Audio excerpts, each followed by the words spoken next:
gratuita.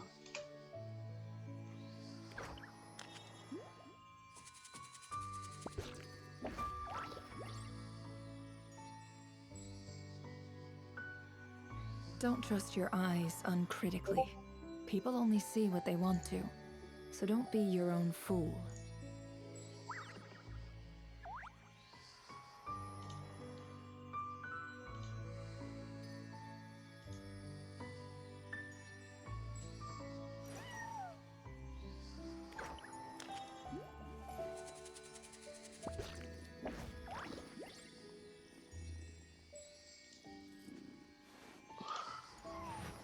Calma, eu sei. Porra.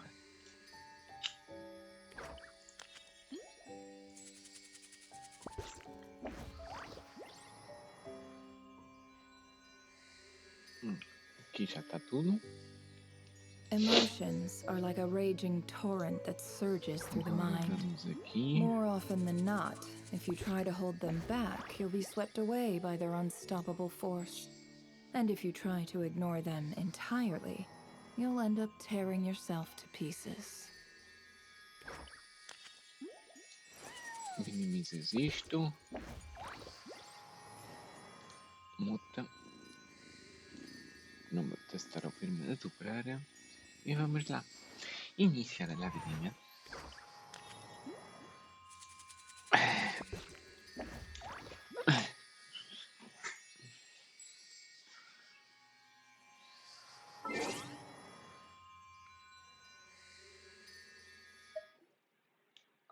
Vamos começar a tirar estes pontos daqui.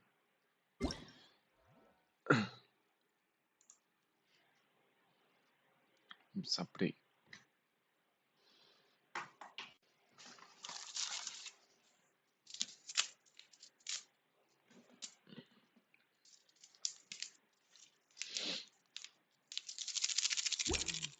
Mas sim.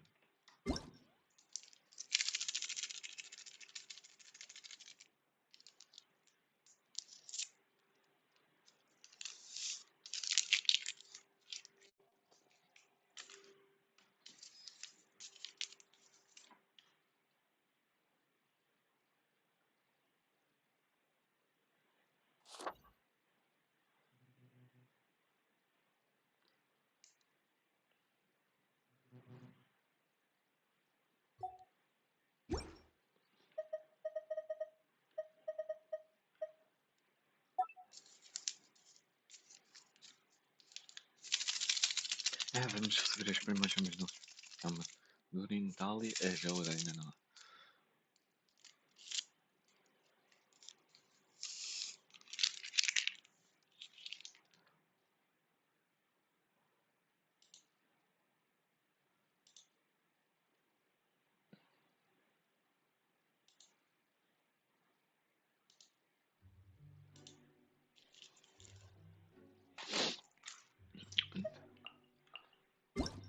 Tá.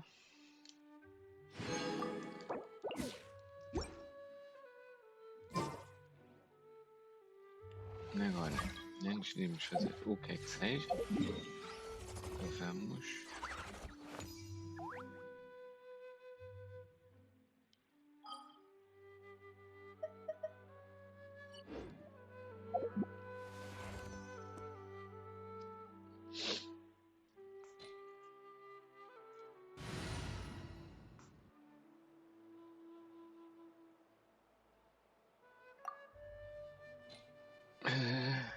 create a team.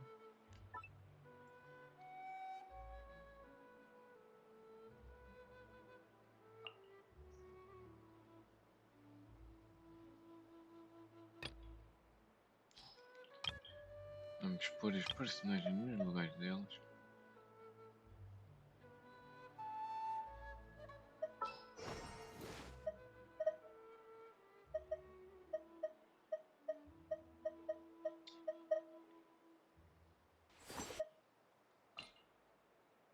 Hello, everyone. I'm Durin.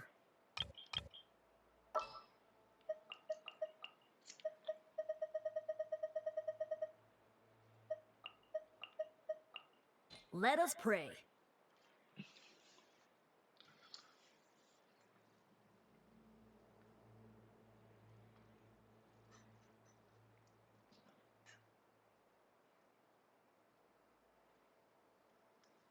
Então.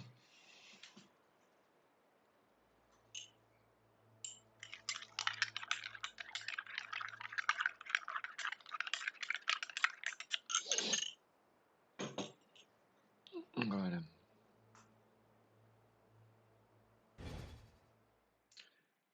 Vamos aqui. Primeiro aqui.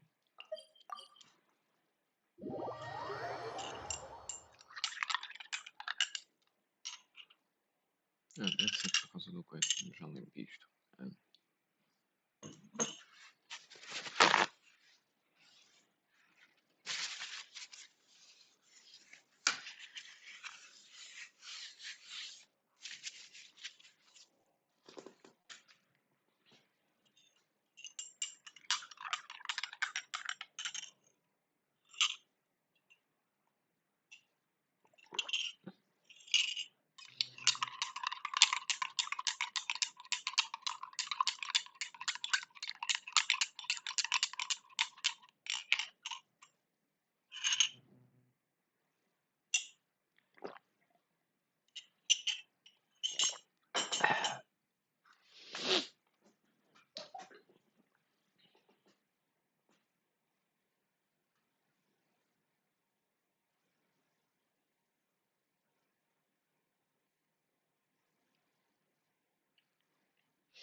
Ai, está-se a demorar muito a carregar, caneco.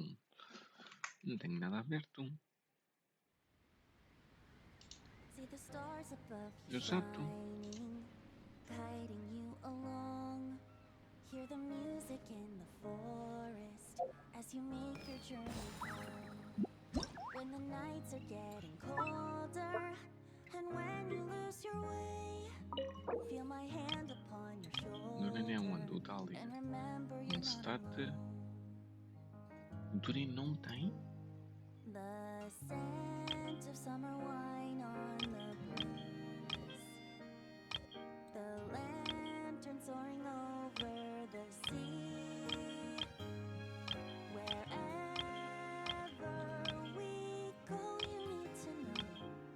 Afinal é As só dali. long as you are by my side, we'll never be far from home. For you light up every corner of the world.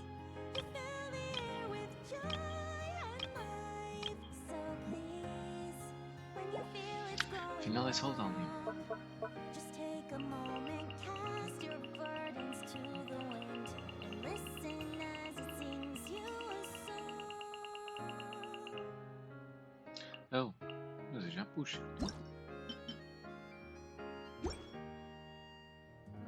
Long days that turn into sleepless nights.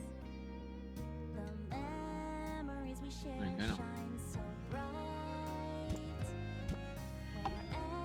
Wherever we go, you need to know that as long as you are by my side, we'll never be far from home.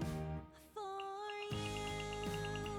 you light up every corner of the world.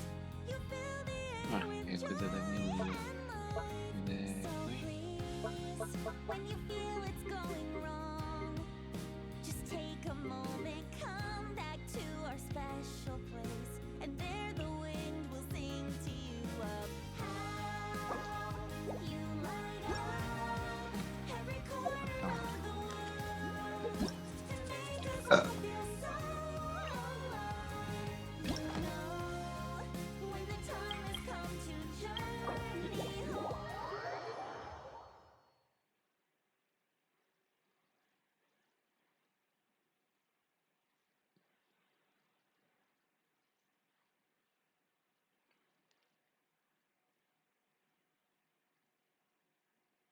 Oh, só se estão. Fui burro. Mas é, já vejo. Só ficar dentro.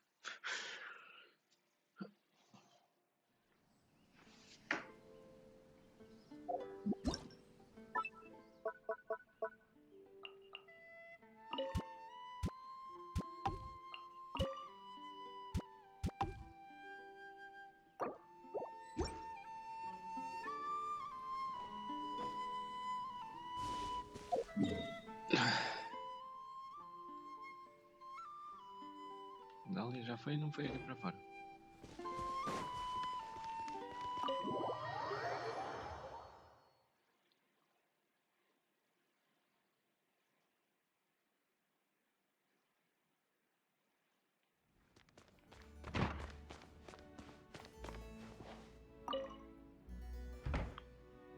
I have the thank you, What? Too dramatic?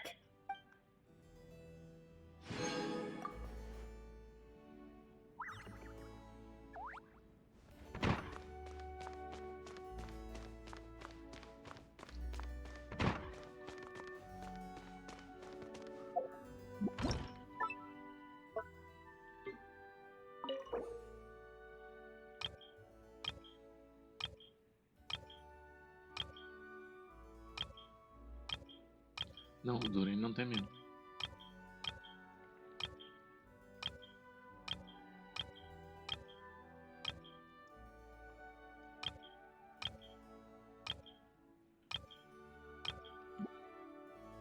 Ok. O Durin não tem personalidade antes.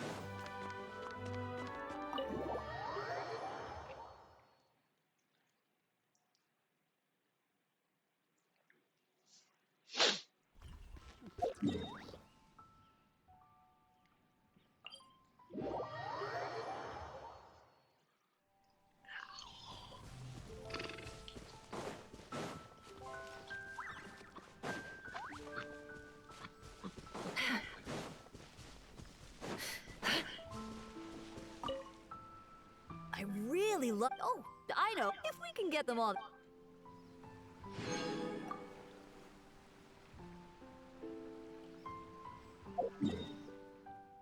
Exato.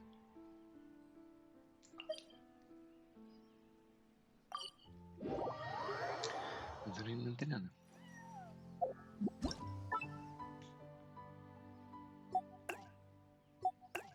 Não sei se vai ter quando vier a coisa lá.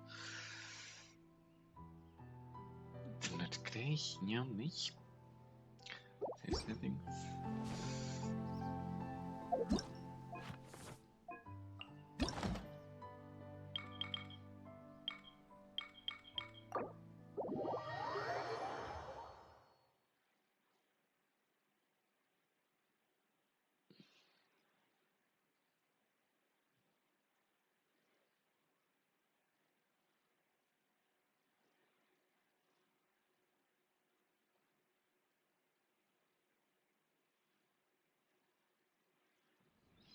Já vou lá falar com a segunda amiga. This realm is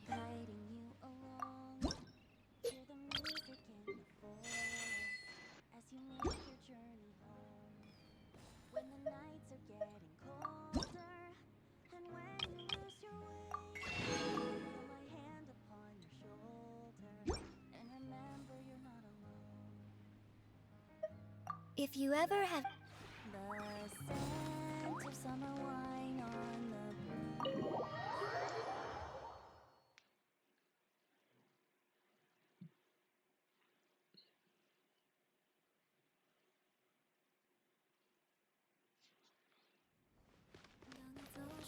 Fez que me viu, Wow, a treasure. I'm eating well. Fine. It's just everything. Yeah. Even if then I either jump. Of course. When I first and it almost skipped. Not. She had them.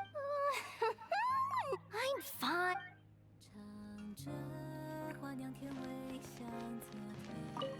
Hey, looks like you've got plenty. I like it a lot. I haven't found a drinking spot just yet, though. Don't suppose I could. Barbados brought a good wine is given all this.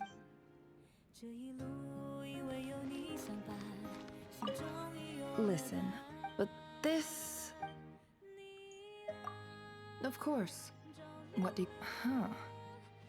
The commissions and other things, of course. Ah, but I'm thinking about ordering a cat's friends. I am talking. It's a friendship that will remain at the curatorium. After all, without a solid friendship and how indeed shared hobbies, of course, if you, and that means Yes, still. If you ever meet someone. But don't worry. No matter how well. Listen, but this. Perfect. I'm going to borrow a room to write. It's not every day. You have no idea, after all. Of course. But even if. Not the well. But.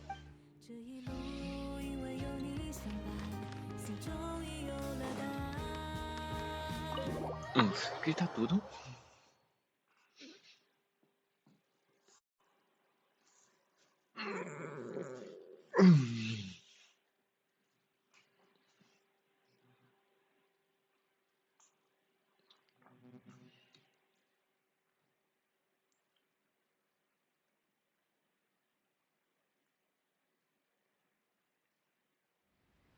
See the stars above you shining, guiding you along. Hear the music in the forest as you make your journey home. When the nights are getting colder, and when you lose your way, feel my hand upon your shoulder, and remember you're not alone. The scent of summer wine on the breeze, the lantern soaring over the sea. Wherever we go, you need to know that as long as you are by my side, we'll never be far from home. For you light up every corner of the world. Can I stop here and play? I mean, take a stroll. I won't go too far.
Vamos lá, vamos lá.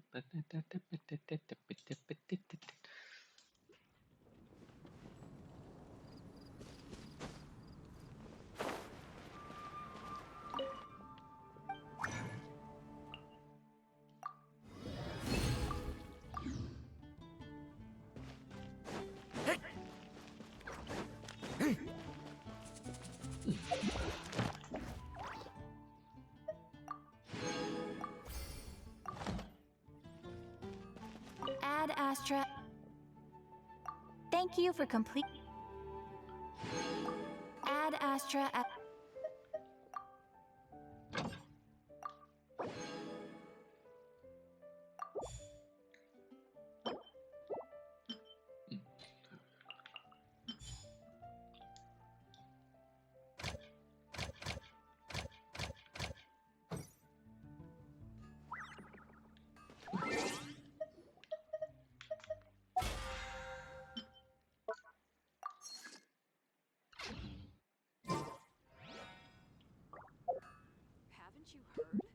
Está feito.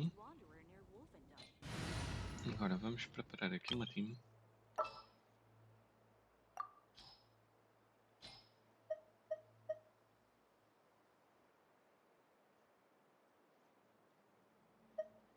Para a archon quest.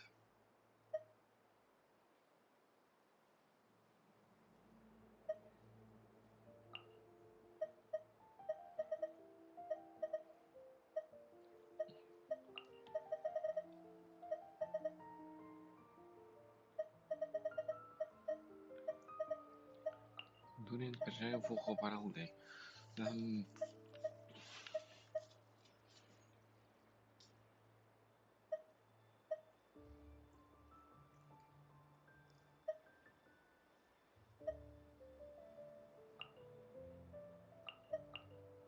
Oh, anyone need a health checkup?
Tem que fazer o gosto. Each day is a new page in my story. I want to say. Nada creio.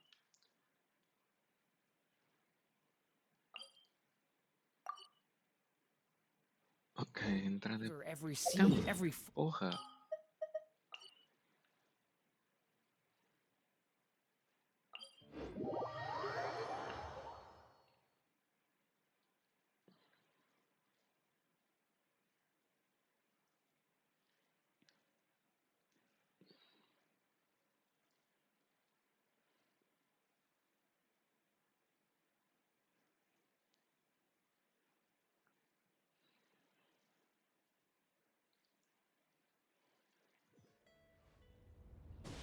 Em vez de ser genuíno.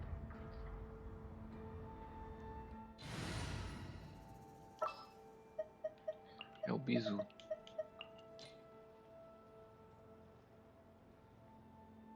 Time for a Eu house não posso call. aplicar ainda. Nos...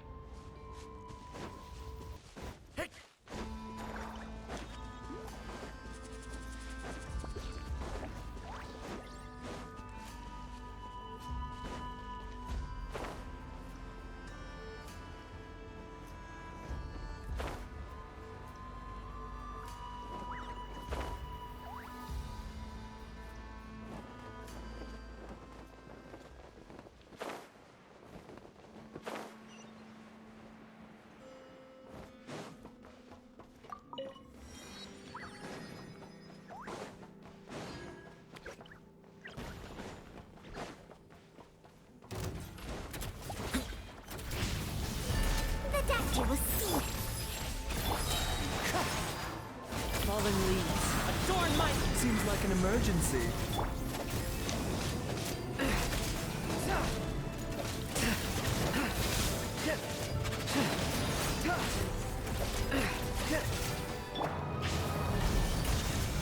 A bitter pill to swallow.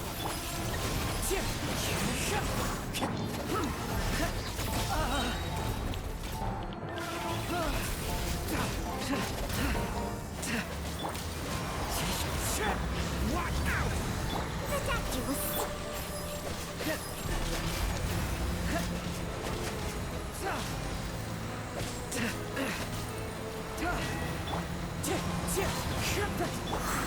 Stay back! The story has only just. Taking a turn for the better. Sorry, Doctor. Ou seja, não posso aplicar.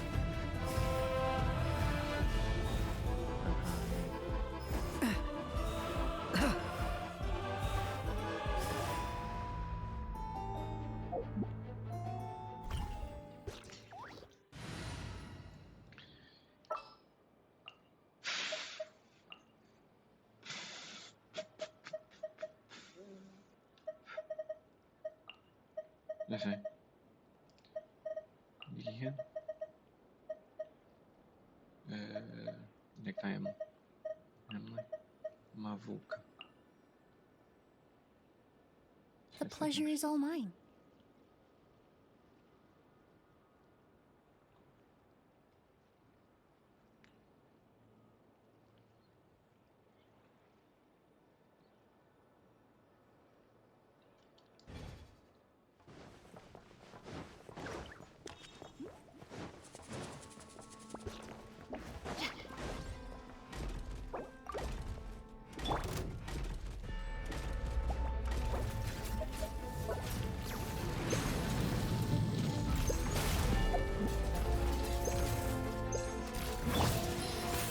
Rise with the sun! A bitter pill to swallow. Pyroclastic surge! Buckle up! Hi! Huh! Huh!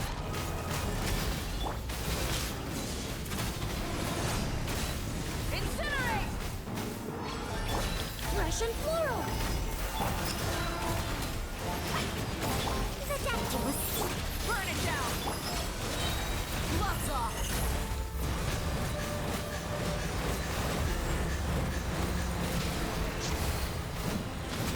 Look alive!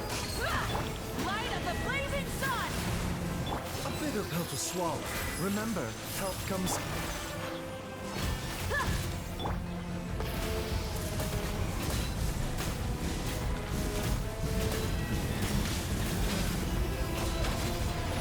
Reconstitute. A little ambiance.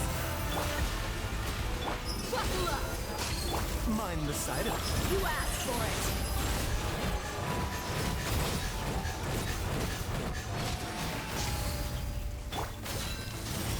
Seems like an emergency. A bitter pill to swallow. Pyroclastic surge!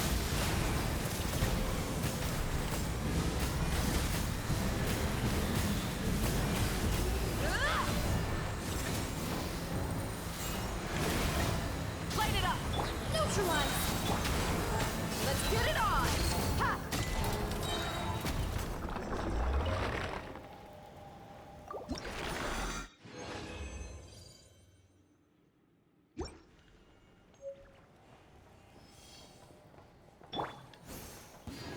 This will brighten up the place. You're dead meat!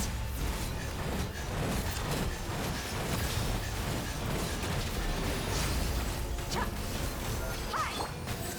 Remember, health comes first. Burn it down! Rev the engines!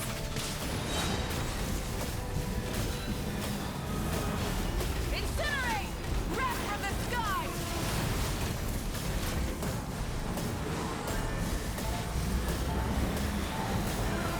Incinerate!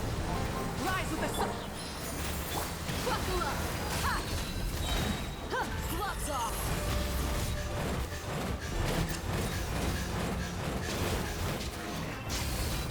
Mind the side effects. Taking a turn for the better. A little ambiance. Burn it down!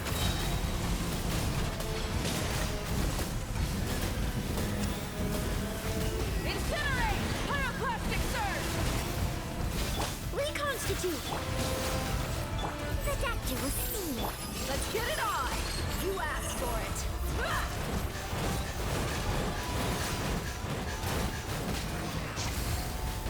Seems like an emergency. A bitter pill to swallow. Light it up! Ah!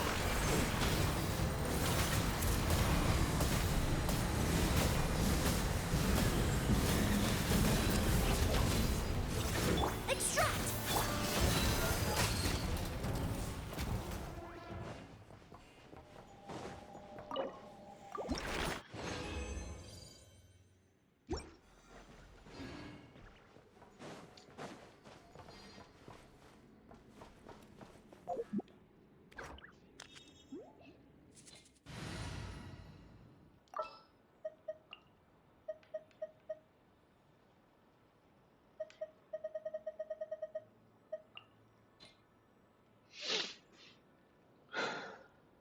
Hello, everyone.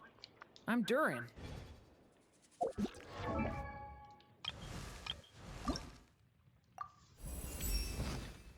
A wandering hero.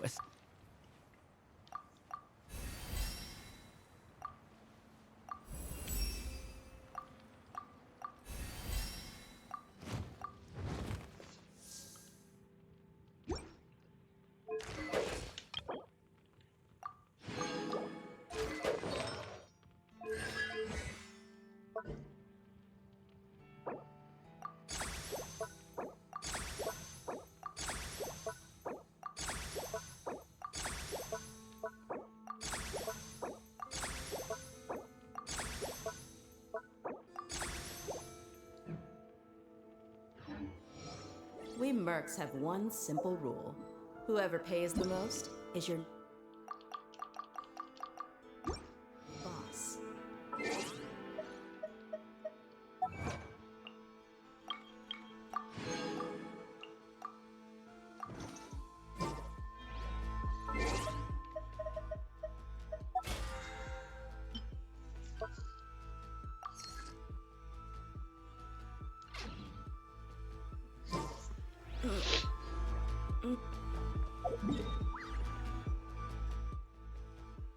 Para já roubei ela.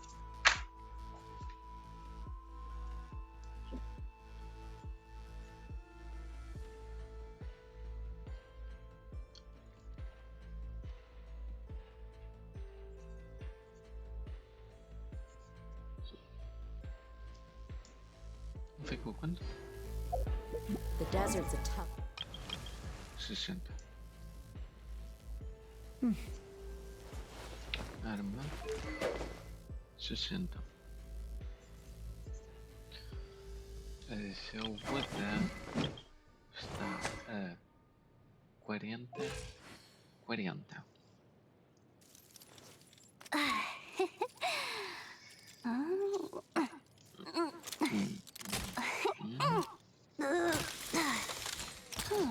Agora aqui o Dália está certo, factos, e está a 50. Pronto.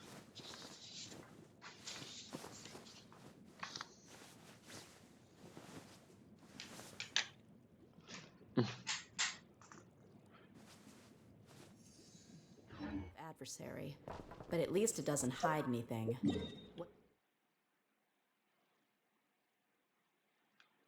Tá feito. Agora o que See eu is what you quero get, and whether you take on the challenge is entirely up to you.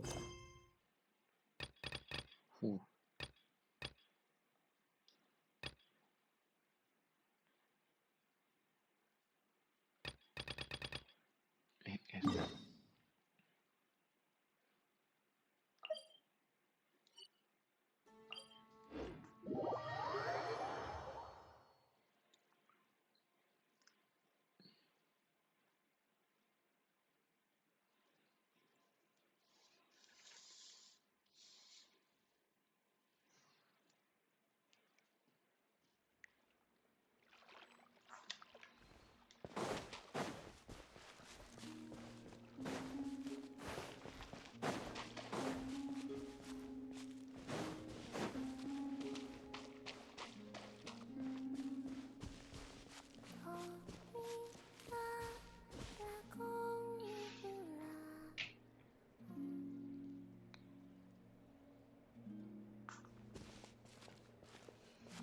She's sitting up! Is me sitting here a rare sight? No, we just thought you'd be resting. Perhaps I would have been, were it not for the sudden arrival of some unexpected guests. Not that I consider it a disturbance. After all, you are the only ones who are free to enter. Would it not be a little unfriendly of me to lie down while we speak? I didn't realize you put so much thought into little things like that.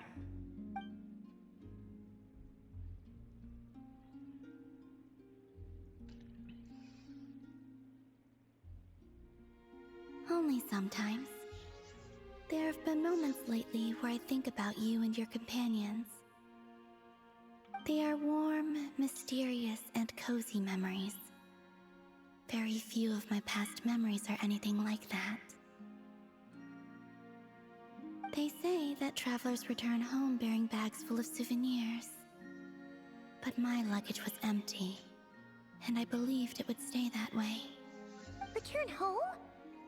So, you're still planning on returning to the moon? Yes. This planet continues to reject me, reminding me that I do not belong here. If I remain in Teyvat, there will come a day that I disintegrate. And I don't mean reduced to dust, or turned into food for the flowers. I mean, I will cease to exist entirely. Alright then. Well, we're sure gonna miss you, but it sounds like we'll have to say goodbye. How do you intend to return? The moon prayer night is soon to arrive. On that day, the moon will be closest to Teyvat. The Kuvaki in this land will reach its peak at that time. I merely need to grasp the tide, and with relatively little effort. Oh, Paimon gets it! It'll work like a slingshot! You make it sound like she's gonna get blasted up to the moon. If I did that, I suspect I would crash into the false sky. I will be using a much gentler approach. But I do like the analogy. It's fun. You see? She gets Paimon's sense of humor. In the blink of an eye, the time has come to part ways. It does feel that way, doesn't it? Time seems to fly fastest when you are enjoying it. I have always thought of myself as a wanderer on this earth, and it has never expressed any desire to keep me here. Yet, just as I plan to depart, it tugs at my arm. Is this a gesture of affection? Or is the world mocking me? Oh. Were you hoping I can answer that? Yes. You are a traveler, so you must have a lot of experience in this area. Then, what I would say is, enjoy the moment. That's right! Don't overthink it! Happiness is happiness and joy is joy! The point is to enjoy it, not analyze it! I see. Then what I would say is, even though I am very tired right now, I am still happy. I can't tell from the tone of your voice. Oh, really? You don't think I sound happy? I'm just kidding. I could tell you were in a good mood today from the moment we saw you. Ah, a joke. Albeit not a funny one. Anyway, I assume you're here about you-know-what. Give me your hand. Actually, it's not that. There's something else we wanted to discuss with you. Oh. Then, do you still want to give me your hand? Or not? Sure.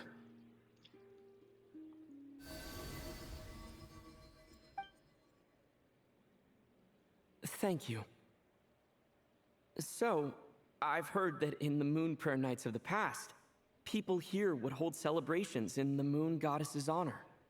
Since you helped so much in our fight against the Rehir of Solnari, I think you deserve a farewell party before you return home. I haven't asked everyone else for their opinions on this yet, but I'd like to invite you to join the upcoming moon prayer night. I've never joined a moon prayer night before. I'm not sure what I would even do. Oh, don't worry about that! We take care of everything! All you need to do is show up. Of course, there's no need to force it if you're not feeling strong enough. It's just, this kind of felt like a golden opportunity. But they call me Kutar, and the Fatui have an arrest warrant out for me. I shouldn't appear in public right now.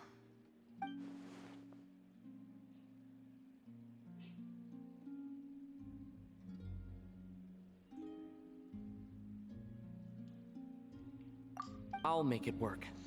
You have my word. Yeah, we got your back. Well, he does. Paimon's actually not too sure what he's planning. All right, if you're sure. I will not refuse your invitation. I suppose it wouldn't hurt to pack a few more sights from this world into my suitcase before finally learning what my homeland looks like. Oh, if you see Lauma, please tell her that my answer to the question she asked me is neither yes nor no. Rather, it is, there is no need. That was kinda cryptic, but sure. Guess it's between the two of you. We'll pass along the message. Bye for now!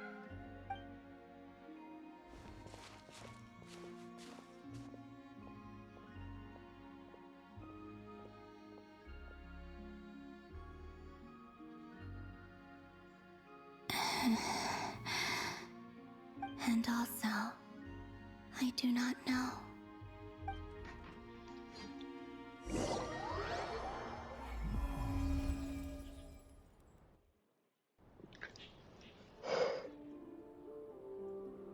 Hey. Since she's agreed to join the festival, let's go see who else wants to take part. Por que ele tá assim dentro?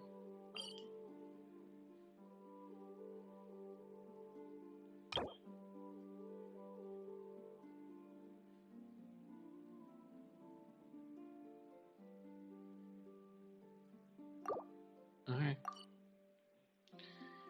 Venham, vamos ir. Aqui não tem perfil. Foda-se.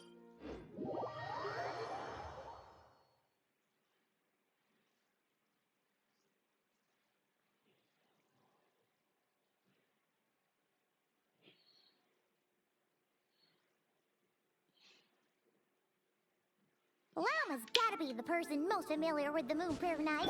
We should start with her. Also, what exactly is your plan to keep her safe? Not sure yet. I'll figure something.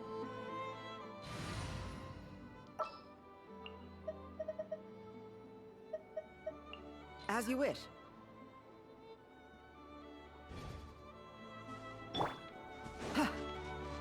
What? Are you serious? And Paimon even gave you her vote of confidence back there. When did you become so Hey, Lauma! It's us! Huh? Varka? What are you doing here? Beats me. I had a bit too much to drink last night, and when I woke up, I was on Hisi Island. Mr. Varka is helping to oversee Nasha Town's preparations for Moon Prayer Night. He is here to go over some details regarding the decorations and custom cloth designs. Right, yeah, that too. What do you mean, that too? Yes.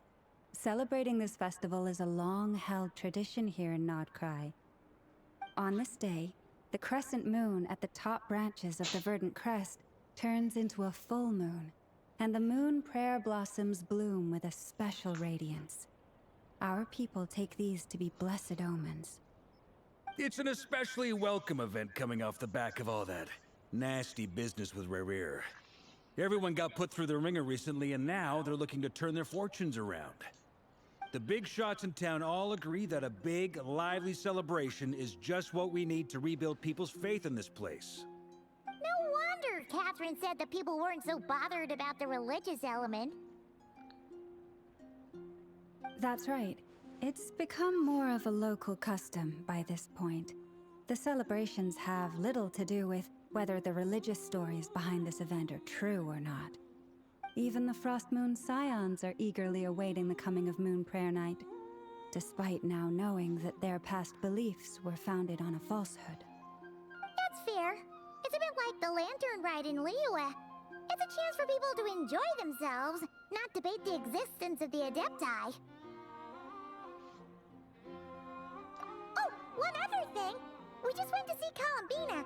We went ahead and invited her to take part in the festival this time. Hope it's okay. Wait, so... you mean she agreed to it? Huh.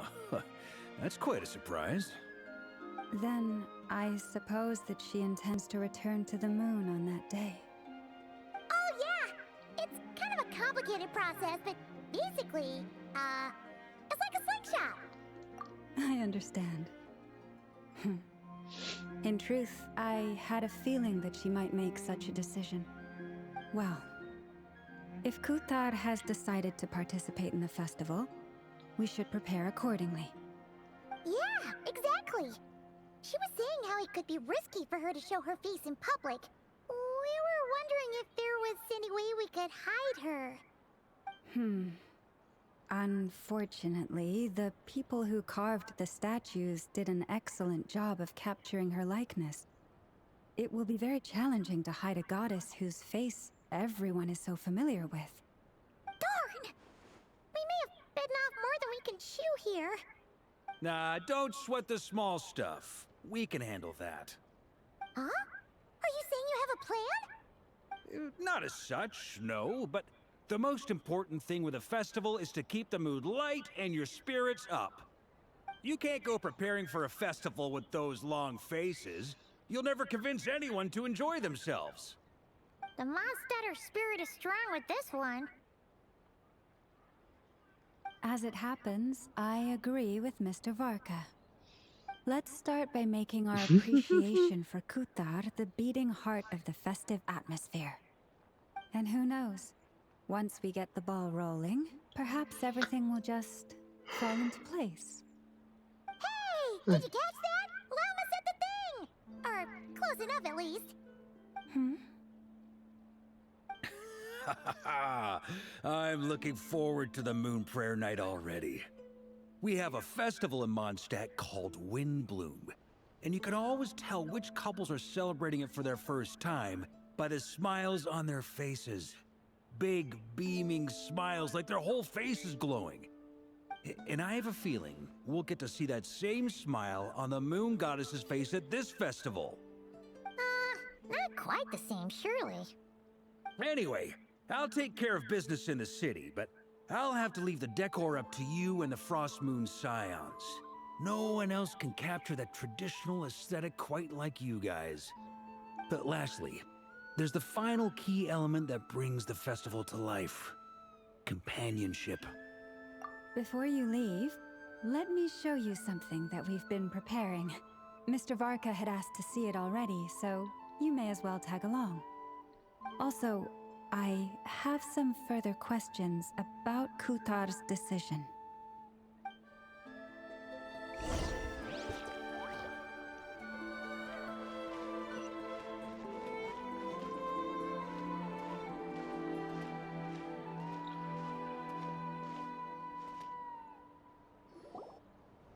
Huh? What's this? They sure look like they're having fun. I believe so. Kuhenki seem very skilled at playing drums like these, although I'm not sure where they learned it from. Maybe it's an innate talent? In their eyes, they're probably just playing with toys. Wanatar!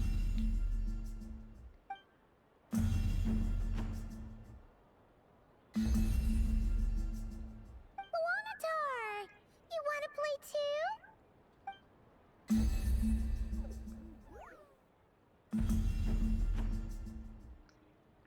Yeah. She looks more confused than anything.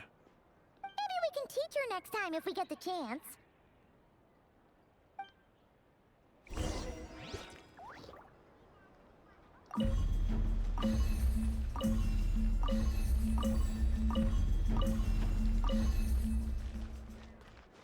What are these floaty things?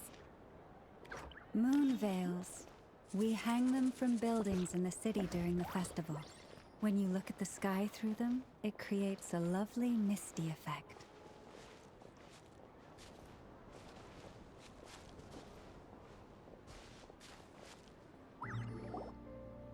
Everyone seems hard at work. They are preparing items for Moon Prayer Night. For instance, the sculpture being made over here, Mr. Varka and I were just finalizing the details of where it will be placed. Ah, there she is. I didn't know the finished article would be so large. Not to worry, though. All the necessary arrangements have been made. Just let me know once it's ready, and I'll get some people to ship it over. You have my thanks. And over here, we are preparing a very traditional confection. look at all these colors! It looks great! Can Paimon try one? Of course. I have a feeling you'll like it a lot. You bet! Sweets and treats are Paimon's favorite! If you included those in the Feast of the Moon, I bet Paimon would have joined the Frost Moon Scions by now. There will also be verdant crests like this present in Nasha Town during the festival. The timing of Moon Prayer Night is not completely set in advance. We make a rough estimate, then observe the changes in the verdant crests and moon prayer blossoms to guide us. As such, the wait itself is a fun feature of this particular festival.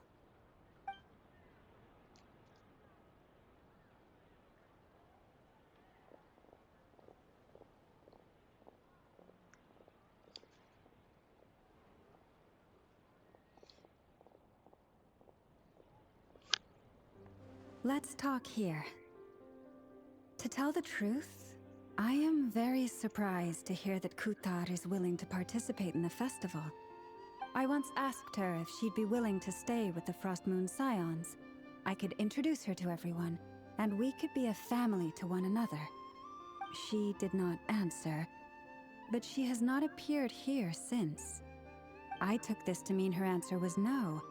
But if that were the case, she would not have accepted this invitation. I see. Maybe she is right. Maybe the Frost Moon Scions of today no longer need a moon goddess. But my wish was not for her to come here and be worshipped as a deity. I simply wanted to offer her a place to stay. I'm sure she believes that showing herself here might invite Fatui intervention, and as such, she does not wish to cause us trouble. But what really pains me about all this is that this is her birthplace. She ought to belong here, yet no one has been able to grant her shelter. I think I'm qualified to weigh in here. When someone's about to depart on a long trip, what they need is blessings, not burdens. We should wish her the best, not make the journey harder than it already is. Anyway, she's agreed to attend, hasn't she? All we need to do is simply respect her decision. I see your point. Yes, she will soon depart after all. Our job is to leave her with some happy memories. Besides, who's to say her journey to the moon is a one-way trip? It's not like she can't come back and visit if she wants, right? Paimon agrees wholeheartedly. Festivals are all about having fun, so let's keep it simple. All right, I'm gonna head back to Nasha Town soon. Want to come with? I'm guessing you have some other folks to visit there. Sure thing, let's go! Bye for now, Wilma! Thank you all. Goodbye. Goodbye, Llama.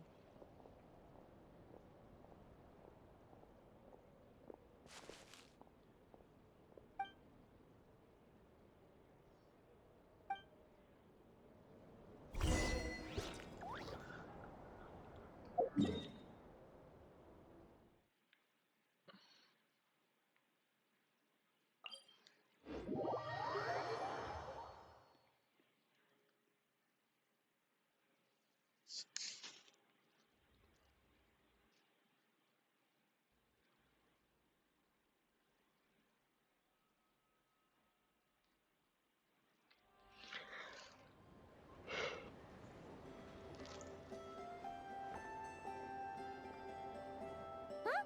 Hey, over there! It's Duran and Albedo with Flints! What could they be chatting about?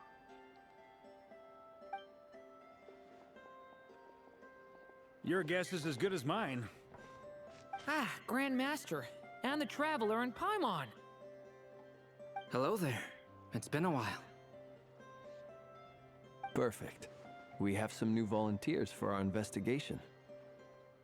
Wait, let me guess. The righteous Lightkeepers are finally ready to hunt down the Abyssal Dragon? Haha. Yes, that too.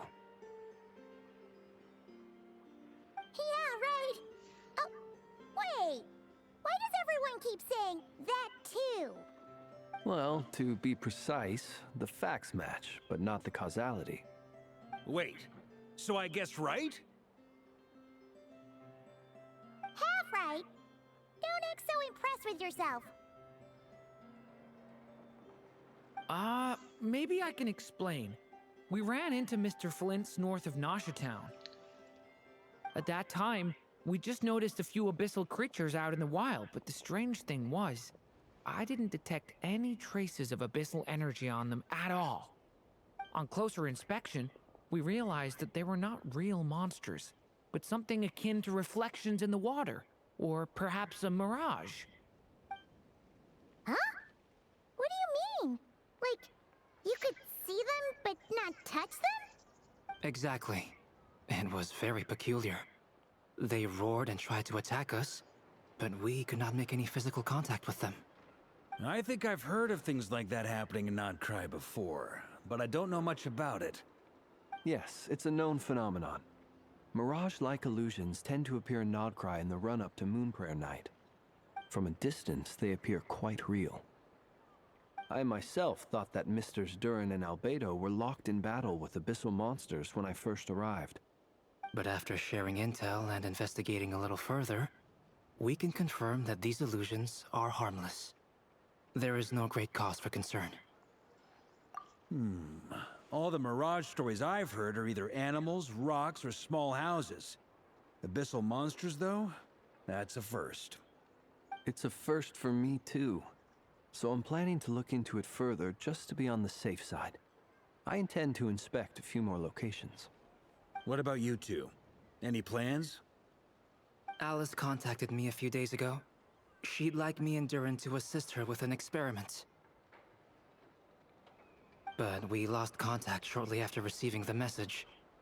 I'm sure that comes as no surprise to anyone familiar with her. We don't know when the wind will blow, yet when the wind blows, we will know. That, in a nutshell, describes how Alice operates. Yeah, that tracks. Okay. Well, I suggest we investigate this Mirage business in the meantime. It's piqued my curiosity, and I'm pretty sure I know someone who will already be 10 steps ahead of us. Well said. Right? Whatever's happening in Nodcry, she always seems to be the first one to know. Let's go see what she knows. We can invite her and her staff to the festival while we're at it.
You're right, I have noticed.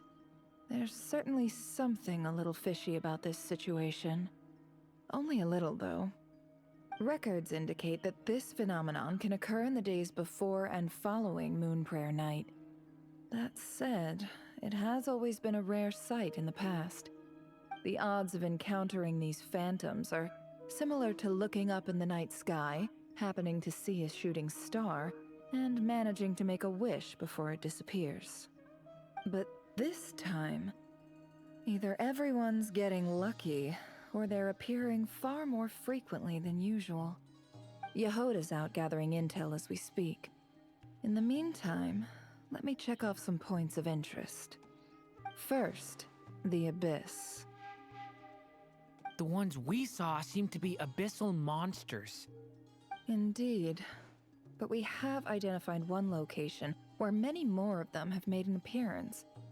And not just monsters, but human phantoms too. Given the scale and nature of the phantoms, it's almost as if someone's last memories are coming to life.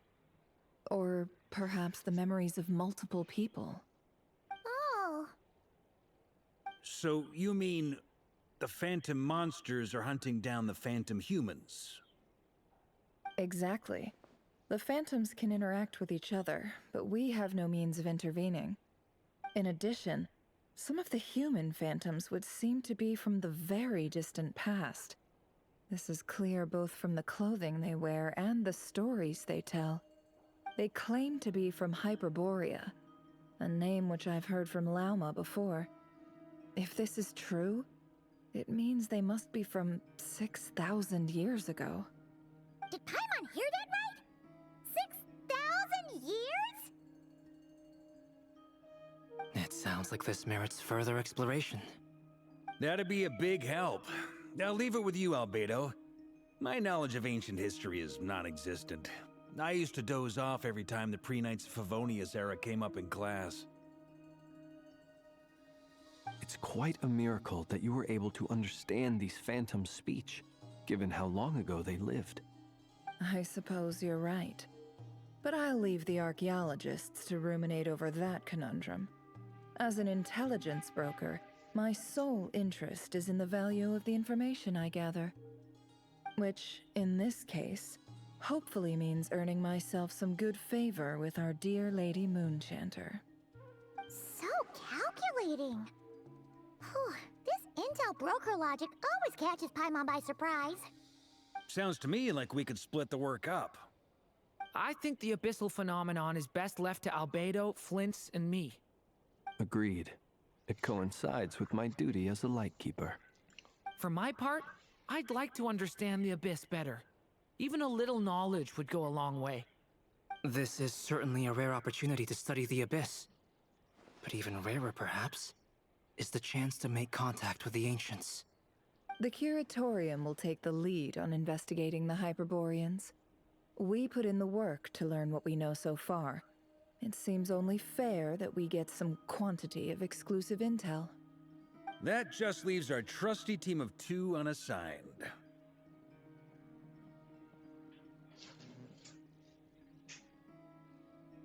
Since you became an honorary knight, of course. This was part of my grand plan all along. Ha ha ha! Oh yeah, by the way, we managed to convince Columbina to come to the Moon Prayer Night celebrations. Would you and Yehoda like to join too?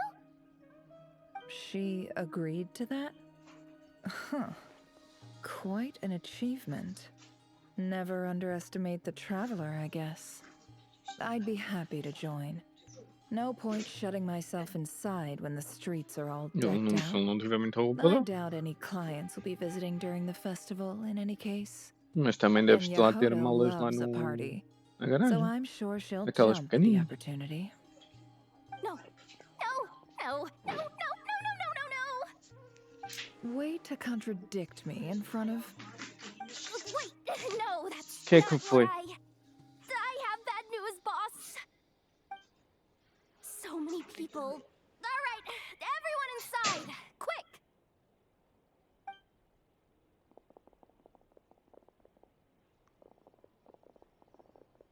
This is gonna gonna sound crazy, but hear me out. I saw one of those phantoms at Star Sand Shoal, and it was some sort of flying ship. Like a spaceship? That's gotta be the one you came to Tibet in. You said you saw the same thing through the moon marrow, right? Huh? You already know about it? Ugh, I thought I was gonna blow people's minds. Wait, back up. You came here in a spaceship? Now my mind is blown! Yep, exactly. Huge discovery. You're the best. Second best intel broker in the world. After your boss, of course. Wow. Really? Well, I don't know if I'm all that, but... I guess that decides where we're heading next. Come on, don't look at me like that. I know the spaceship doesn't have anything to do with me, but you don't want to leave me as the only one twiddling my thumbs, do you? Please? Fair enough. You can take along. In that case, let's meet back here to discuss our findings once we're done. I wish everyone a productive investigation. You too.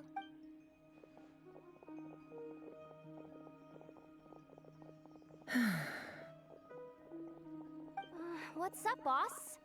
Aren't we gonna head out? Tell me, Yehuda, when did the curatorium start giving out intel for free? Oh, sorry, boss. Sim, ela não veio com uma. Imagina.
Yehuda was right on the money. This phantom really is your spaceship. But that's so weird. Why would it show up here? Is it some kind of projection? Or a ghost? Like, maybe it no longer exists. But Ah, you're already here. Miss Lauma, what a surprise. I thought you were busy with festival preparations. I was, until one of our people informed me that a strange sight had appeared at Star Sand Shoal.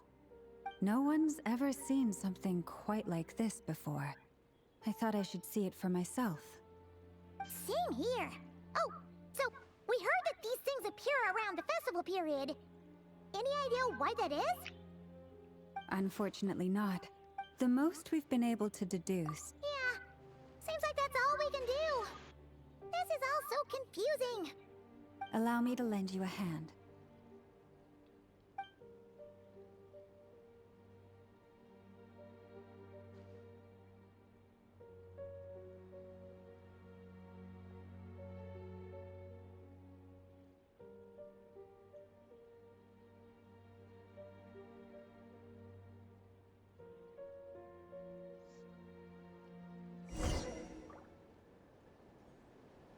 Everyone, Our friend here should be able to provide us with some information. Is that a phantom Rhymehorn deer? I've heard about how the Frost Moon Scions live in harmony with the animals and can even communicate with them. That's coming in handy now, for sure. Okay. Yes, I understand. Then how about this?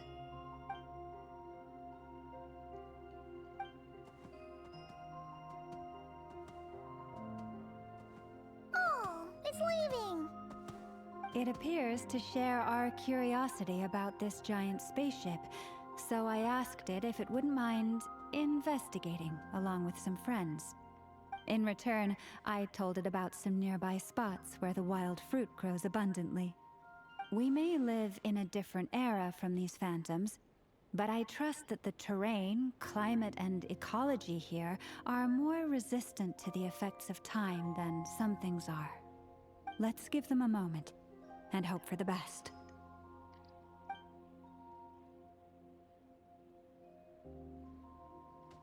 All back together? Must have been a lot of fruit. Indeed. Now let me ask them some questions.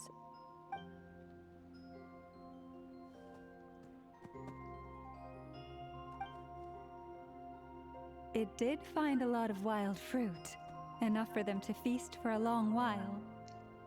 This puffin circled in the air several times, but didn't spot anything out of the ordinary. Certainly nothing to do with the spaceship. Huh. Well, it definitely makes sense to get a bird's eye view. Indeed. Other than that, I was also thinking that the world these phantoms see is also different from ours. Oh, I get what you mean.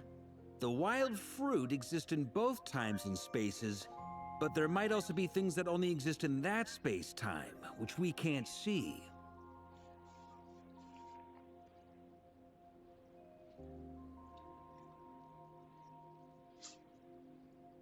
Good point. Great thinking, Lauma. Blunthorn rhinos can use kuvaki to shift great rocks, but this one says it couldn't get that ship to budge by even an inch. The sniffer mole tried too, but despite being a skilled digger, it could not get through. They say that the spaceship looks robust and undamaged. It seems completely impervious to any and all attacks. Whatever lies within is well defended from harm. So, just like us humans, there was nothing they could do about this spaceship either. Yes. Still, they deserve our thanks. We are grateful for all your efforts, dear friends. Now go, and enjoy your feast. I've noticed some other human phantoms gathered nearby. Come on, let's go talk to them.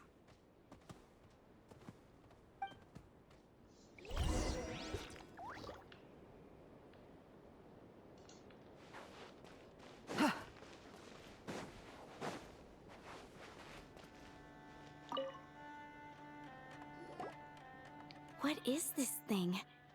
I've never seen it move, and there's no way to get inside. Goodness knows. My grandpa says it's been sitting here at least since his grandpa was still alive. What about his grandpa? Did he say anything to your grandpa's grandpa about it? Huh? I don't know. In all likelihood, it was here back then too. Hard to imagine something this huge could move. Guess that means that as far as they're concerned, this ship's been around a long time.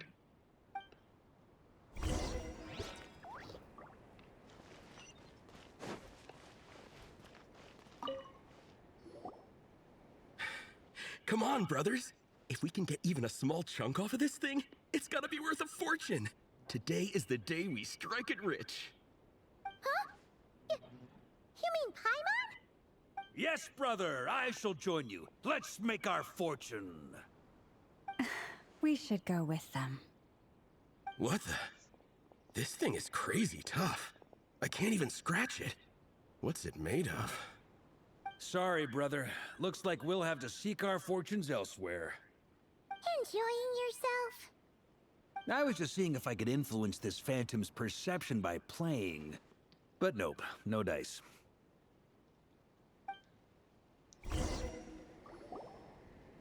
I'm sure we're all starting to build up an idea of what's going on here now that we've spoken to some of the people. These phantoms are reenacting real historical events in Nodcry. It's almost like we're in some kind of interactive stage play. We can talk to the actors, but the plot is fixed, and we can't influence it. It makes sense. History is set in stone. The objective facts of the past cannot be changed. Paimon totally thought you were just goofing around earlier. But actually, you were doing some serious investigating. Of course I was. Anyway, at this point, I think we're forced to conclude that although the Phantom spaceship is right there in front of us, we aren't going to learn much about it from these people.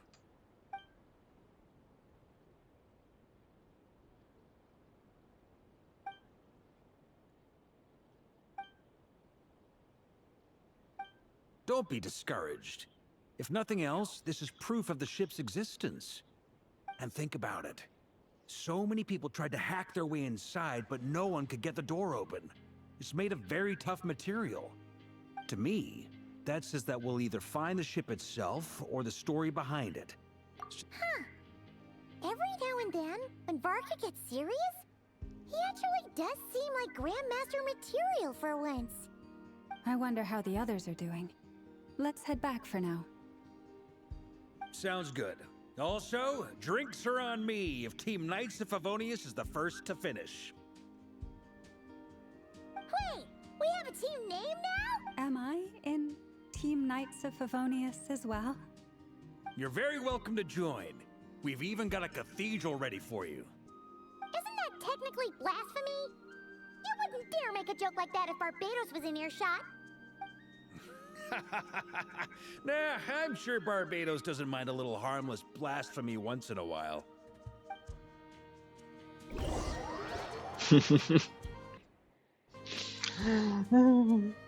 Okay.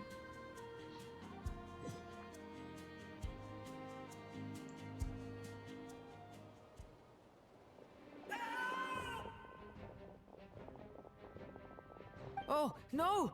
Get away! Oh.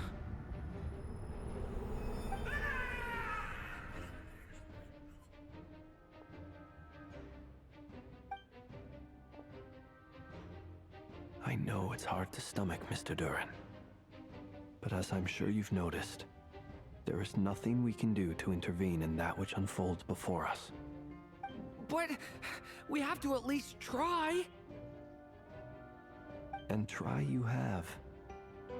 But are you aware of how many unsuccessful attempts you've made now? I wasn't keeping count. I'm afraid this is the 39th failure so far. Or the 5th if we're only counting this particular victim. There are no indications that these phantoms may be altered in any way. You seem to have calmed down a little. I'll make us a fire. You should rest and have some water. Feeling any better now, Mr. Duran? May I ask a few questions? Be my guest. What exactly are we witnessing here? What happened to those people? My guess would be that we are seeing Nodcry during the Conrian Cataclysm. Would that be accurate? Conria. That is correct. As you know, once the Abyss senses even the tiniest crack, it floods in and spreads like wildfire. There was a time in the distant past when it permeated all of Nodcry, causing immeasurable harm. The people paid a terrible price to heal this land. Then, 500 years ago, the whole of Teyvat suffered an abyssal disaster. Once more, Nodcry was dealt a devastating blow. I see. In the face of the abyssal onslaught, all were like grains of sand tossed around by a tidal wave. Be they human, fae, or god.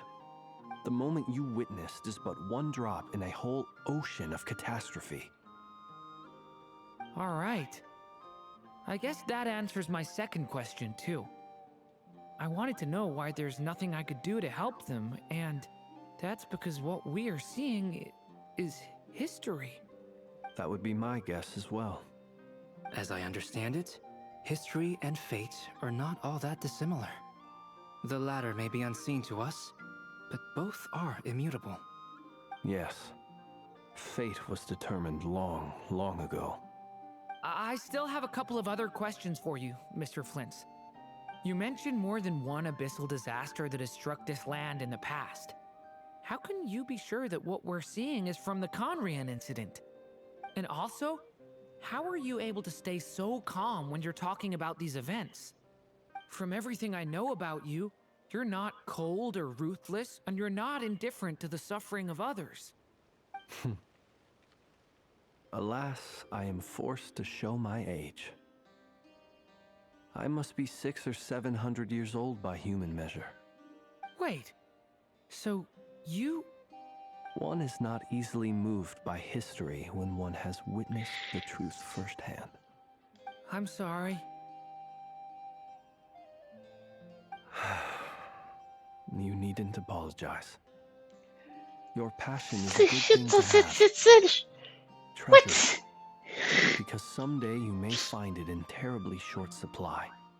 Now, at the risk of offending you, I have a question in return. Your curiosity toward the abyss, is it born from hatred or because you sense its call?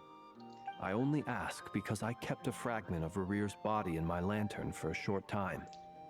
Specifically, his heart. So I know what a burden it can be to carry the abyss with you.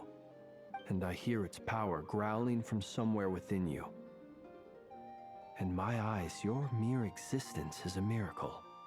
My honest answer is... I don't know. I don't think I have the confidence to say for certain. What I will say is the abyss is not the only issue that haunts me. Even before I became who I am today, the question dogged me constantly. Should I even exist at all? My doubts remain unresolved. But when we fought Rerear, something became a little clearer to me. Sometimes it is the darkness within us that allows us to achieve the impossible. I certainly got the sense from your 39 attempts that you were trying to achieve the impossible. It sounds like you've resolved to see the truth for yourself. Absolutely. In that sense, he and I are quite similar. Then I wish you every success. I look forward to the day of your transcension. Well, if everyone's caught their breath, I suppose we should head back. Oh, and one last thing. I'd appreciate if you kept our discussion about history a secret.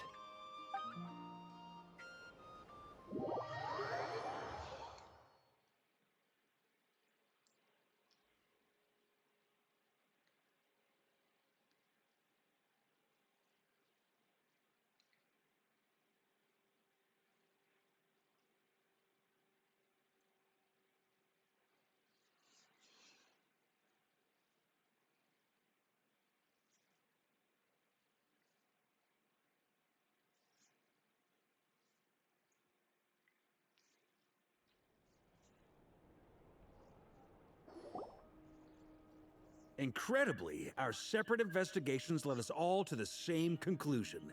Hooray for consensus! Yeah, but we barely learned anything, though. I totally thought this would be the mother lode. Talking with the ancients? I mean, come on! But nope. All we got was useless snippets of conversation.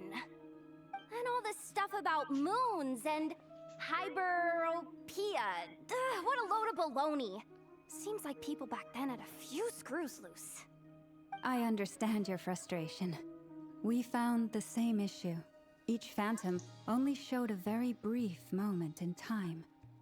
There isn't much value to be found in these miscellaneous fragments of a civilization's history, no matter how glorious it may have been. If there's a silver lining, it's that these phantoms are harmless to the present reality. They shouldn't get in the way of the festivities. agrees. And not just because it's the first thing she understood in this whole conversation. You look disappointed, Nefer. Is something the matter? What do you think? We all worked our tails off, but the only one to gain anything from it was you, Lady Moonjanter. Well, please do share the Hyperborean records with me. I will gladly inscribe them in our people's documents. Oh, duh! Yeah! That was it! Hyperborea! Hyperborea. I'm serious. Only an expert in the Frostmoon Scions and their history can turn these records into valuable research material. The alternative is to let them gather dust on the Curatorium's storage shelves until the pages turn yellow. Nefer, you're wise enough to know that cooperating and sharing the profits is the best course of action here. Well, that goes without saying. Sure, let's do that. Huh? But didn't you say we aren't supposed to give out intel for free? Sorry. Shutting up. Shutting up. Now is not a good time to push Nefer's buttons. Anyway, back to Moon Prayer Night. I'm thinking that we should prepare something a little special, aside from the usual decorations and so on. You mean a parting gift? Can't go wrong with food. Although, does food go bad on the moon? Perhaps a lantern would be a better choice. It might be dark up there. It could prove difficult to light a lantern on the moon. Magical stones might serve that purpose better. What about a clockwork mecha model from Fontaine? I've got a whole bunch at home. I use them for fighting practice in my free time. None of these sound like things she would be even remotely interested in. But we don't interact with her enough to know what she likes. Yeah. It would really save us the guesswork if someone could find out what she's into. Wait, what the? Traveler? They're all looking at you. Great! Haha, problem solved. Now, I need to stop by Dory's. Gonna need her help sourcing a bunch of stuff for the festival. Then let's leave it there for now. We all have our own business to attend to. Traveler, if you find out what Kutar likes, let us know right away.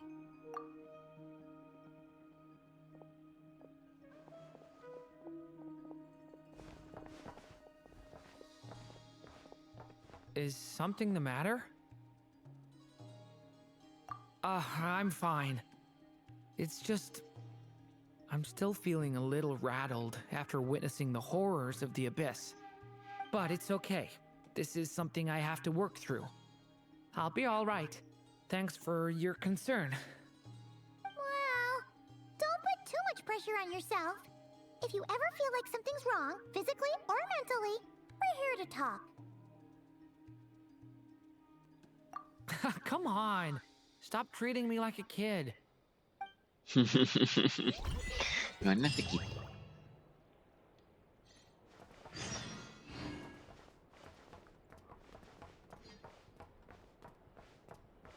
I'm just a boy. A little boy.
Acho que é agora a cutscene.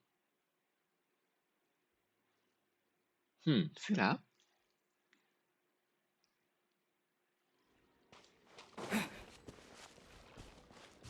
Ela já não vai vir.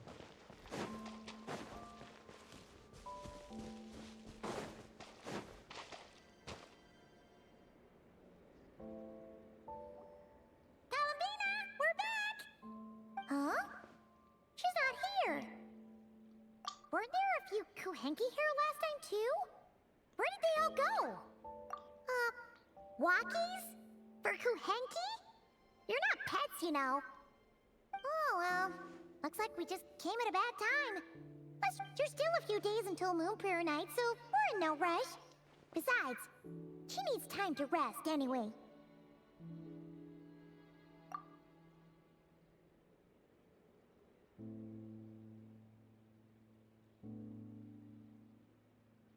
Kalamina! Are you back yet? Oh, how strange. Right? It's not like her to spend... What about Luonatar? Luonatar? Hey! Do you know where Kalambina went? Sorry, didn't understand. But if you know where she is, could you take us to her? Yeah, that's even stranger. What about him? Oh, that's not good news. They change color when Kalambina gets weaker, right? And they look super pale right now. Good idea. She might know what's happening.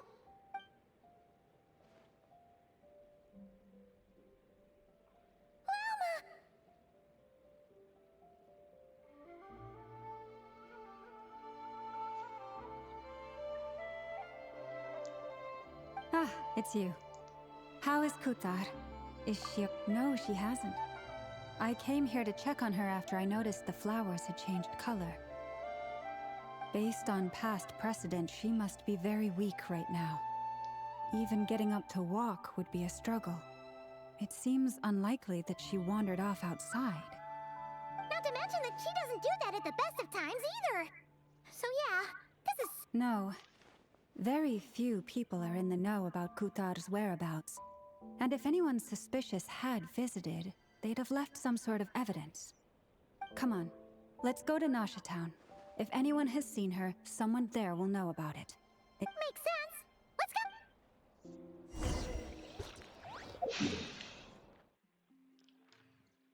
Quello mignon è dai.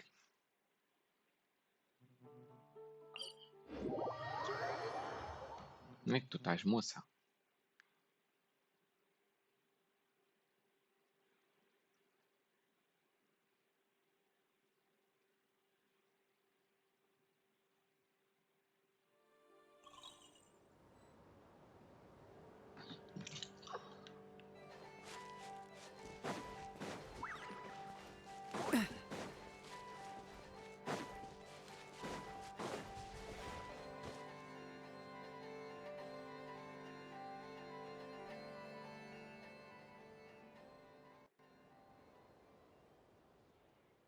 Moment. Is it just Paimon, or is this stall kind of suspicious? It's never been here before, right? No, I don't recognize it. Alas, your free and easy adventure time is over. Now, prepare to face the final boss of Nod Cry. Barbelas. Where'd that voice come from? Not sure, but it's definitely hostile. No, no, no, not that way. The final boss is right here. The... Sniffer Mole? That's the final boss? Surely not. Okay, the jig is up. I'll stop teasing you. Turn around. I'm right behind you. It seems I've managed to leave quite an indelible impression, even though you've never seen my face. Oh, nothing could make a great mage more pleased with herself.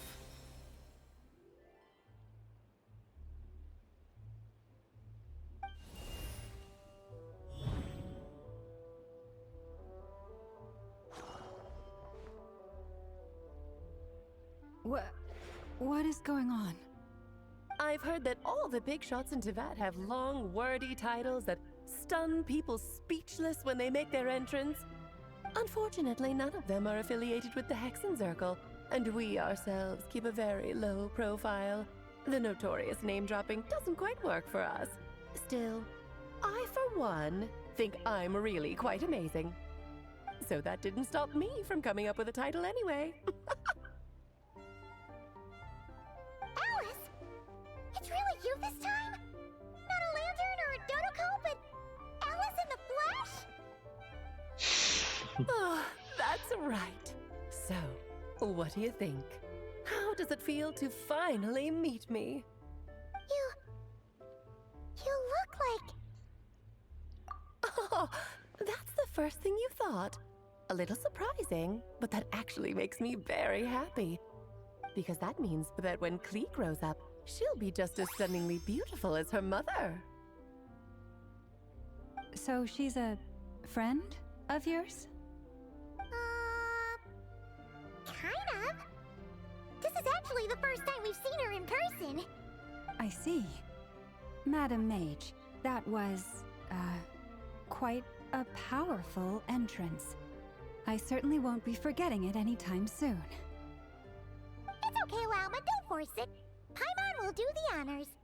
This is Alice from the Hexenzirkel. She's a friend of ours, and of Arcus, too. That's right. She's a good person, just kinda unpredictable. Well, what is the human heart if not unpredictable? If we could not do as we please, how would we differ from machines? I am Lauma, Moon Chanter of the Frost Moon Scions. It is a pleasure to meet you. Oh, I know. Before you got here, I spent a good, 15 minutes getting up to speed on Nodcry's present situation. In other words, I've read the whole in the last episode part, so we can skip the pleasantries. Fair enough. Well, Miss Alice, I can already tell that you have quite a unique personality. He'll get used to it. Paimon sure is. So anyway, what are you doing in Nodcry, Alice? Oh, I thought I told you already. This time, I'm the final boss. And what a formidable foe I shall be. Powerful, confident, decisive, and good luck finding my weak spot. You will never succeed. Oh, drat! My one weakness, and you found it in an instant. Fate has been dealt a devastating blow. Thus falls the great Dodo King. Why are you playing along with this nonsense? For funsies, of course. What's wrong, Paimon? Are you disappointed in me? Am I a gigantic letdown? No, it's just... you seem like a busy lady. And this is the one time you've shown up in person. Paimon figured it would be for something more high stakes than just goofing around. You're quite right. I'm here in Nodcry because something big happened. Something big enough it caught the attention of the Hexenzirkel. It concerns the 3 moons, Teyvat's borders, and of course, the moon goddess you are currently searching for. Kind of. Why don't we discuss this over a pot of tea? My main reason for coming on this trip to Teyvat was, of course, to have some fun. But I do technically have a job to do as well, namely, maintaining the stability of Teyvat's borders. I'll skip over the complicated parts, but to sum it up, abyssal energies are all that lie beyond Teyvat's border. We'd find ourselves in a real pickle if they ever made it through. And the phantoms you've been seeing are a sign that the border has been disturbed. No wonder they tend to show up around Moon Prayer Night. Is it because the real moon is now so close to us that its power can cross the border? In part, but only a negligible amount passes through. Just enough to influence the verdant crests and so on. And as you've noticed, there has been an unprecedented number of phantoms appearing this year. The influence of the moon beyond the border cannot explain this. No, there is another far greater factor at play. The trilunar syzygy. A trilunar syzygy. Eons ago, before the heavenly principles came to Devat, it was the then 3 moon goddesses who controlled the laws of this world.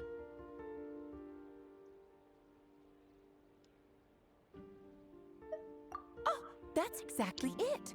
The 3 goddesses split these powers amongst themselves, promising never to consolidate them into one singular body. This was meant to keep the world stable. But, fast-forwarding to the present, the eternal moon's marrow is with you, while the iridescent moon's marrow, which should never have appeared in this world, has been retrieved. Add that to the presence of a moon goddess in the flesh and... the power of all 3 moons is gathered here in Notcry.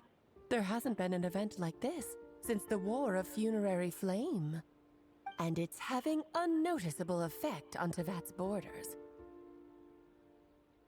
Because I wish to give my darling daughter a peaceful, sunny environment to grow up in.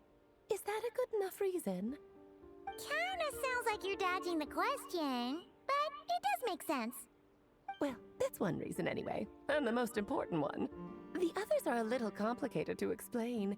For instance, cleaning up after dearest Miss R. Albedo could tell you more about that if you're curious, but right now, I have a more important question to ask you. Why are you collecting the moon marrows? I see. Nicole told me about that legend once. Nicole? You mean Mage Anne? Oh, so you remember. Yes, of course. That was a story about fate, her area of expertise. But back to the story of our dear moon goddess. I'm afraid her intended method of returning to the moon is unlikely to work anymore. What does that mean? She may be missing, but she hasn't gone anywhere. She has disappeared.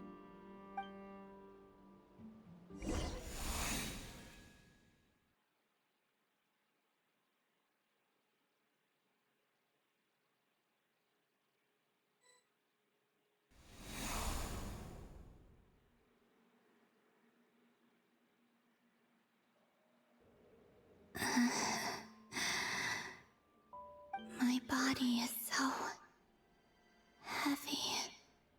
Wait, no. It's my mind that's heavy. My arms and legs are as light as a feather. What's happening to me? I feel drowsy, like I've been asleep for too long. Is it daytime or nighttime? Is the moon out? I think I'll go for a walk.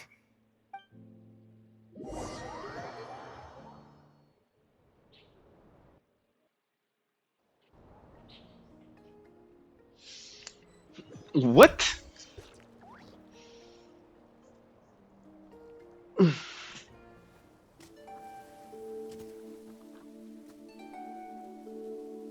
Are you out for a walk too? Huh?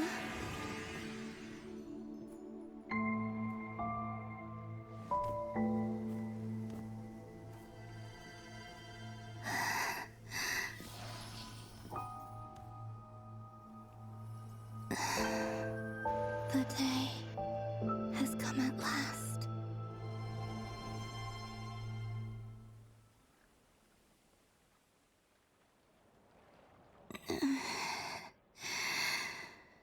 What? Have I grown so weak that I can't even sustain my physical form? But Moon Prayer Night is nearly here. I was so close to returning home. Death is near. Is this how it ends for me? Will I return to the moon after I disappear? Or...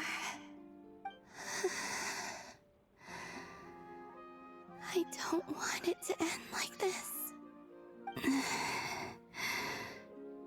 So far, at least, I still exist. Even if not physically, I can still feel. But as my power wanes, I'm I'm sure that too will fade. I suppose I might take one final look at this world. The world where I was born.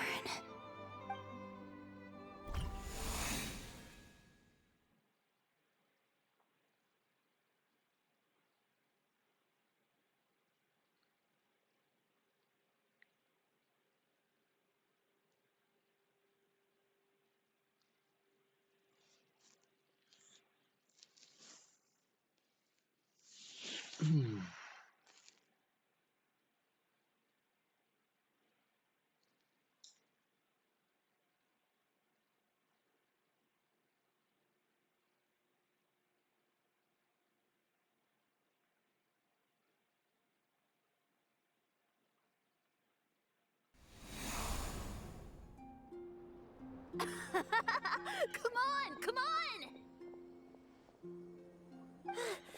Wait for me! The Frost Moon Enclave. How much it has changed since I was born. These decorations, they're so heavy. It's times like this when you kind of wish men could be priestesses and acolytes. How fascinating. I've never had the chance to be privy to people's private lives in this way. In the past, people would get so solemn and serious the moment I showed my face. Like they were frozen stiff. Karina, Lametti, it's time to eat. Coming. I want to watch them a little longer.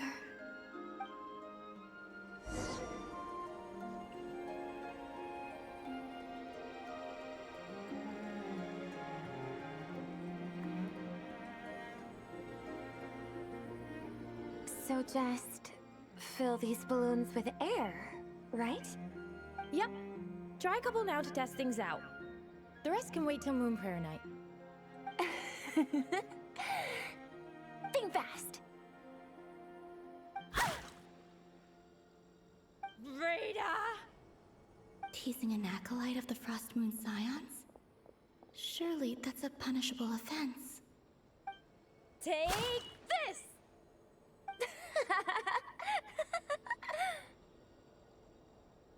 Huh? All right, enough horsing around. Lady Lauma gave us a task. We should get back to it. The task is just to check that the balloons don't leak, right? Doesn't matter if we fill them with air or water. Yeah. Okay, you got me there. And you got me there. But still, we can't use all the balloons before the festival even starts. We won't use all of them. And as long as Lady Lauma's trusted acolyte doesn't snitch, this can stay as a little secret between friends. A couple more can't do any harm, right? Oh, you menace. Then, think fast!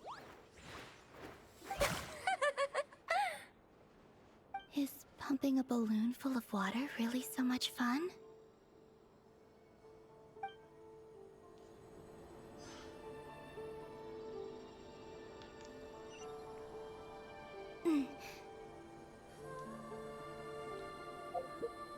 Non dà. Ecco. Whee, whee.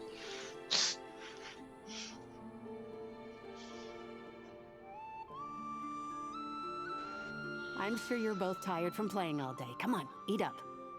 A plain, humble meal. That has always been the way of the Frost Moon Scions. Huh? How come Lametti got a midsummer berry dessert? Oh, I always get Lockaberry. I don't mind sharing. You can have a bite of mine if I get to have a bite of yours. They're sharing food? I've never shared food with anyone before. Even at the Harbinger tea parties, everyone just ate off their own plate. And when I couldn't finish my food offerings from the Frost Moon Scions, they'd leave the leftovers out under the moonlight for the animals to claim. Hey!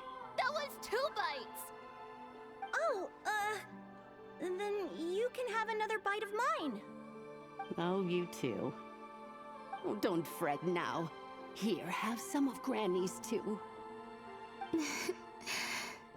So this is what it means to be family.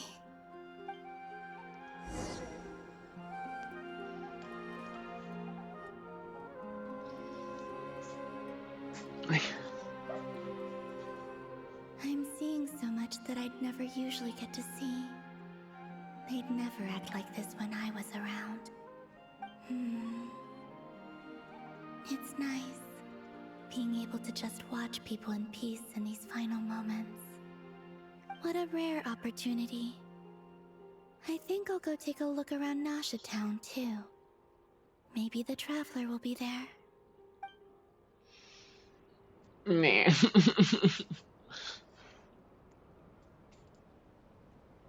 Me.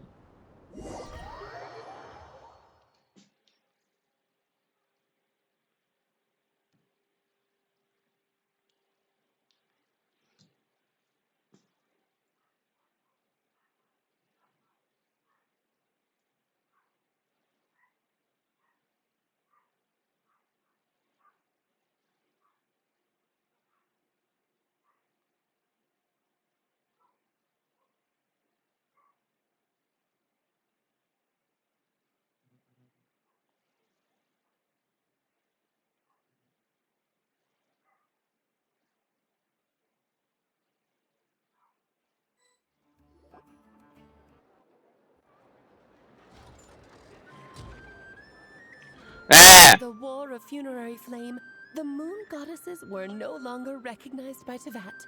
They lost the whole foundation for their existence. That's why the moon goddess's strength is fading. She cannot withstand the world's rejection of her.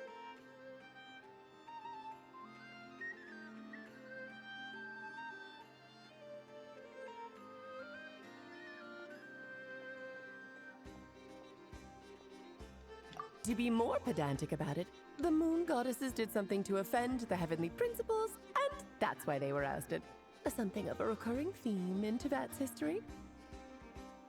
Theoretically, speaking so candidly should put me in their crosshairs too, but they can't tell me what to do. I'll say whatever I want.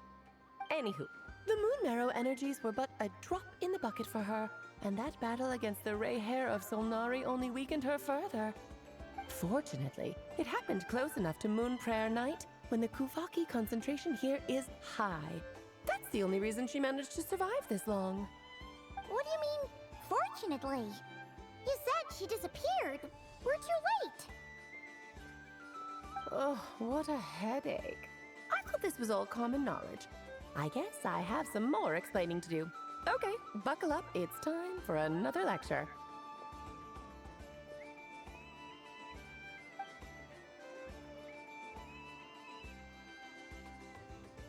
Now, I said earlier that the moon goddesses lost the foundation for their existence. The reason for that has to do with the natural order. Basically, the rationale for their existence in Tevat was lost. The same logic applies to the present moon goddess too. Consider her existence so far. Her comrades in the Fatui called her Damselette.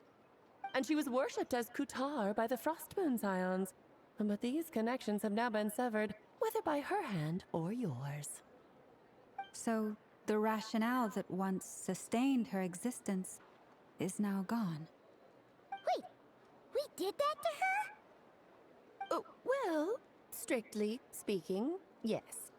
But let's not start pointing fingers, shall we? I'll only end up as the big bad villain, and that's not the kind of final boss I want to be. Of course I do. I'm only the greatest mage in the whole entire world. Now, if you wish to find your moon goddess, there are two problems we need to solve. Firstly, we'll need to strengthen the connection between her and Tevat, at least enough to sustain her until Moon Prayer Night. Strengthen her connection? But does that mean I'll have to rally all the Frost Moon faithful behind this? I'm afraid a bygone faith and a former home won't be of any help to her now.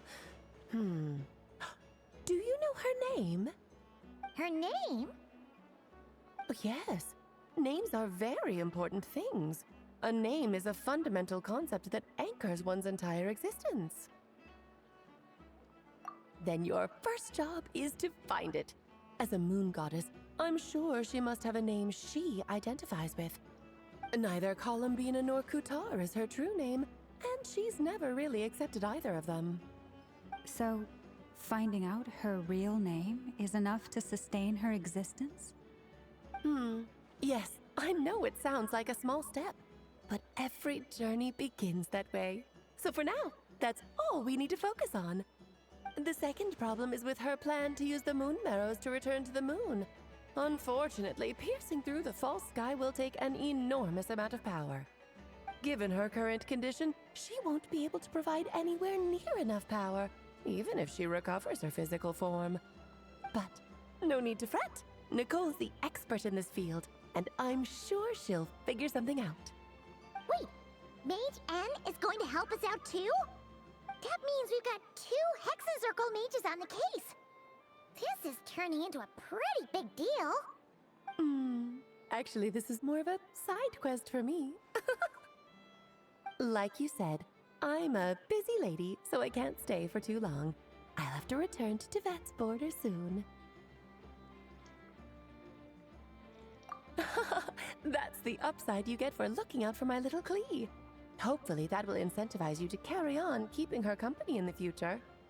Anyway, jokes aside, you'd better get moving. It will take quite a miracle for the moon goddess's consciousness to hold out till moon prayer night. Oh, I suppose I might as well tell you where Nicole is before I leave. Off you go now. Time to meet your new friend. Oh, yes, and a little suggestion. Don't forget to mind your heads. What? I wonder how Durin's doing. I should really go see him before I head back. You really are super busy. I most certainly am. There's so many children I have to keep tabs on just in Mondstadt. Durin, Albedo, Venti, Varka. Klee didn't make the list, huh? Of course not. Klee is my pride and joy. I have no qualms about her, because she's the best child in the whole wide world. Yeah. Klee's a little angel. I'm glad you agree. Well, all the best. See you when I see you.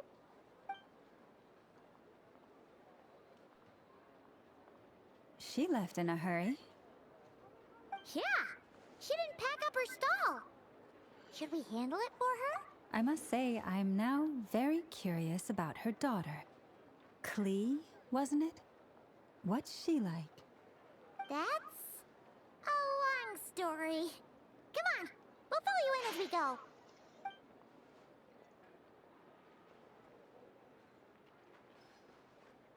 Tem que fazer TP ou vou falar automaticamente? Eu tenho que ver um chuvidinho. Isto é só a minha mãe. Queria só pôr pausa. Ok.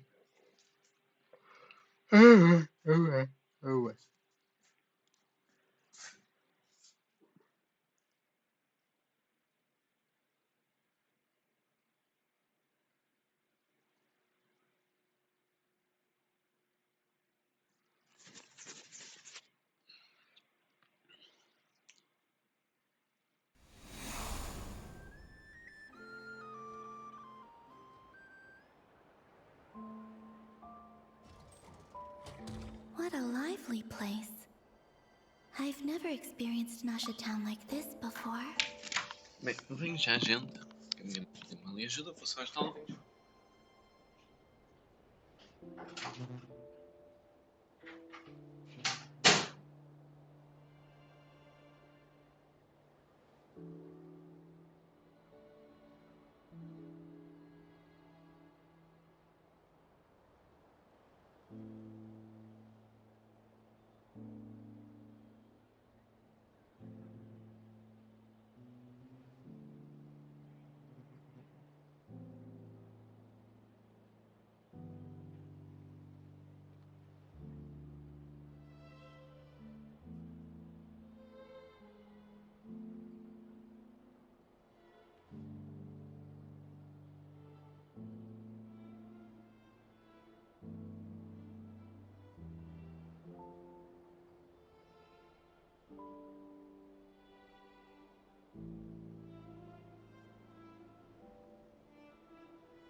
Peço desculpe, sente-me, já viste. Hey, you old geezer! Your hammer's rusted through! Who are you calling old geezer? Are they quarreling? I'm looking right at him! You've really gone downhill since giving your daughter free rein in the workshop. Can you even swing a hammer anymore? It shouldn't take you days just to fix a single chair!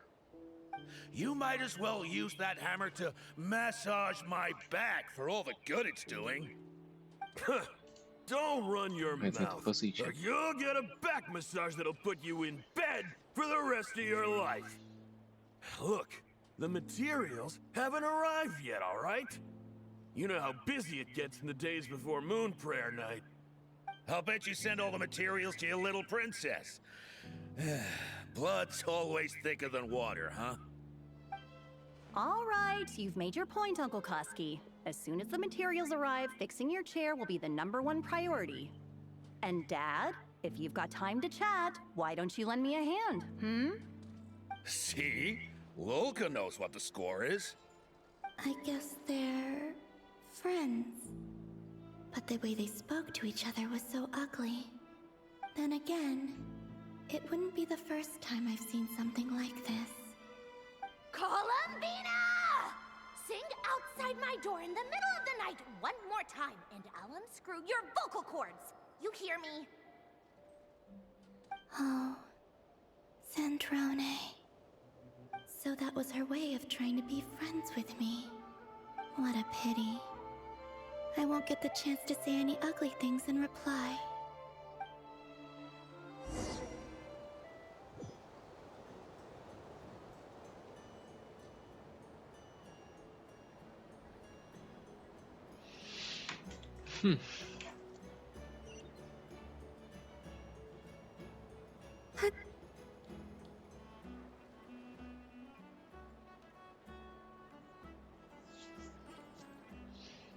Hey, have you decided what to give her for Moon Prayer Night? I sure have.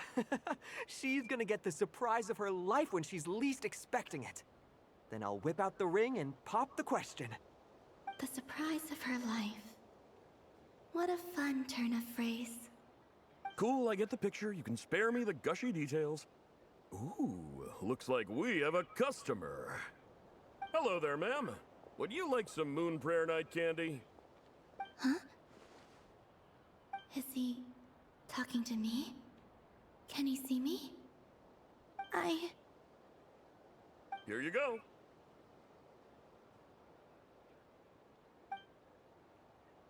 Oh.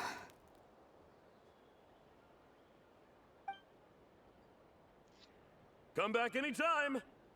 Right. Now, where were we? I don't know why, but I still held out hope.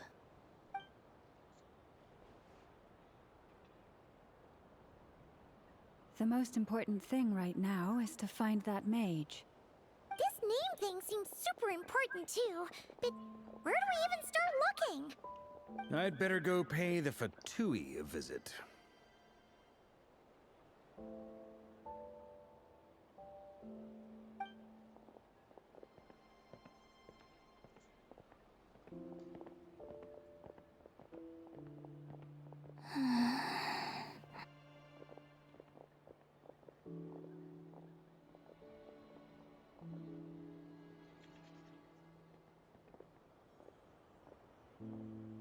Columbina?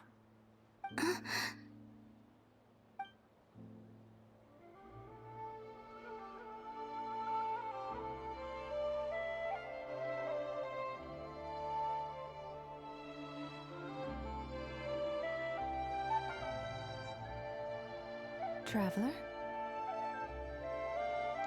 Let's go! Isn't it be spacing out?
Não combina.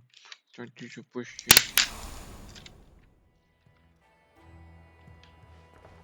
Menina, deixa que tu esteja aqui comigo. Vem comigo, vamos conhecer o Nikon.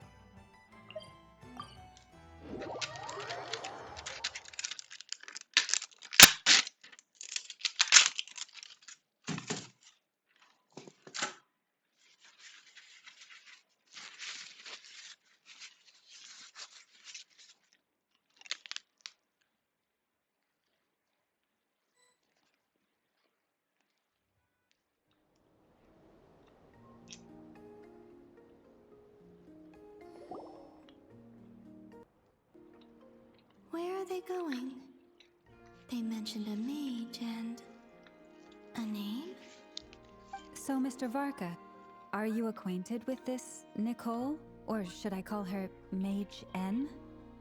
Ah, not really. We've never met, though she has come up in conversation. From what I've gathered, Alice kinda took Nicole under her wing. Taught her how to speak in a more ladylike fashion, that kind of thing. Huh. Hard to imagine Alice as an etiquette coach. Yeah, Alice is a larger-than-life personality, I'll give you that. But then again, that's why she's able to draw such an eclectic mix of people into her inner circle. If I remember correctly, being an interesting person is actually one of her main entry requirements. So, if you ever wanted to join the Hexenzirkel, I'm sure you'd both be eligible to apply. Hey! Don't go around making promises on Alice's behalf. I wouldn't dare. I'm just trying to paint a picture of the Hexenzirkel for you. Okay, sure. Anyway, since none of us have ever met Nicole, how are we supposed to find her? We can't just go up to every woman in sight and ask, hey, are you Nicole? Maybe something she's wearing will give it away? Like, a windbloom pinned to her chest or something. Wait a minute. Alice never said Nicole was from Mondstadt. Oh, true. That would be this young lady, then?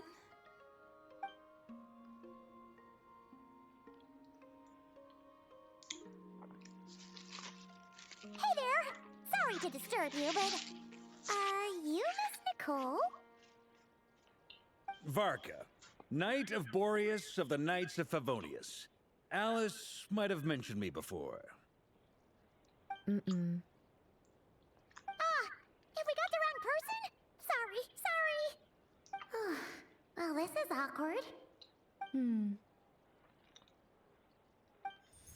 When I shook my head, I meant, no, Alice hasn't mentioned you before. Huh? Where is this voice coming from? My apologies. For certain reasons, I am unable to speak. This is the only way I can communicate with you.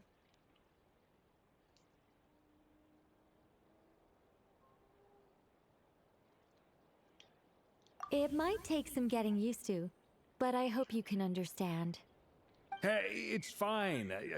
I'm more shocked by the fact that Alice never speaks about me. As for you two, we have crossed paths twice before, but it is nonetheless a pleasure to finally meet you. It's really you! Thanks for all your guidance in the past! You're quite welcome. This time, things are different. We have reached the unwritten pages of the story. You might say that we stand at the crossroads of fate.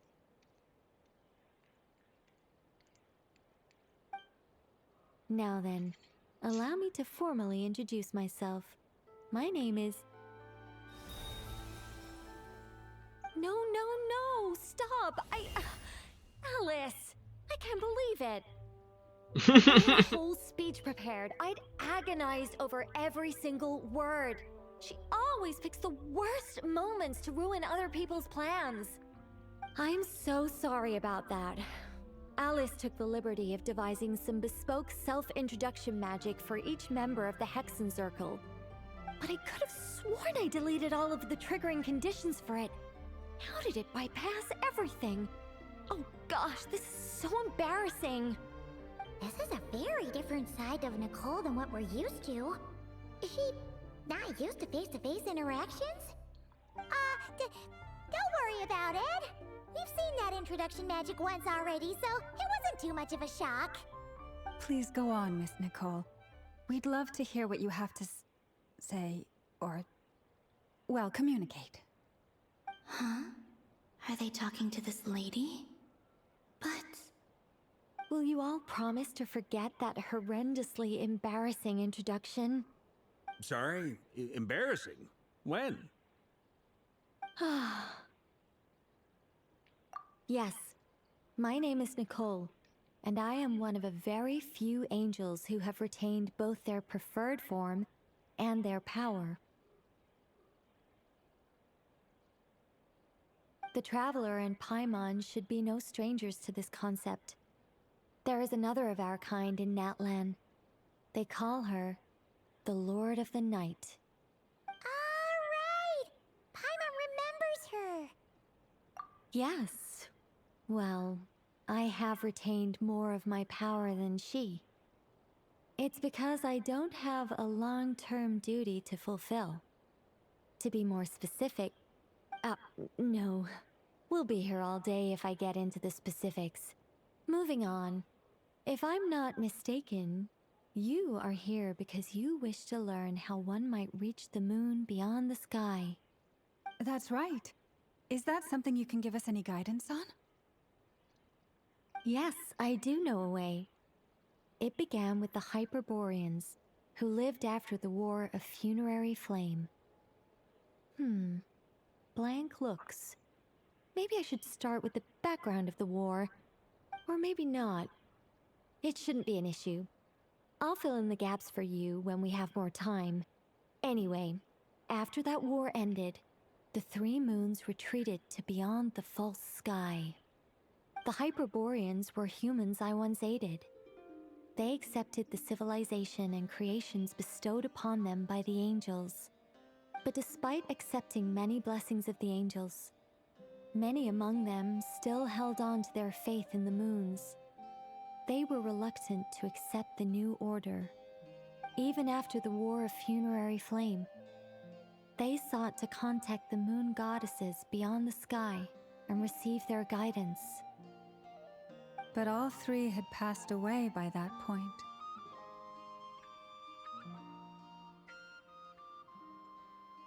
This mage has a unique method of communicating. Is she talking about the moons? Yes, but they did not know. And so, still they prayed for the moon goddess's mercy. After building titanic structures that consumed vast amounts of Kuvaki, at last they glimpsed the moons and heard their voices. But of course, they were gravely disappointed. For it was then that they realized the three moon goddesses were dead. Oh, that's such a sad story. It is. Humanity was in a very sorry state at that time. The angels who had once aided them were gone, and the War of Funerary Flames had left them homeless and destitute. Just a second, I gotta ask. How relevant is all this history to the task at hand? Well, I mean, it's... Okay, it seems we've drifted into irrelevant narrative waters. It's been a while since I've had the chance to speak inside someone's head. As soon as I got started, I lost control, and the words just flowed out like a waterfall. What I'm trying to say is... Right, yes, that's it. The relevant part is the ritual created by the Hyperboreans. The fact that they bypassed the false sky and saw the true moons implies that they successfully built a connection between Tivat and the outside world. Which means, with enough Kuvaki and a sufficiently stable connection, it should be feasible to send one person over the border. Okay, so they built some kind of portal? Oh, Yes. A portal. Yes. Is something wrong? You sound disappointed. I just didn't expect you to summarize it so well. It turns out I could have said all that in one word, if only I'd managed to think of it. No, please, it's fine. This is invaluable knowledge. I'll be sure to record and preserve everything in writing. Oh, really? Well, in that case, I suppose I could backtrack and add some more detail. I did gloss over a few things so far. Whoa, whoa, whoa, time out. Let's summarize what we've got first. The Hyperboreans were the last ones to use this method, right? So we somehow need to find whatever structure they built and make sure there's enough Kuvaki to power it up. Luckily, we have the moon marrow of both the eternal and iridescent moons, so we're all good for Kuvaki. Which means the key issue we need to focus on is finding the place. Am I right so far? Yes. Although I expect the structure is long gone by now. That said, what if we could take advantage of the phantoms to travel back to a time when it still existed? Well, travel back isn't quite accurate. It's more like we'd be creating a handshake between 2 points in space-time. We wouldn't even have to pick a time when it still existed. It could just be a time when it still appeared in phantom form via projection, or we could project our own phantoms, fold them together at... You look lost. Was that too hard to follow? Yeah, things got a little, technical there. Paimon's brain is reaching capacity. All right. Let me think about how to put this more simply. Okay, got it. Over the next few days, I'll search for phantoms that we can use. Once I find one that meets the criteria, I'll let you know and we'll regroup. By completing certain rituals, specific individuals will be able to enter the phantom and make it to the Hyperborean structure. If everything checks out and it looks feasible, we'll just need to wait for Moon Prayer Night, and we can send the moon goddess back home. I'm really skimping on the detail here. Is this making any sense at all? I think so. For now, we'll just wait to hear from you. Yes. Basically, yes. Great. Counting on you. In the meantime, we'll focus on finding the moon goddess's name. My name? Are they looking for a way to stop me from disappearing? Excuse me, Miss... Go on, Miss Nicole. This conversation was a little all over the place. I didn't catch your name. I am Lauma, of the Frost Moon Scions. Ah, I did wonder. I noticed that you listened very intently when I spoke about Hyperborea and the moon's history. If you'd be interested, I'd love to visit you this evening and go through it again in greater detail. Also, if you were serious about making a record, it would be too risky to simply write down the raw details as is. I would suggest some tweaks. Maybe rewrite the stories as fairy tales or fables, perhaps even prayers. Anyway, we can cross that bridge when we come to it. So, see you later then? Oh, and no need to prepare anything. Just a cup of tea will do. See ya! She seems friendly. It's just... It's so nice to find someone who's actually willing to listen. I've been dying for a chance to finally go through all this systematically from start to finish. Any longer and I'd probably start forgetting it. Now Paimon gets why Alice told us to mind our heads. Ha ha ha ha! What did I tell you? A lot of quirky people in Alice's orbit. Now then, the next order of business is, where do we start looking for the moon goddess's name? Maybe the rest of what Nicole has to say might give us some clues. Once I've heard her out, I'll summarize the salient points and share them with you all. I'm also inclined to review our other documents. Yes, our faith was first established by our Hyperborean ancestors, but many of the more factually accurate records are from after Kutar's birth.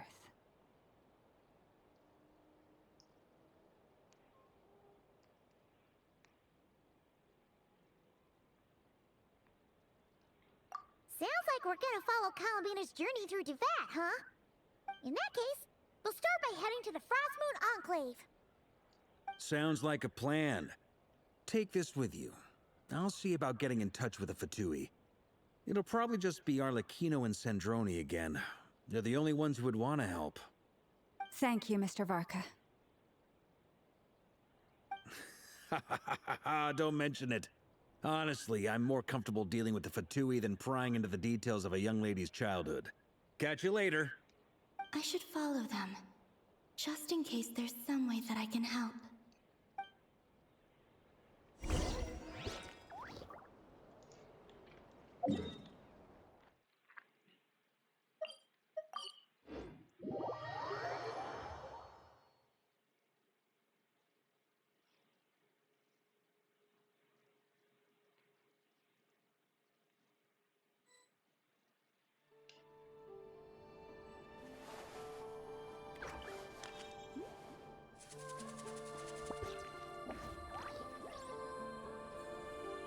A while ago, I took the time to organize all documents in our possession that pertain to Kutar. What you see here is the material I consider reliable. You're saying there's unreliable material too? Yes. Most of the information we have was transmitted through an oral tradition.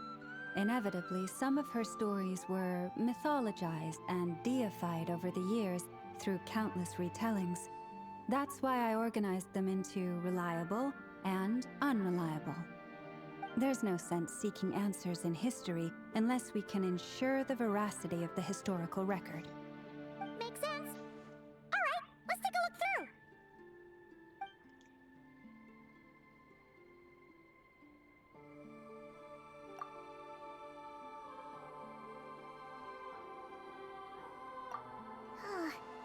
Almost all these records refer to Kutar instead of Columbina. Although neither of those is her real name.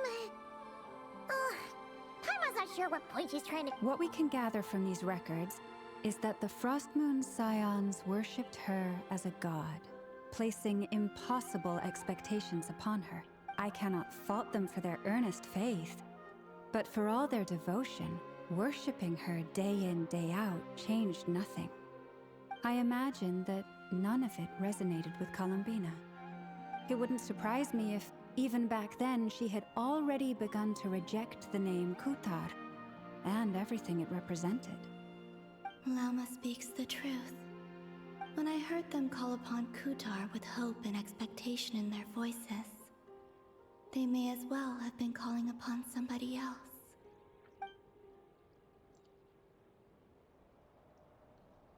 Well, that's a bit complicated.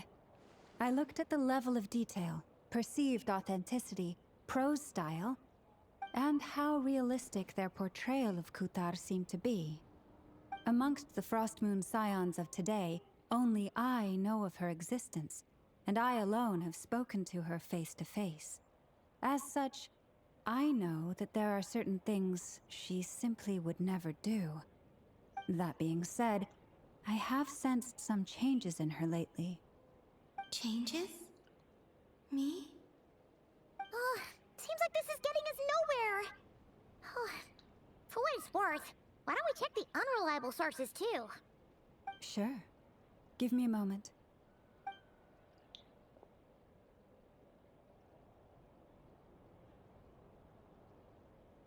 Exerting but a fraction of her divine might, Kutar sheared a great mass from the snow-capped mountain and cast it into the sea, upon whose surface shone the mirror image of the moon. Thus was formed the island of Hisi. Yeah, right. That doesn't even begin to pass the sniff test. The 3 moons are naught but lies through and through. Only one moon has ever shone for us, and Kutar is her name. The vast majority of ancient texts are filled with fanciful tales like these. I trust you understand my criteria a little better now. Kutar did not speak, merely gazing into the distance in silence. And where her gaze landed, this was her prophecy. Clearly, whoever wrote this text never even met Kutar. Otherwise, they'd know that her eyes are always closed. What about you, Traveler? What are you reading? Come on, let Paimon see. The child wished to build a wooden nest with which to shield a fledgling bird from the cold. But being so young and lacking in strength, the child could not snap the branches from the trees. Kutar was passing by. Upon seeing the child, she summoned forward the Kuhenki, who built a beautiful nest for the child. I remember that.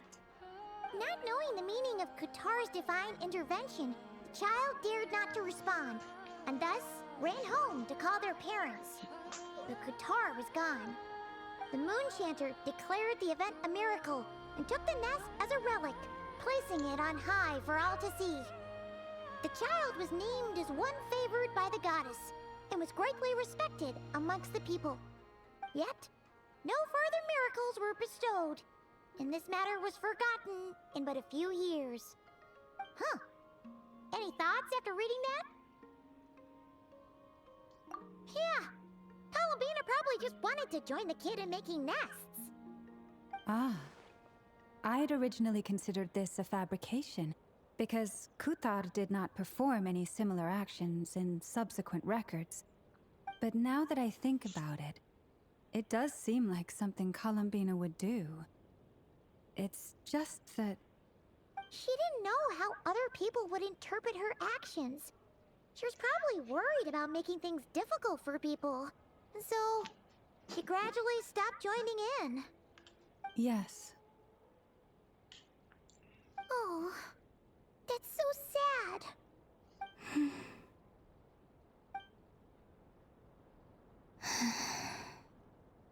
And now, I can make no such gestures of warmth, even if I want to.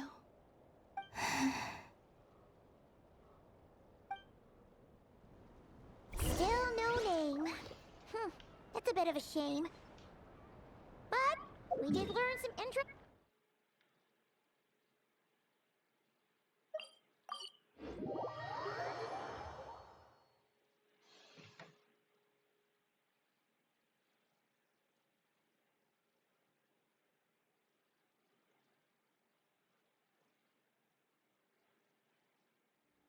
said he was gonna set up a meeting with Arlecchino and Sandrone, right? Let's go back to Nasha Town and see how he's doing.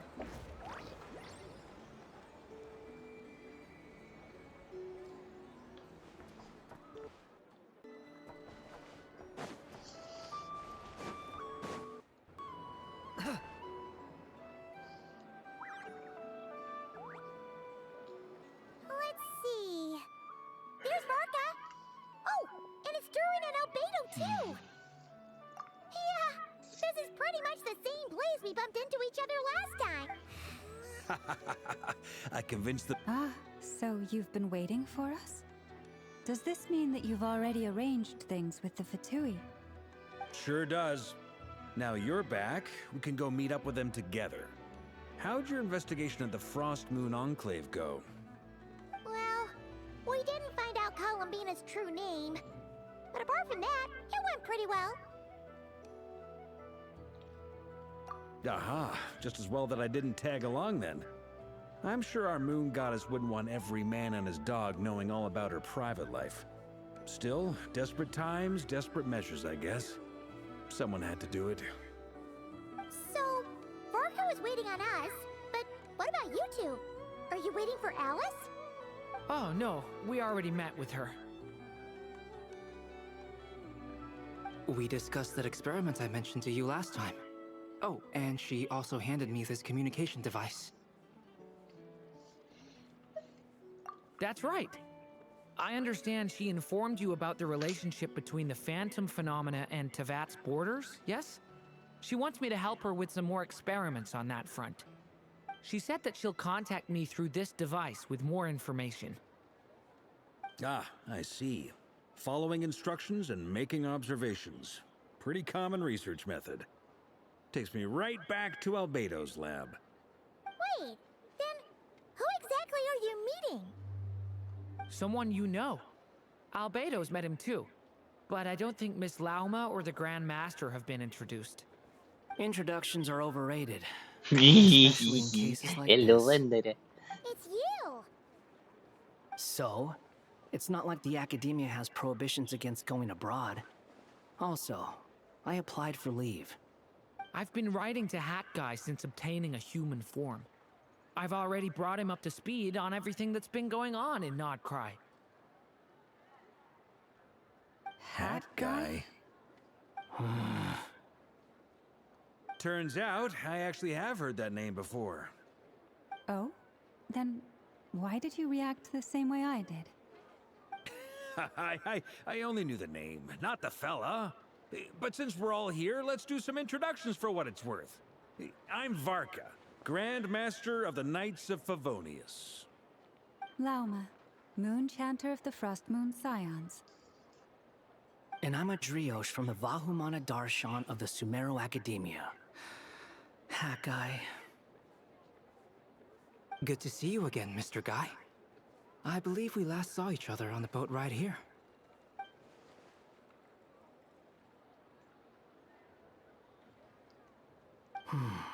Mind you, the only reason I came here is because there's someone I want to look into.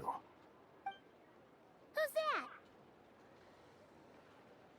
The Doctor, also known as Dottore, second of the Fatui Harbingers. From the tone of your voice, it sounds like there's bad blood between you. I was reviewing our archives and noticed that a lot of information about him was missing. Left a bad taste in my mouth. That's all there is to it. Dottore, or Zondique, as he was then known, once studied at the Academia, but he got kicked out before he could graduate.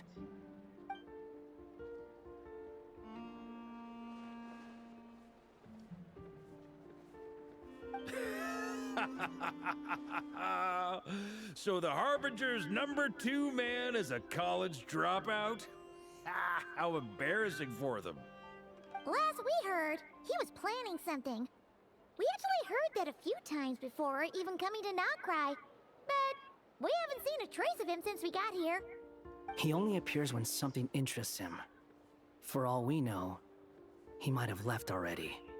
But the fact he did something here at all is worth noting. It'll fill a couple extra lines in his file. Why does it sound less like a file you're writing and more like a criminal record? Anyway, we were just about to meet 2 of the other Harbingers. Want to come along? You might learn a thing or two about him there. Sure. Even though they're Harbingers, well, they're old acquaintances of ours, so, you know, when you talk to them, try to be... I got it. The Frost Moon Scion's relations with the Fatui remain tense. Forgive me if I do not attend. In that case, we'll continue assisting Miss Alice with her experiments. Good stuff. Everyone's having a fruitful time. All right, we better get going. I'll lead the way.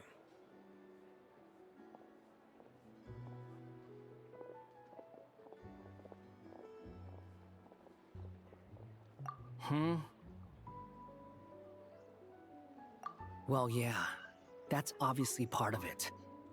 But I'm not the only one who has a score to settle with him. Neither you, nor Lesser Lord Kusanali, nor I want to see him meddling with things again.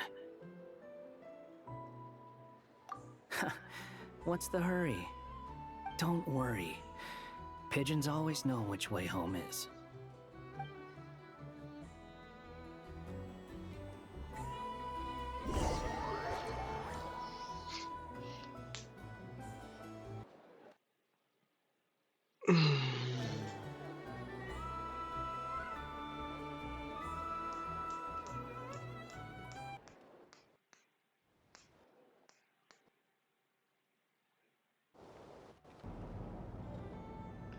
É agora que a gente vai saber como é que isto vai correr.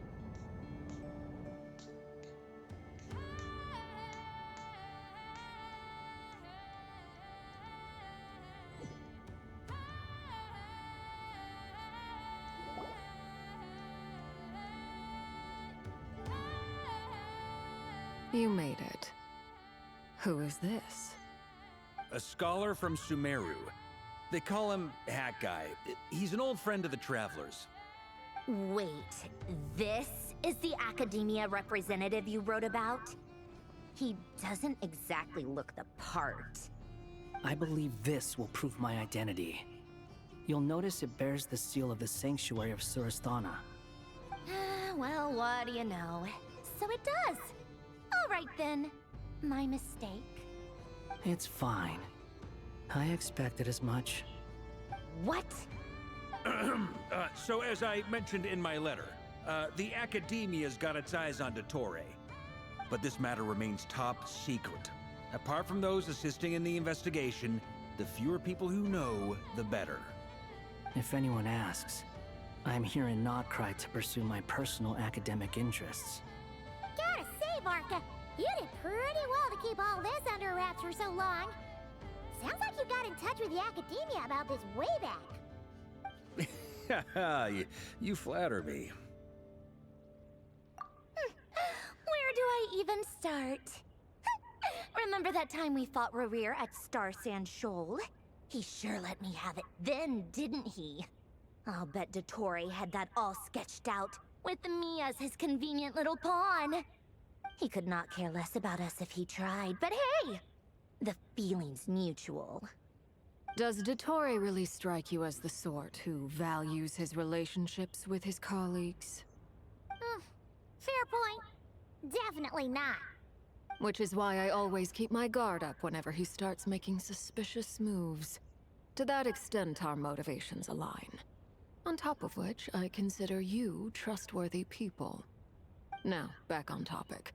In the wake of the Reikir of Solnari episode, Sandrone and I grew suspicious about Dottore's complete inaction during the entire affair. So we tried to find out what he'd been up to, but unfortunately to no avail. He never lets anyone in on his plans. The more he cares about something, the more secretive he gets. Indeed.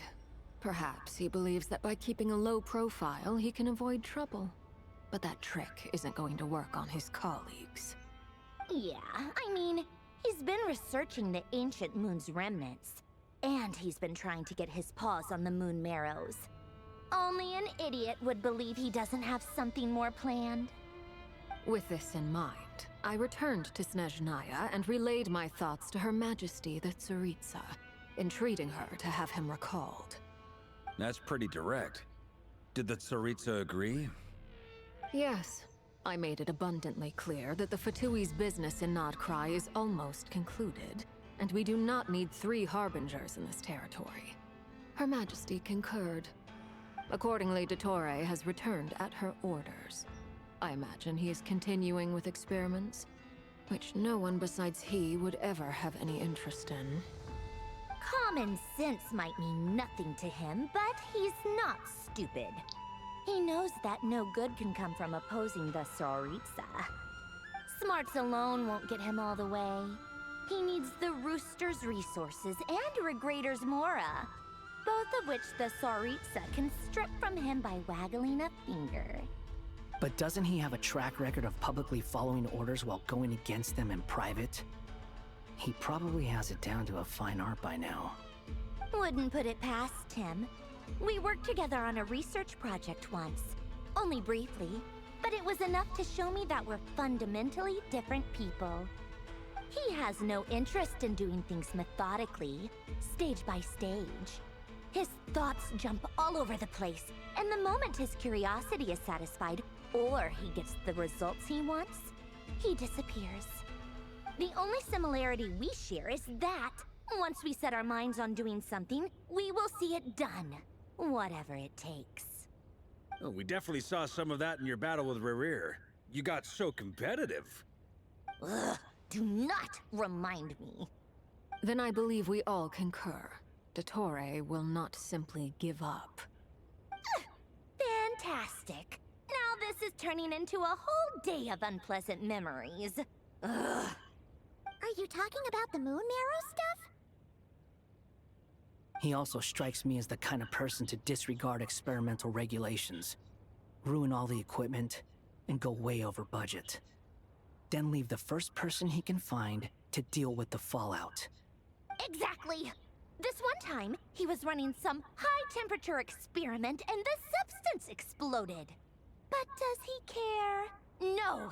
He orders his subordinates to open the device so he can observe the results, which causes the gas inside to leak out. That gas was poisonous. If I hadn't been there, who knows how many people might have died. And after all that, he left while I was still cleaning up after his mess. What a waste of time, he said.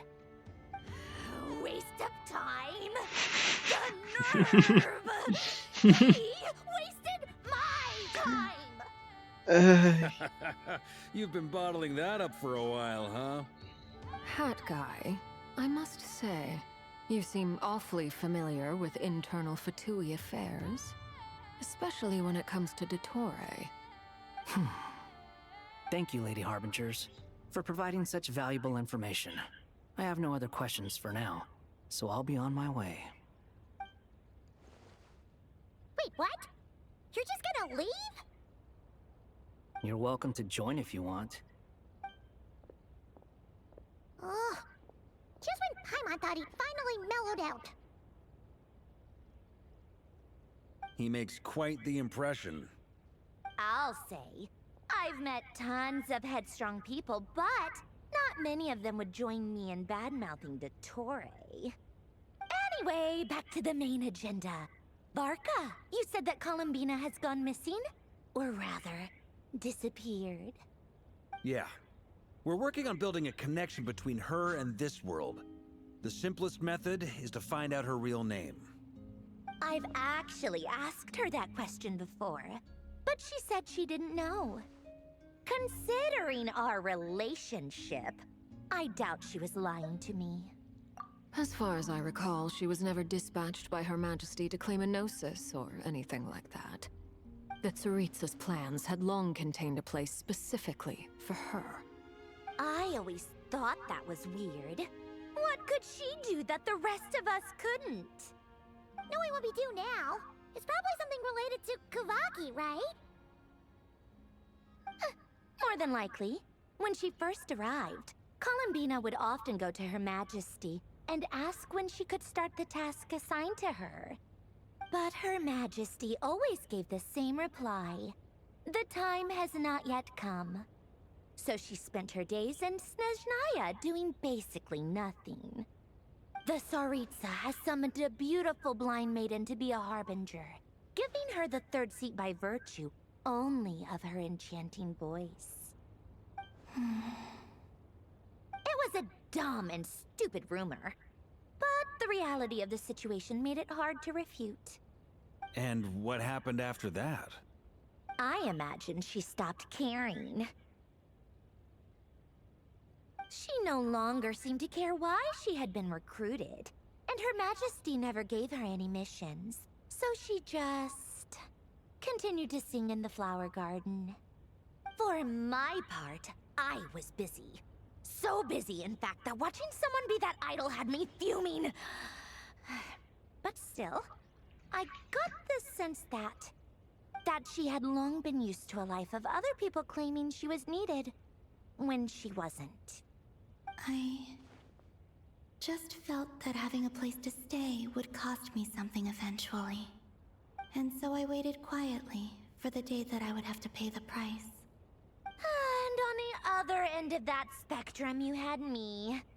Someone once told me that I had the lousiest work and the toughest luck.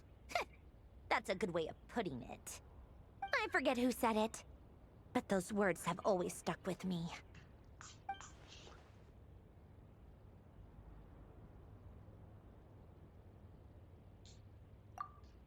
But you've done your job exceptionally well all this time. Because at heart, you are a conscientious person. What is it?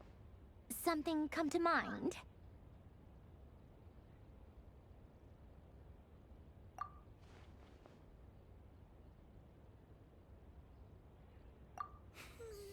That makes sense. Nothing screams you are needed like your name shouted from across the town. Well, good luck with it. But if you ask me, Colambina is still the most shoutable name. I'm just so used to it now. After all the arguments we've had, I can't be bothered trying to remember another name for her. Nor I. Sandrone. Harlequino.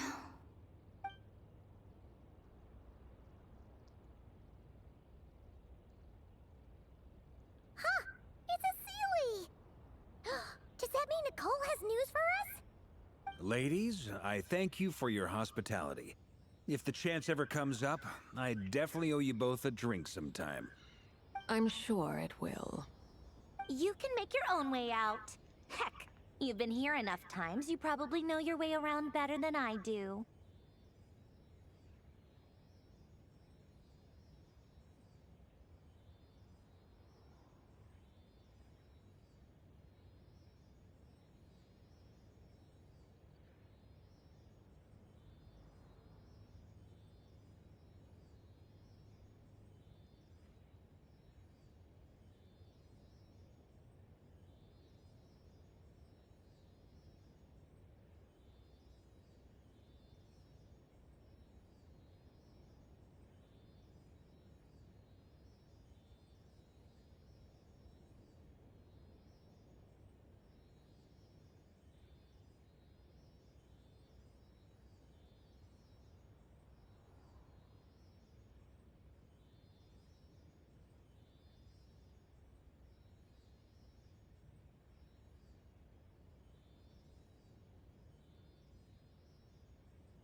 Okay, time to do what adventurers do best. Follow that Sealy!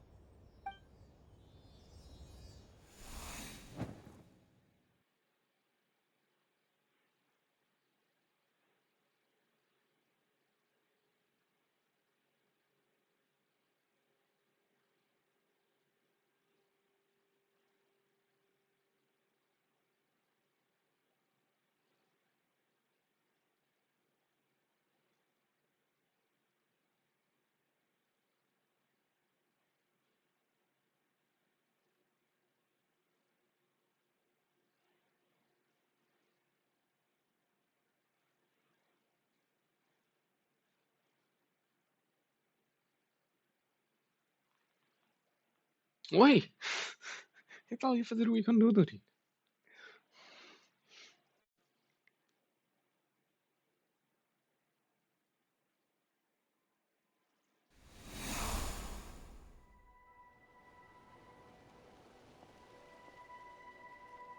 Here you are.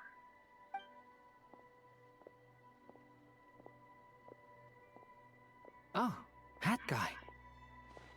How come you're back so soon? Did things go all right with the Fatui? Fine. Totori's been summoned home by the Tsaritsa. Couldn't get much more than that. How about you?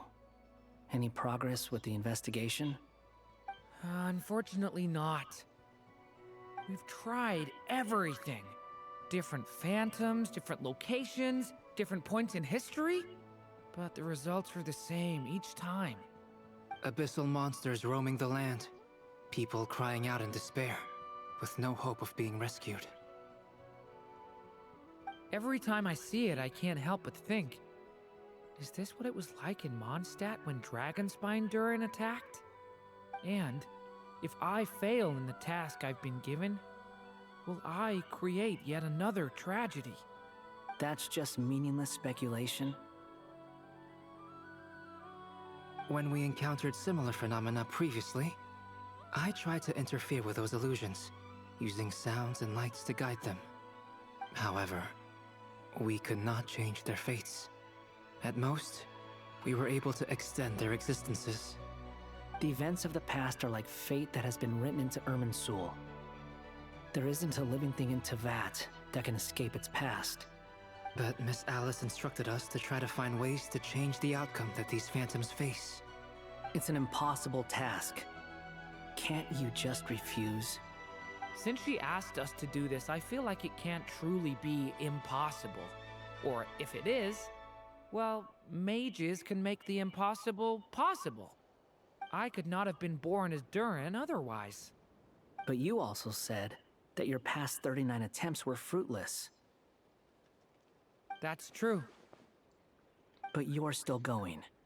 Yes. After this many futile attempts, surely you realize that you're not doing this because you still believe what some mage told you.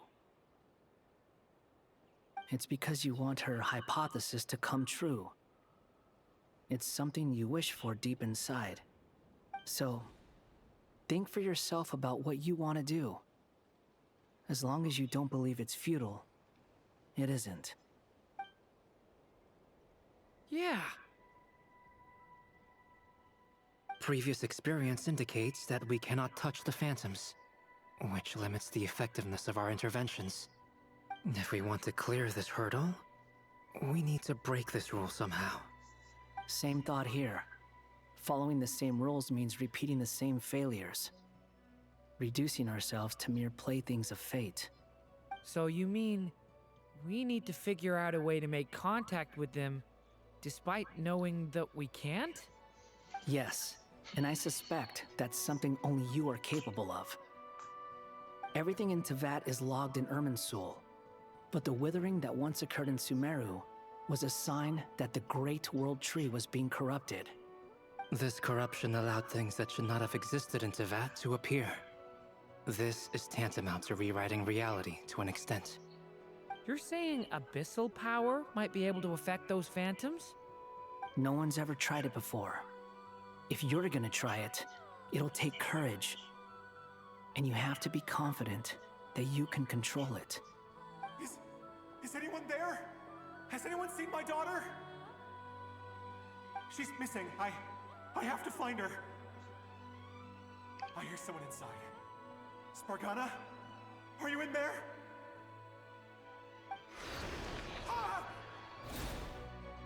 If I can use my abyssal powers to warn him that there is danger here, maybe it'll change his decision. Maybe he'll stay away. Yes. The important thing is not the nature of the power, but rather how you use it. To intimidate and obstruct. Sounds about right for the Abyss. Well, let me try. I should be able to influence that thing.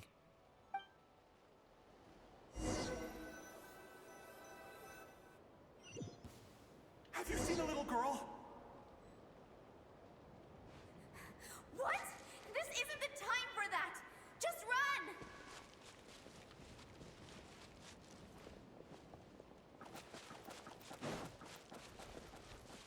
I hear someone inside. Spargana? Are you in there? Monster's coming from.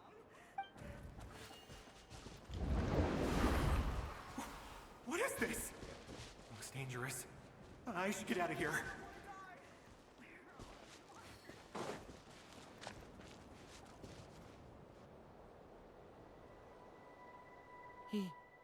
He really left. Ha! We did it! Don't celebrate too soon. Follow him. See what he does next.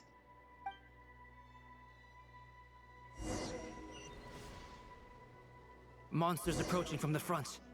You need to stop them and create an opportunity for him to hide.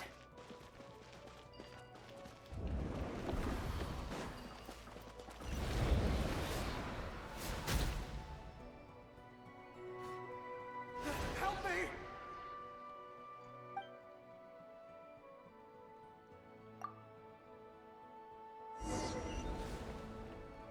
Monsters approaching from the front. You need to stop them and create an opportunity for him to hide.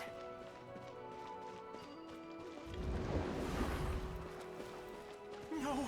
There's monsters ahead!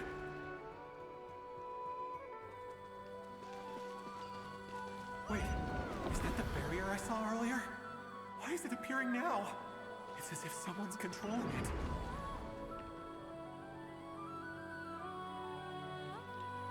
The monsters are gone. Is it safe now?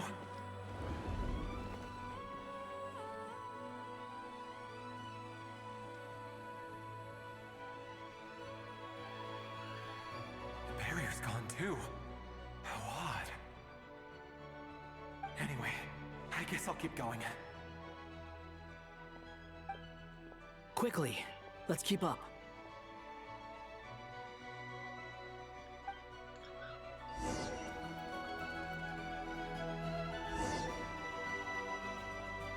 Wait, there was someone else here? Don't go any further. We've got anti-monster traps laid out everywhere. But my daughter must just be up ahead. I have to go. This way's blocked.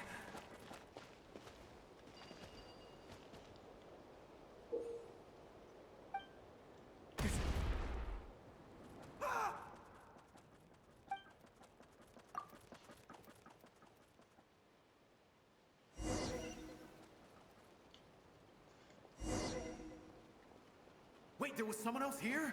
Don't go any further. We've got anti-monster traps laid out everywhere. But my daughter must just be up ahead. I have to go. This way's blocked.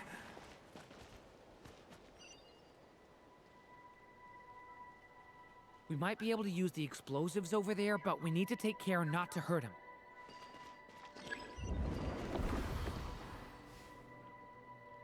I'll use the barrier to keep him at a safe distance.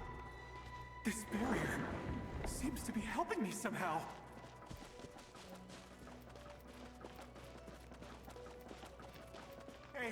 Hey, wake up! Oh, no good. Gotta keep moving ahead.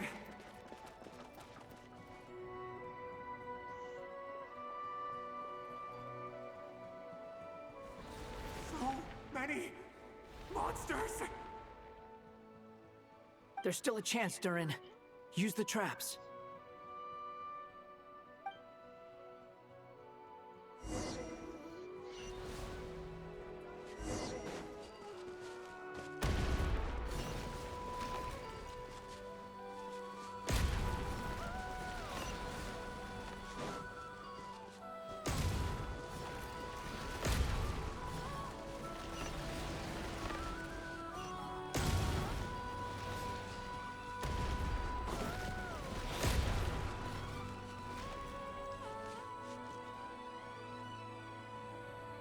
This is a new development. I've never seen this happen before.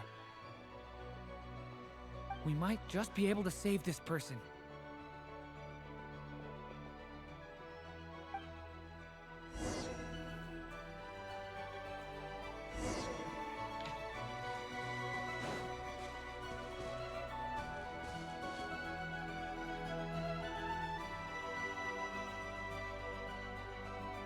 Hello there. Have you seen my daughter? Spargana's her name. She's carrying a large backpack. Get out while you still can, you fool. You won't find any survivors here. But I can't just leave her here. She must be so scared right now. Sorry. Wish I could help, but I haven't seen her. You'll just have to keep looking. Okay, thank you. If I do find her, I'll get her to shelter and come back for you. Don't bother. I've got nowhere left to go.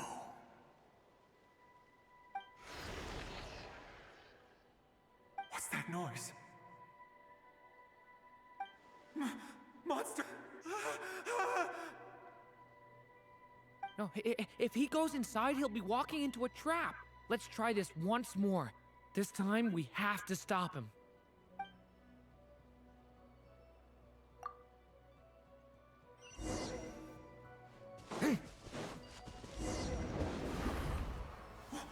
Why?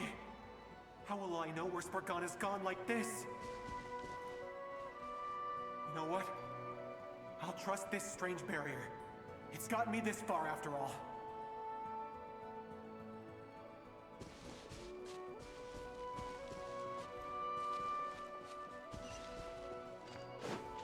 What? Hey! Spargana, are you there?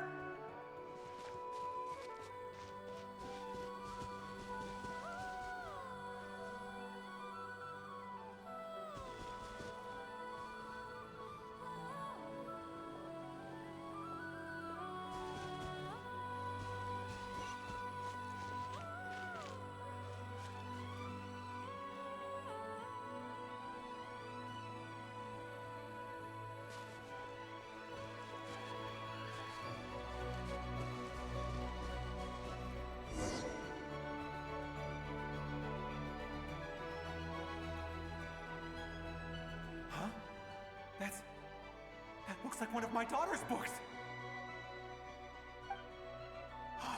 Thank you. Thank you.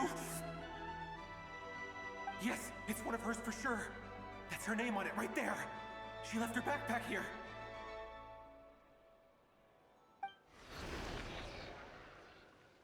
Durin, just like last time. Use the explosives.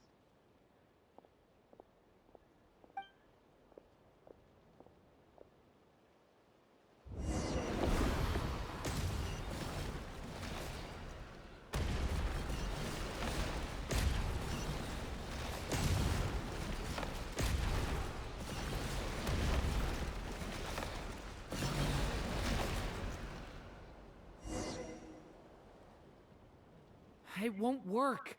There's not enough left. If he makes it in, he'll die.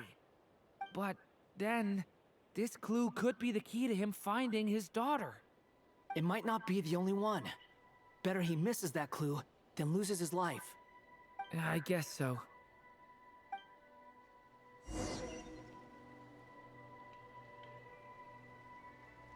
Stop him, Durin. We can't let him get any further in. That's my daughter's book! She's passed this way! Why? Why won't you let me go in? I've searched and searched and searched just for this! But how will I find her without any clues?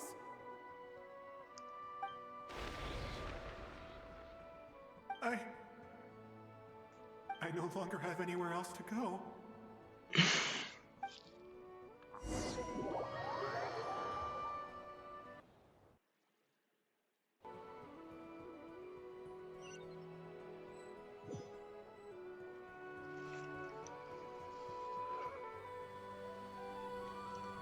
I'm sorry. I'm so sorry. He refuses to go anywhere else. Whether he opens this door or not, all that awaits him now is death. We couldn't change his fate. Albedo? Hat guy? Let's try one more time. I don't know how we're gonna do this, but I don't want to give up either.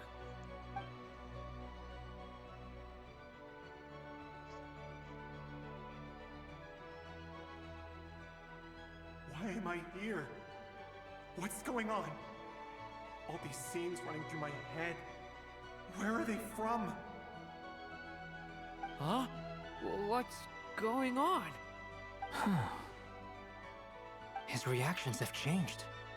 How many times have I... What's happening to me?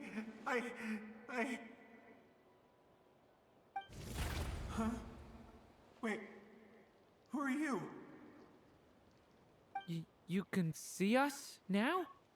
I feel like I always could, but that I only just realized you were there. I'm sorry, I don't know how to describe what I'm feeling.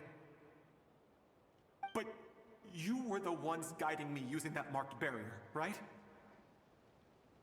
I haven't done anything yet, but those monsters, those deaths, they feel like memories. Like things I really did experience. I won't find my daughter. In fact, I'll ultimately die trying to find her. Isn't that right? Well, no, it isn't. Yes, it is. Even so, we're trying to find a way out of this. You've not seen my daughter either, have you? It seems she really isn't here.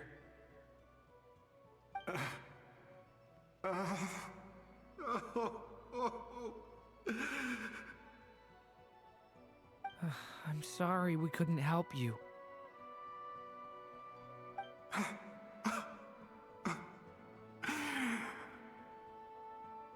I'm just tired. Maybe this is destiny. Maybe it doesn't matter how hard I search. How long do I have left? Experience says 15 to 20 minutes. 15 to 20. Thank you for all your help. Let's rest a while. You look exhausted too. Now's not the time for you to start pitying us. It's not pity. I'm just realizing that I've only got 10 or so minutes left. You know?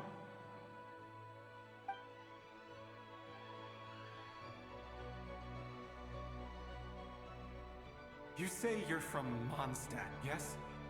A place with windmills, where people enjoy limitless freedom? And you're from Sumeru, where they've built an academy into a giant tree? Yes. It seems you've never heard of either place. Those names are unknown to me, I'm afraid, yes. Have you heard of Hyperborea? I have, but I heard that it was destroyed in the distant past. I see. That was where my ancestors once lived. What about Delphi Pytho? Was it later rebuilt? I've never heard that name. Then what about Sal Vindaknir? I have seen that name on stone tablets on Dragonspine. But I'm afraid the only things left of that place are its ruins. I see. Sure enough, there was no way to turn this around, huh? I'm sorry. I was the one who asked to chat, but it seems like we're too many ages apart. There's barely any common ground to start from. It's all right. We did hear something new, at least. From how you speak of your lives, things must be going all right for you, I guess. They are. Mondstadt is a place of freedom and happiness. There's a lot of good people in the church and the Knights of Favonius, and even outsiders find that it's an easy place to feel at home. We have festivals a few times a year. Everyone gets together to drink, sing, and be merry. Sumeru is a lot more uptight. Not really the kind of place where you can relax. It's a nation fraught with problems wherever you look. But if all you want in life is to seek knowledge, I guess it's pretty much paradise. That's wonderful. In other words, after this all-devouring black tide passed, humanity did not merely avoid extinction, but rose to build prosperous civilizations anew. I mean, I can see you all right now. That must mean the future isn't a total mess, right? That's true. Well, time's almost up. Let's part ways, I think. Might be best if you don't waste too much time on me. The chances are slim, I know, but I'd like to spend these last few minutes looking for Spargana. If things work out, I'd love to tell her about what I've heard. May we meet again. Well, or not, most probably. In that case, may your wishes come true.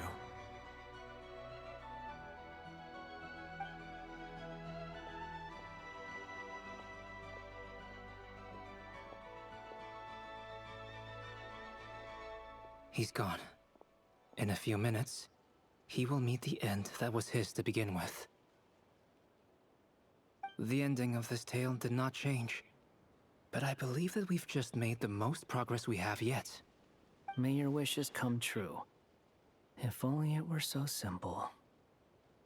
Hat guy, could I ask you a question? You've never talked about your past. It seems complicated, and it weighs heavily on you, too. Would you be willing to tell me about it? I mean, sometimes it's better to get things out in the open. Take that guy we tried to help, for instance. At least he said goodbye with a smile, right? I know about Albedo's past. Our experiences are very similar, and he created me. As for you, you're my first friend, and you've witnessed every step I've taken. But by comparison, I know nothing about you. Either way, I mean, we're still best friends. But if I knew more about you, I might understand your thoughts a bit better. I've told you about myself. I'm a student at the academia. And what did you do before that? Prepared for the entrance exam? All right. If you really don't want to talk about it, I won't press you any further. I was a puppet built from the branches of a white tree, using technology left behind by the Conrian schools of mechanical engineering. A white tree? You mean an Irminsul tree? Yes, a branch of Irminsul that was once connected to the main tree. So you had a human creator too? Yeah, but my creator abandoned me after deciding that I was a failure. After that,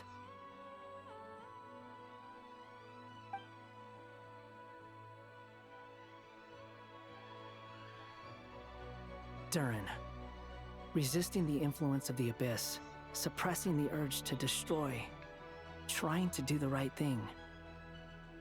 None of these things are easy, but no matter how hard they are, trying to rewrite past wrongs is far harder.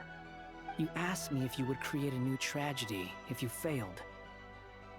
I told you there was no point speculating about that, but the real answer is, yes, you absolutely will. That guy. But at least you've got people here to help steer you away from the wrong path. So, just keep aiming towards the light. I will. I promise. All right, break time's over. Hello? Durin speaking. Hello, friends, it's me! What have you been up to, I'm detecting some unmistakable fluctuations here at the border. The amplitude isn't particularly high, but they're completely different signals from the ones before, and the scale is comparable to those I've detected previously. Alice, we were unable to save that person. However, he appears to have retained a portion of the memories gained through that cycle, and was able to hold a conversation with us. I see. Well, that is rather odd indeed. It definitely merits further attention. Could I trouble you to keep trying the same approach? I need to gather some more data. Counting on you. I should probably have Nicole come and check this out as well.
There you are. I was worried you might stop to collect treasure chests opened by the Seelie along the way. It would have taken you so much longer to get here. another conversation I cannot hear. I am delighted to see that you understand what takes priority, and that your adventurer's instinct has not swayed your resolve. Really, I must applaud you for it. You should know. Paimon's head. Okay, I'll try and keep it short. My senses are telling me that this is where we shall find the entrance to the ruins. Oh, cool! Well, what are we waiting for? Let's open it up and see! Patience. This was a sanctuary of great importance to the Hyperboreans. A special process is required to open the gate. Oh! Like the place that housed the Eternal Moon's marrow?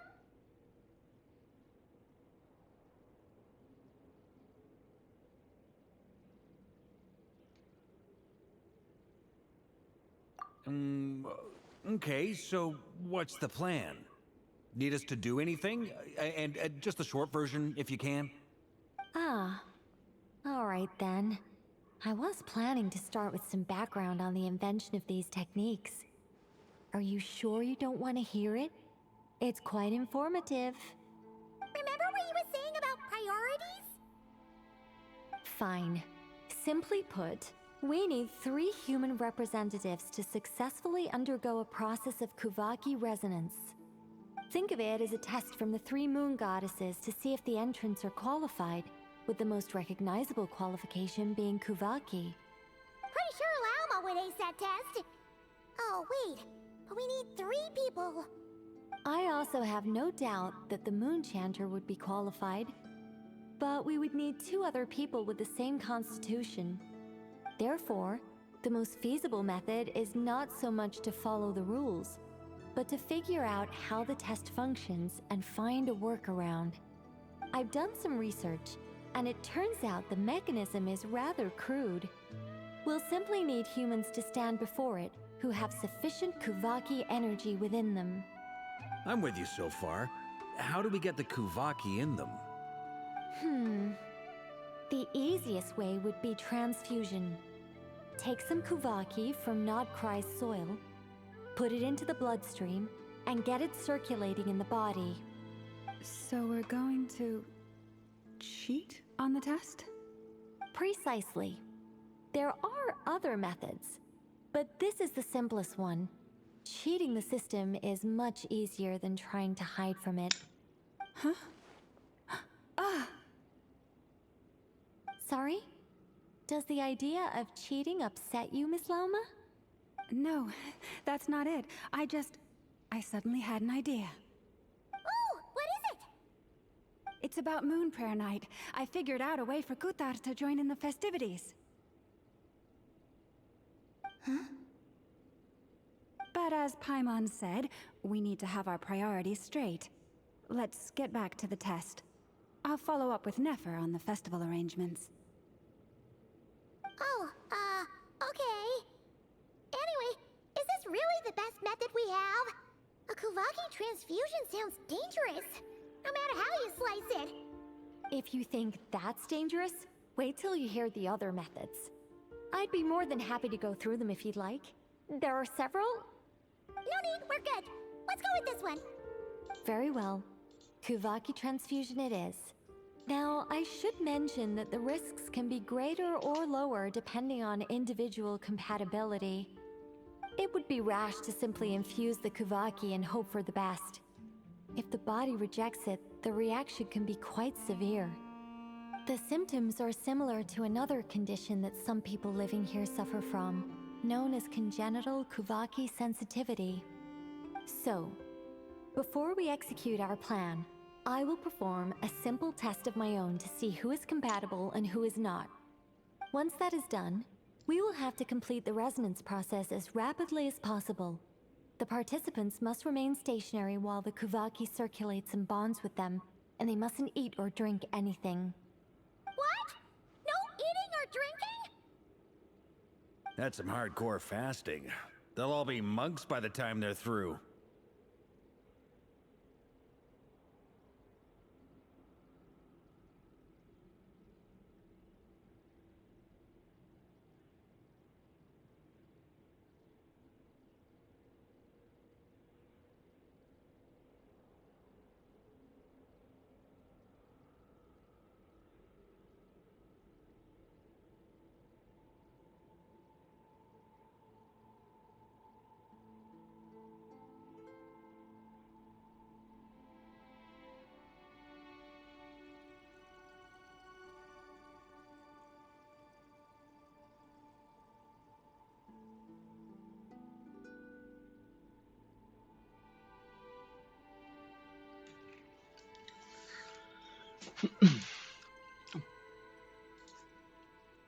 3 days. Oh, that's so long! And we still need to find 2 more people who are not just compatible, but also willing to volunteer. Fasting? What are they talking about? Really? Don't you want to think this through? Haha, count me in too. 3 days without food? I can handle that.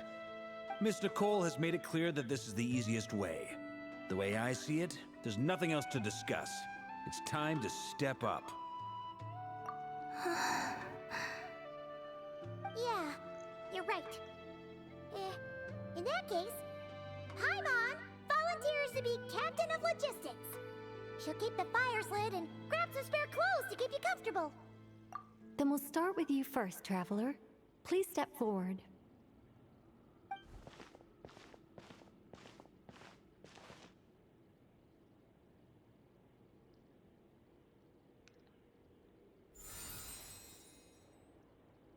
How's it going? Do you feel anything? How about now?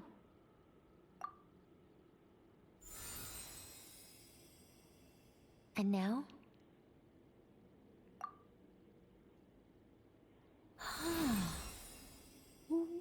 What about now? You guys, it's not a competition, you know. All right, I'm officially impressed. Even as a descender, you can withstand far more than I imagined. It's like I summoned a giant stone titan to arm wrestle you, and your arm hasn't even moved an inch. In my last attempt, I infused 5 times the amount of kuvaki required. Yes, safe to say, compatibility won't be an issue for you. You're eligible to join. You're next, Mr. Varka. Sure, here goes nothing. All right, I'll start where we left off. 5 times the required kuvaki dose. Whoa, whoa, whoa, hey, wait a minute. How's it going? Ooh, no, not great. I kind of want to puke. Feels like I've been drinking too much. A few bottles of wine, then a big stein of Dark Horse, with some hard liquor from Liyue mixed in. You think this is funny? I just lost to a young lady in an arm wrestling contest. I'm never gonna live that down. My apologies. I'll lower the concentration and try again. Oh. How's it going now? I'm not as dizzy as last time, but I can still feel it pulsing around. In that case, you wouldn't be an ideal choice, Mr. Varka. Let's try someone else. Okay, let's go ask some of our other friends then.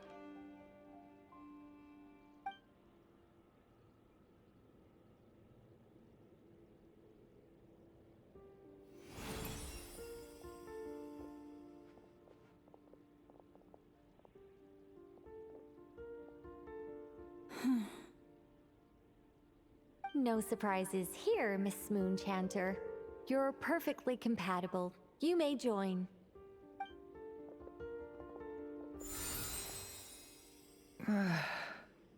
I'm getting a slight headache. Shame. You were so close. Whoa! I'm itching all over! Allergic reaction. We can't have that. Huh? Well, are you gonna start a war? The Hexenzirkel is an organization that cares for and protects children. We will not have them do dangerous things. Not even tests.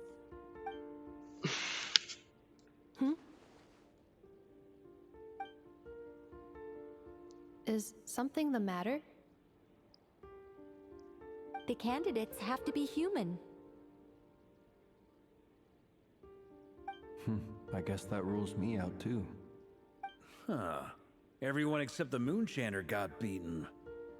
Guess I don't need to feel so bad after all. I mean, looks like this isn't gonna be as easy as we thought. Perhaps I could ask for volunteers among the Frost Moon Scions. I'll see about talking to some trusted Lightkeeper colleagues. Itlua springs to mind. In fact, I think we had some former Frost Moon Scions join our ranks recently. Can you give me the scientific explanation for how the test works? I can probably make some kind of test bot. Then we can just zip through Nashitown, going up to people and pressing a button to check their status. Wouldn't that be way easier? No. Wow! No elaboration for once. How about I contact the Knights of Favonia's garrison in the Wave Chaser plane? Shame that Lohan's already left. And that guy's even tougher than I am. Strange.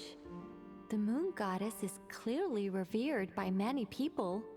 So why is she on the brink of disappearing? She mentioned that the world has rejected her from the very beginning. And when we fought the Reikir of Salnari, it seemed like she exhausted her power for our sake. Also, I'm not sure revered is the right word for how people feel about her. Gratitude, certainly. For my part, anyway. It's basic reciprocity. She helped us, so she deserves our help in return. Yeah.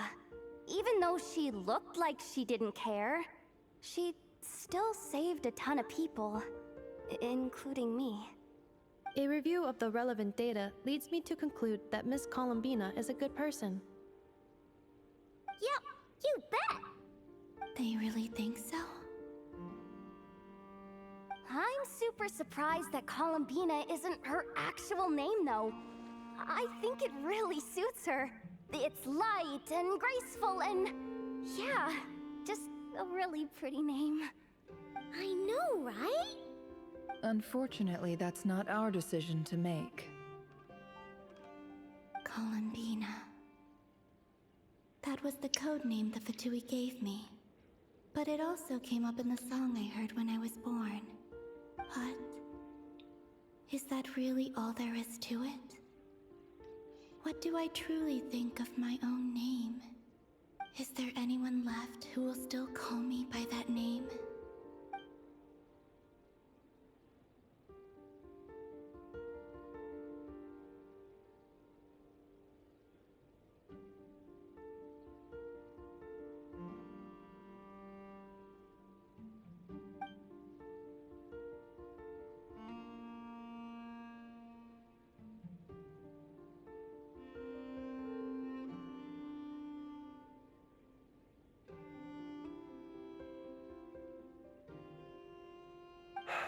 Moon Prayer Night is getting closer by the day. We're running out of time. We need to look for other candidates. Then allow me to try. Huh? What are you doing here? You contacted your friends via the Adventurers Guild. Sandrone has been keeping an eye out for something like that, so she informed me. Since I have the ability to accommodate a moon marrow, I should prove to be a suitable candidate. Arlecchino. When can we begin? I see. We can begin right away.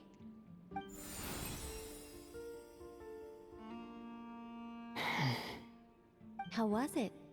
Did you feel any discomfort? Not at all. Then it seems we shan't need to look for additional candidates after all.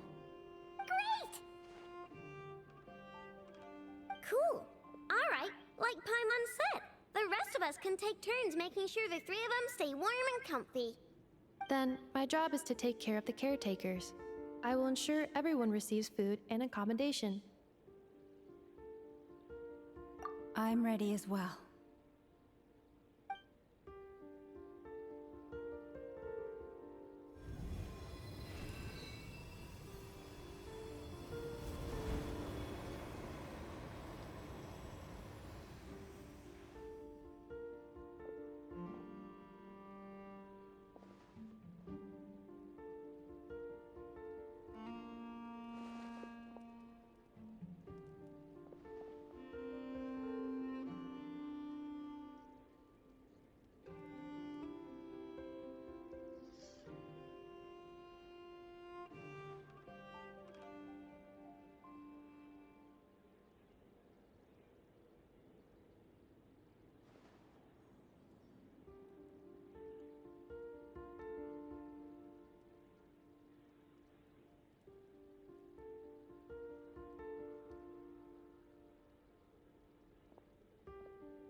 The work is done. The sacred scroll shut. The stars grow dim, the people silent. The white sun sets, the silver moon rises. O path to the temple, appear now before us.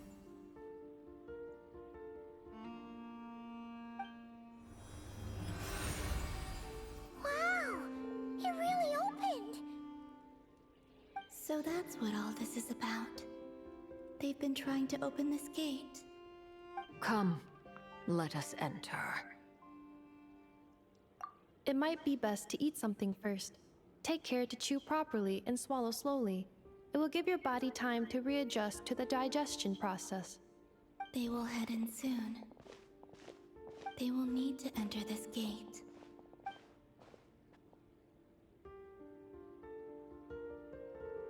Huh? I cannot pass through. Is it because I have no physical body? It has been 3 days. My strength has all but completely faded. Can I really hold on until Moon Prayer Night?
blade embraces its duty, as a jeweler cherishes their gems.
An insurmountable problem, I presume?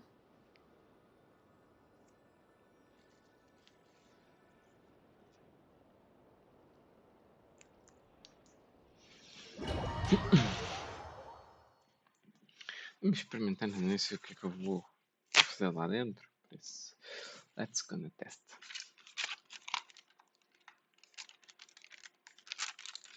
Caguei, tenho um volume grande. Peguei com uma arma lá, negativo.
Are these people...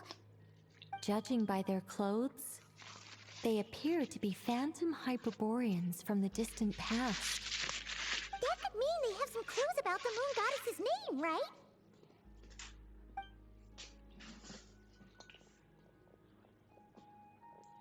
Hey there!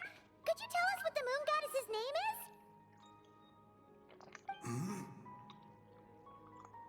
Sorry. That's probably a weird question, huh? How do we explain this? The moons are long gone, and their goddesses are dead. Their names no longer mean anything. When a new moon goddess is born, we will surely know her name. We have used every last resource at our disposal. All that remains is to wait, patiently and quietly.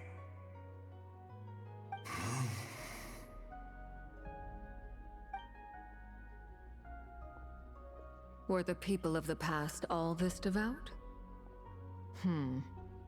It looks like this phantom doesn't intend to converse with us any further. Surely the new moon goddess he speaks of must be Columbina. Alas, Kuthar's birth came long after the age in which he lived. But, maybe if we find a phantom from a more recent age, they might know Columbina's real name. True. Keep an eye out. We should be able to tell which era they're from by the clothes they wear. Yeah, you've been pretty talkative this whole time. What changed? Oh, nothing. I'm fine. You all make good points. When the Hyperboreans speak of moon goddesses, they mean the three from truly ancient times. I can't imagine they would know anything about our current moon goddess. There once was a time when the moon goddesses blessed them greatly and protected them from harm. So, when the war between the gods and dragons plunged the world into chaos, it seems they looked once more to the moons for help, praying for a new goddess to be born. Yeah, that checks out. Let's continue on. Who knows what else we may discover?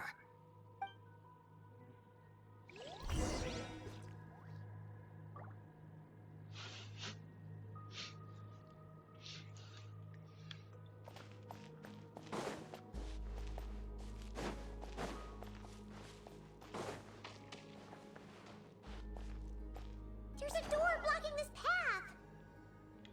Not a problem. Try this. Overruled.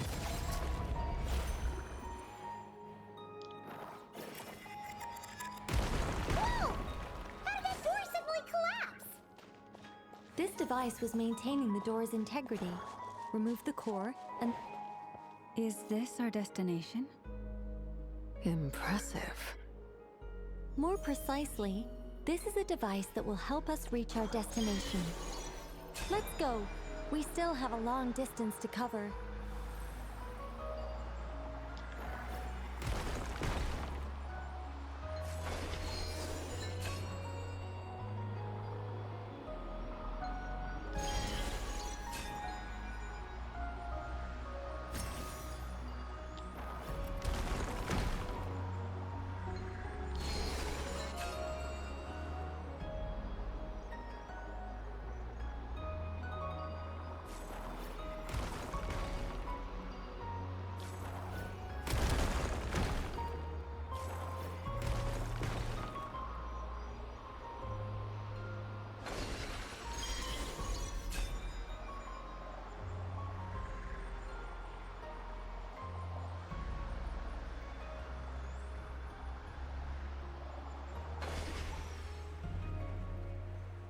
The way ahead is blocked by broken rocks.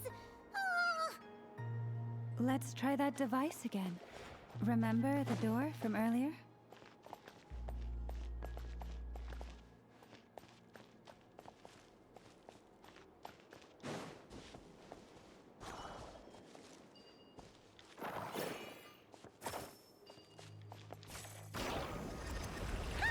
So it works in reverse, too!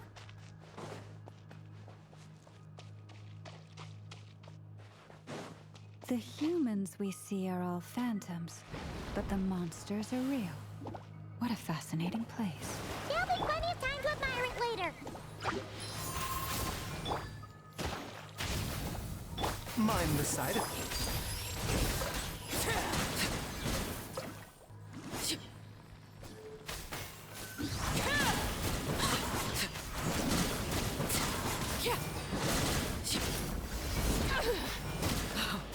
Wanted my full attention, did you?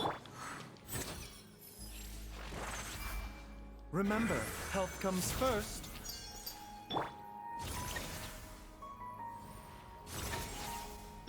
A bitter pill to swallow.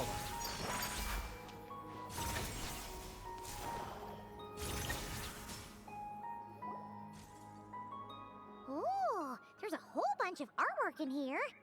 Seems pretty old. Nicole, this is probably your area of expertise. What do all these paintings mean? Let me see. To understand these murals requires some knowledge of the history surrounding the War of Funerary Flame. I shared a little of this with Lauma before. Yes. I think I follow. The dispute between the Moon Sisters, the transformation by Nibelung. Oh no, it's no trouble. I'd be delighted to share the tale again. Alright then. Tevat's 3 moons and their goddesses were brought into being by the will of Nibelung, the then ruler of Tevat. But when the heavenly principles came, they changed the world completely, down to its very foundations. The moon goddesses were nowhere near strong enough to challenge this entity. But the heavenly principles did not view them as heretical entities that had to be removed. Essentially, the The 3 moons existed to keep this planet alive and operational, which did not directly conflict with the heavenly principle's aims. Nevertheless, the inherent precariousness of this arrangement would soon be revealed. Nibelung returned. Yes. He did, and thus began the War of Funerary Flame, a battle for dominance between Nibelung and the heavenly principles. Discord would soon emerge between the 3 moon sisters. One would voice the opinion that they should follow Nibelung, for it was he who first hung the moons in the sky. Another would argue that taking sides in the conflict would only bring the world closer to ruin. There was no telling where it would lead, especially since their creator had returned, bearing the perilous power of the abyss. Nibelung would eventually discover their disloyalty. He had all 3 imprisoned before transforming the moons into weapons with which to fight against the heavenly principles. What? Weapons? Yes. The very moons that had once defended the planet became instruments of death and destruction, striking terror into the hearts of all living things. And although the heavenly principles and the 3 moon sisters had once been at peace, it now seemed that the moons posed an unacceptable threat to Teyvat. It is possible that the heavenly principles did not know of the goddess's imprisonment. If so, the weaponization of the moons would surely have been viewed as an intentional breach of the peace agreement. Regardless of who knew what, when, the heavenly principles shattered 2 moons and flung the other beyond the skies. Whether the goddesses managed to escape Nibelung's captivity after his fall, nobody knows. But this much is certain. From that day on, the moons no longer belonged to Teyvat. The rejections slowly drained their power until eventually they passed away. So that's the full story. You say the moons ceased belonging to Teyvat from then on. Why then would Columbina be born here? That is perhaps due to the lingering connection between the Frost Moon, which was not shattered, and this world. You could see it as the 3 sisters' dying wish.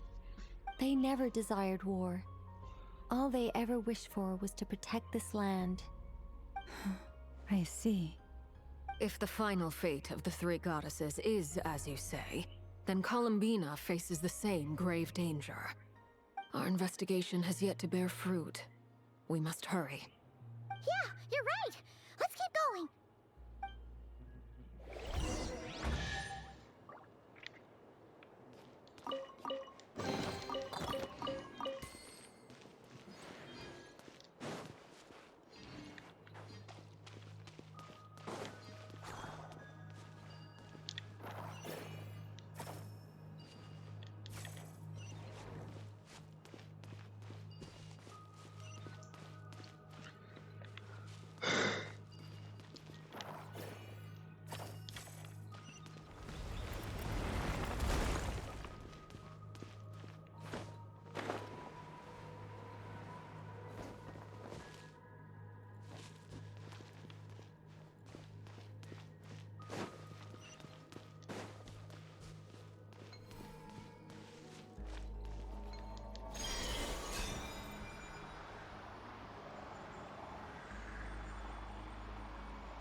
We're finally here.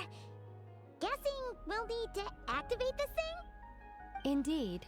I was a little worried about that at first, but as we got closer, I sensed that the Kuvaki within it flows unimpeded. The only issue is how to activate it. It's looking a little worse for wear. What about the cores from some of the other devices we've seen? Can we repair it using those? In all likelihood, yes. I imagine that would have been the Hyperborean's backup plan. Let's look for some cores.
Walk up, then jump down.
Não é para lá.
That should be enough cores.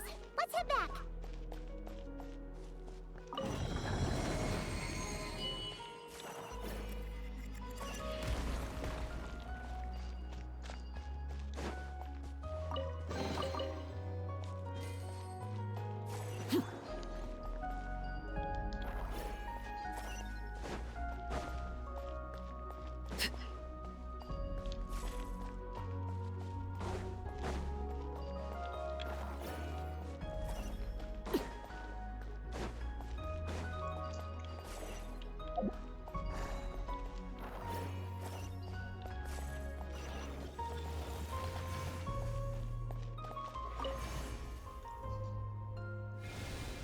The device is up and running.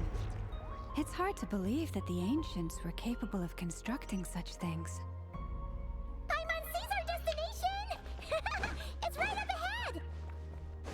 Yes, let's go.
This is where the people of Hyperborea communicated with the moons.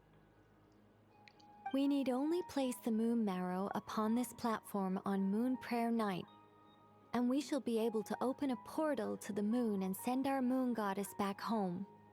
The assumption being, of course, that we can find her first. That's right. You want to know if it's safe there, don't you? And yet, she has no choice but to return. You know this. Oh, that's not the only issue here. This is the end of the line, right? We've explored everything we can.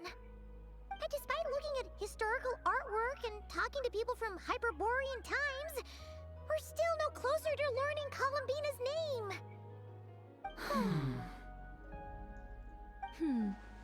If it's not too much trouble, could you tell me exactly what Alice said to you about finding her name?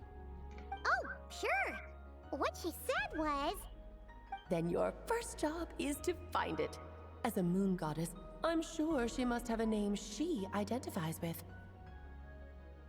Neither Columbina nor Kutar is her true name, and she's never really accepted either of them.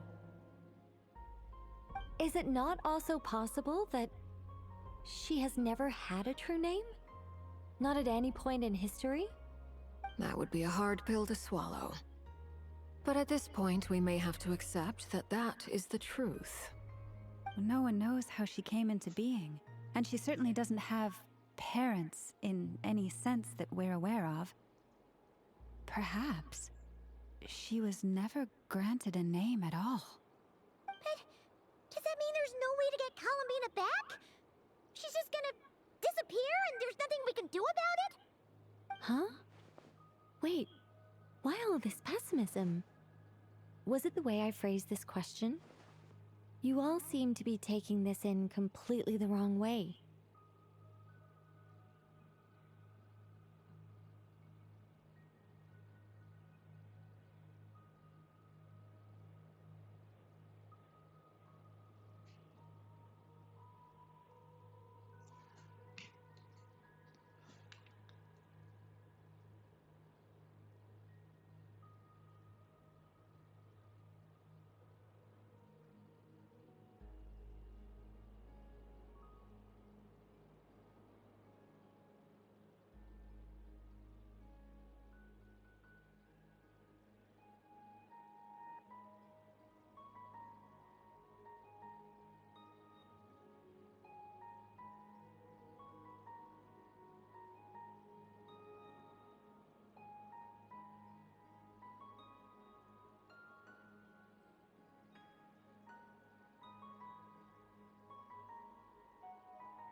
Well, just because she's never had a real name in the past doesn't mean she can't have one now.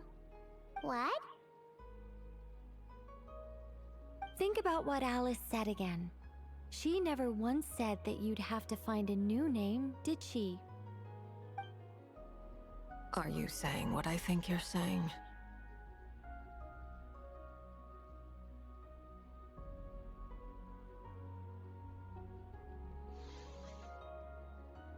Yes. Names are anchors that connect us to the world. If she doesn't have one already, then all we have to do is create one, no? It's like... yes. Traveler, when you first arrived in Teyvat, do you think you would have turned around if someone behind you shouted, "Hey, Hermione!"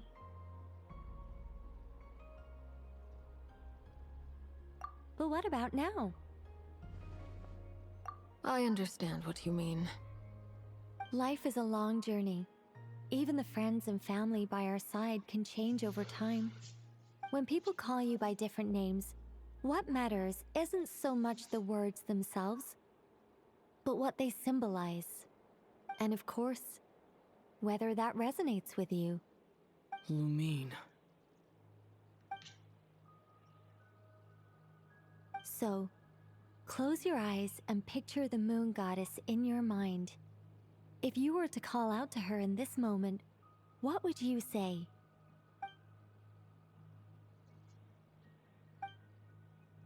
Columbina. Columbina. Paimon would call her Columbina too. Well, she has long forsaken everything that Kuta represents. I think from now on I should call her Columbina too. Well, it sounds to me like you found your answer. Are you sure? Is it really that simple? We haven't found her this whole time, and not for lack of trying. For a journey like this, the process is every bit as important as the outcome. Had you not searched far and wide, rejecting every other answer you were offered, how could you have come to an answer you felt was finally correct? Oh, it all makes sense now. This has Alice's fingerprints all over it. Are you suggesting that mage knew from the start that Columbina never had a real name to begin with? I can't say for sure, but I can definitely imagine her chuckling in satisfaction somewhere right now, saying, "Ah, what fun." Llama, your antlers! You should hurry. The festive moon has begun to rise. Do not worry, for when you called the name Columbina just now, I could sense that the power within was enough to summon back the moon goddess. The power within what? The name? Yes, so, the thing is...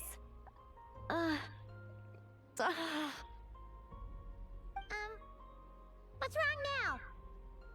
This is so annoying. I really want to explain how that whole thing works. Starting from the founding principles of Tevat and... Oh, I could talk about this for hours. But... Deep breaths, Nicole. Deep breaths. You're an angel. A sober, sensible, solemn angel who has her priorities straight. Okay then. Sorry for asking. Clearly a bad call on Paimon's part. Anyway, you all need to hurry. Last thing, remember how it felt when you called out that name. Then it is agreed. By the name Columbina, we shall find her. Then we'll throw her the best Moon Prayer Night party ever! And at last, we will send her home.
I can barely move anymore. My consciousness is fading away. Have they come back out? I'd love to see them one more time.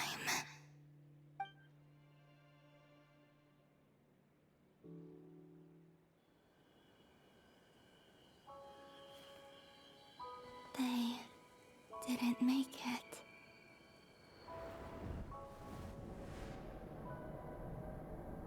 Could you tell me your name? My name is... Columbina!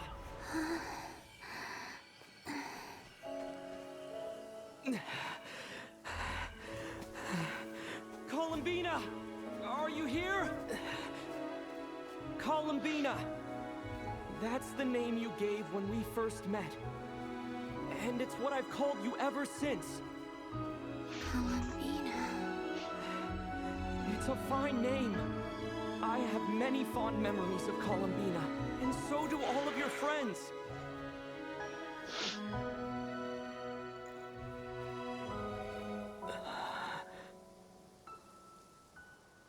If you like this name...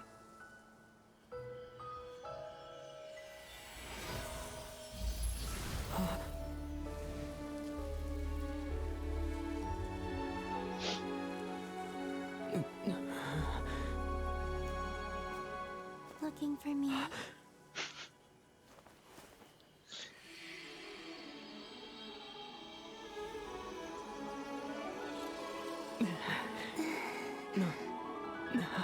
I like it. You can carry on using it. My name is Columbina Hyposelenia.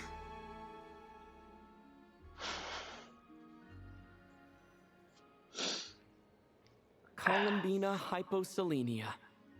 That's a wonderful name. I never thought that Columbina would become my real name. But after I met you and my other friends, the things that this name stood for slowly began to change. It went from being a Fatui code name to something my friends call me.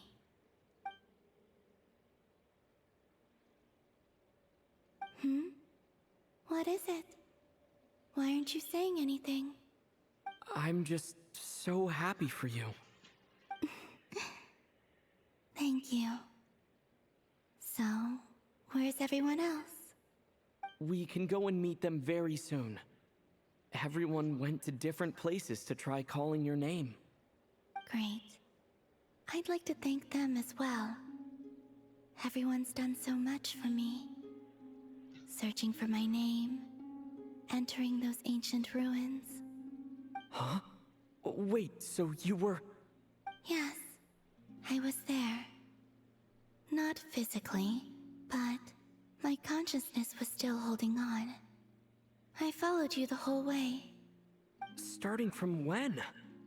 You turned around and called out my name while you were in Nasha Town. Do you remember?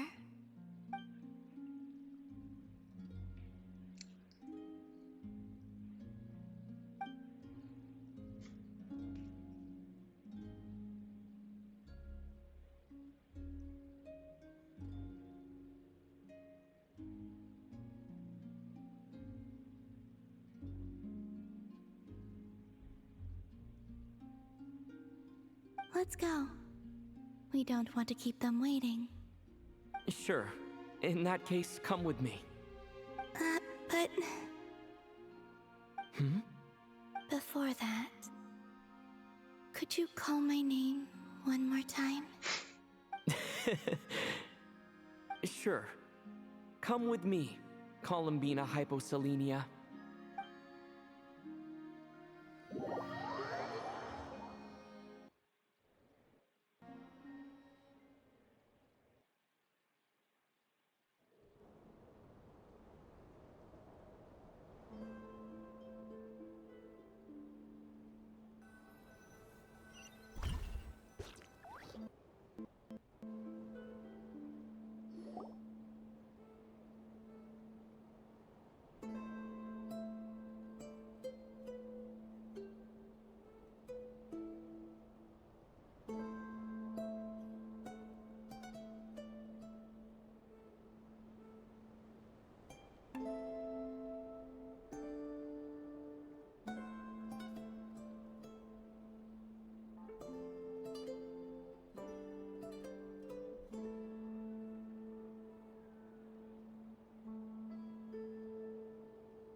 wonderful.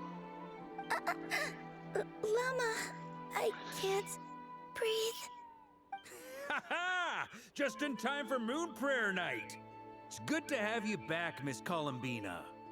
Yeah, we were worried sick. Thank you, my friends. With your help, I now have a name that belongs to me. Columbina hyposelenia. Where's the second half from? You added it yourself? That's right. It means... born beneath the moon. Yes. And by extension, it can also mean born beneath this world. A fine name. Now, as much as it pains me to interrupt this beautiful reunion, I feel obliged to remind you that the Moon Prayer Night celebrations in Nasha Town have already begun. Don't you want to enjoy the festivities? There's so much to see and do. And some of the ambient lighting and entertainments were sponsored by the kind souls in the Hexen Circle. Nicole? Why have you turned into Dodoko? So you're Miss Nicole.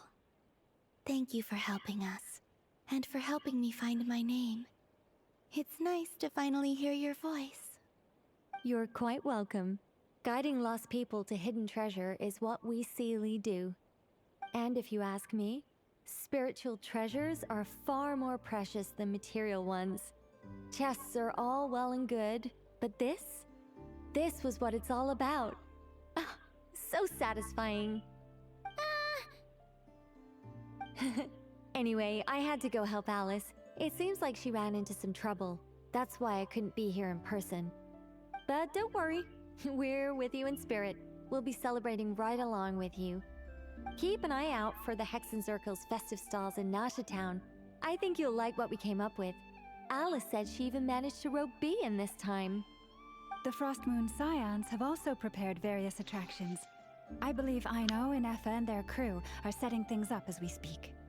On that note, Nefer, about that request I made. It's all in hand. Yehoda is on site to ensure that everything goes off without a hitch. Wonderful. In that case, Traveler?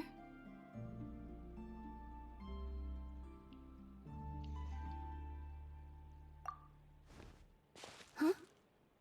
Come on, Columbina. It's time to celebrate the best Moon Prayer Night ever.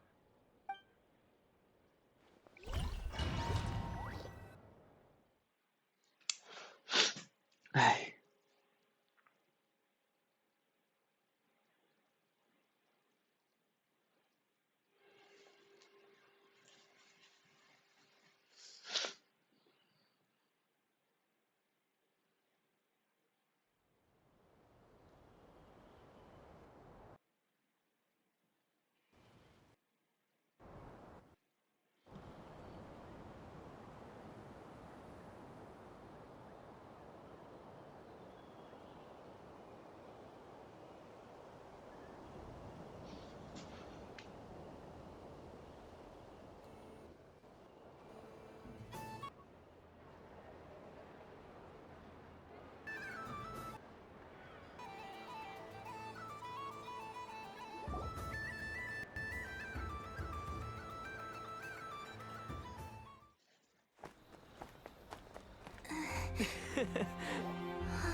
Hey, young lady.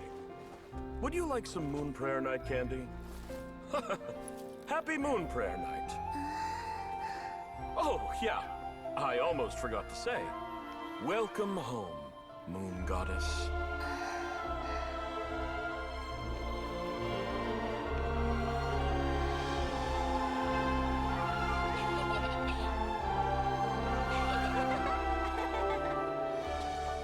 Welcome home, Moon Goddess.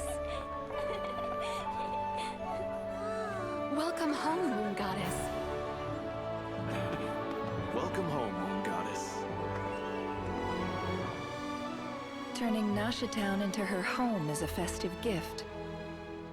A rather brilliant idea. Perhaps this is what Nodcry, Columbina's home, should have been like all along.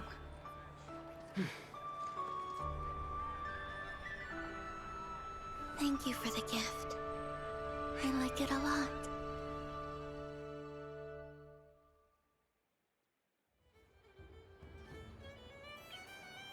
This feels like the surprise of my life. I do. I never imagined I'd ever get to enjoy Moon Prayer Night with everyone so freely. If you're happy, we're happy. Quite a strategy you came up with. Hide the tree in the forest. It's not your usual style, Lauma. Is there something about Moon Prayer Night that enhances what's in your head as well as the antlers on top? Apparently so.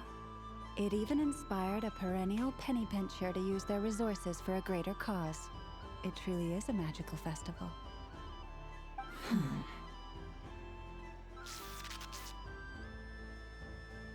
I see it now.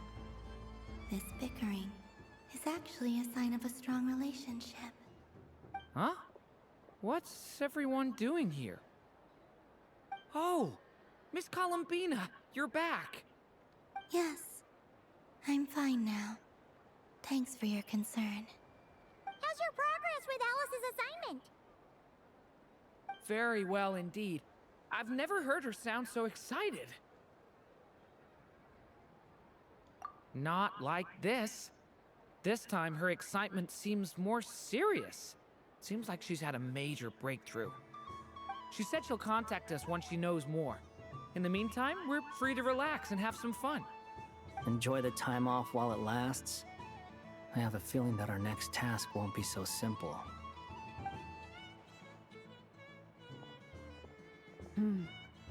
I should go. I still have a few things to attend to at the Frost Moon Scion stall. And I think I'll take a look around. With any luck, this once-in-a-year festival will come with once-in-a-year opportunities. Hold up a second. Where's Varka?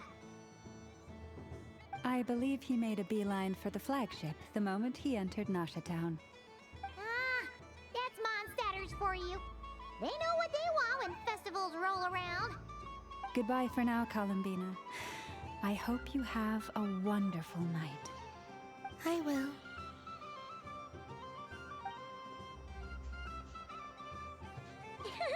Well, in that case, don't just stand there. Get out there and have some fun. You'll definitely get a warm welcome at every stall. Oh, also, take this map with you. It's a guide to the festival.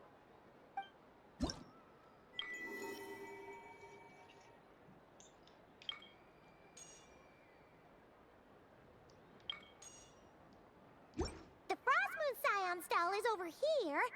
Lauma's invited a whole bunch of cute What animals the to hell? celebrate too. Over there is the Hexen Circle section. Alice seemed more excited than anyone about this festival, so she insisted on making it a grand affair. Oh, and then there's the Nasha Town local specialties, including... Actually, forget that. Better if you go check them out for yourself. Thank you. It looks like a lot of fun. You're not coming with me? We'll be around. But don't you want to browse by yourself for a bit first?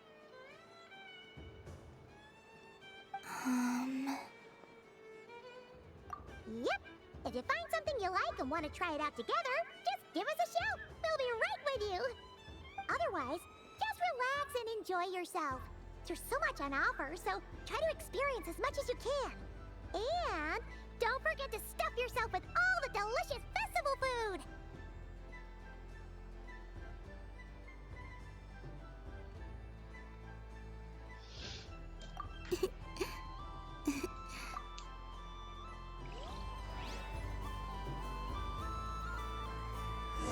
Where should I go first? This must be the mage's stall. It feels like I've entered a fairy tale. Ah, how lovely.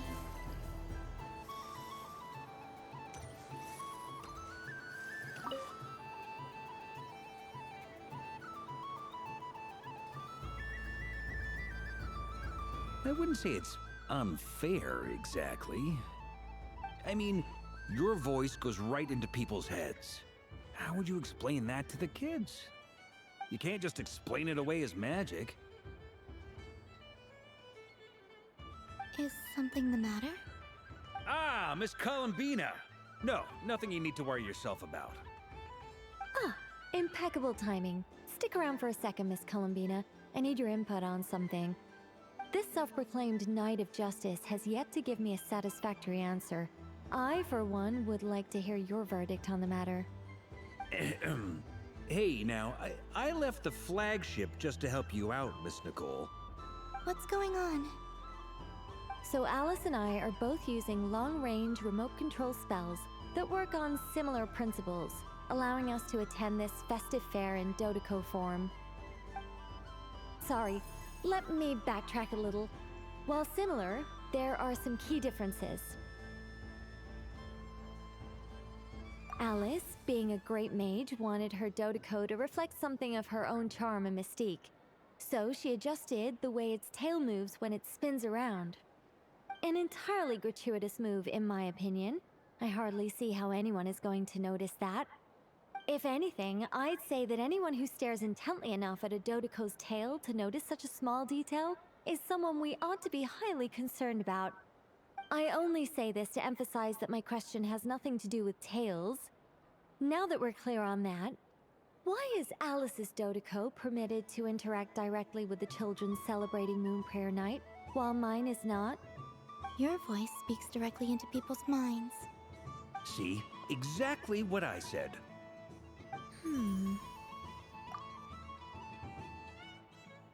Miss Nicole? Ugh, I can't stand it.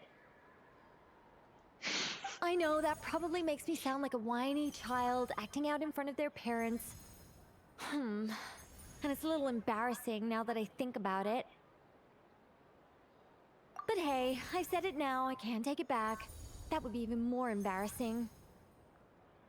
Also, don't go reading too much into that analogy. It was off the top of my head. I'm actually an awful lot older than either of you. Miss Nicole, are you saying that you'd like someone to play the game you've prepared? I'm not so invested in that. It's just something cobbled together using items I borrowed from Alice. She probably didn't even make them herself. The point is, I want to know everyone's thoughts after they receive their prizes. But as you've said, I can't just ask. I've been biting my lip for so long, and I've had no one to vent my frustrations on. I thought this was going to be a nice, straightforward festival where I'd get the chance to guide people to treasure. Well, can I play? I can't guarantee that I'll win a prize, but... You will? I'd like to try. Then what are we waiting for? Let the game begin! It's like they forgot I was ever here. Ha!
Não.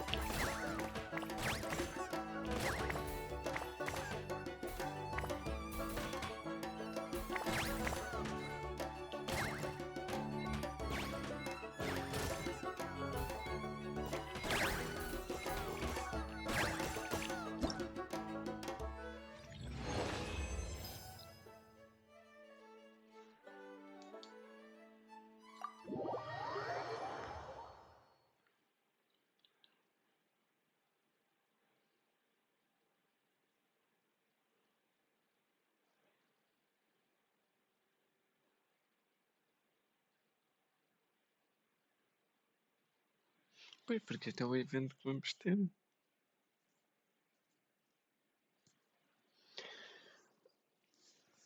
Isso ali foi feito pela... Ok.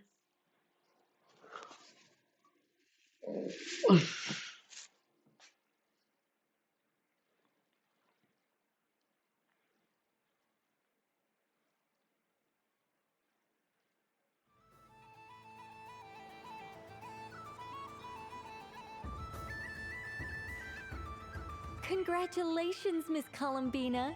With your great wisdom, you have overcome every obstacle in your path and conquered the great challenge posed to you by fate. Fate? Well, something to that effect. If you'd prefer something more poetic, it could be the icy winds or the dawn. Anything you like, really. You could even go with the challenge posed to you by Dodeko, if that's what you're into. Anyway, you can take or leave my suggestions. Moving on. All my hopes are now resting on this. Can I open it now? Stop teasing me. Please, I'm begging you. No more talk. Just open it. Wow.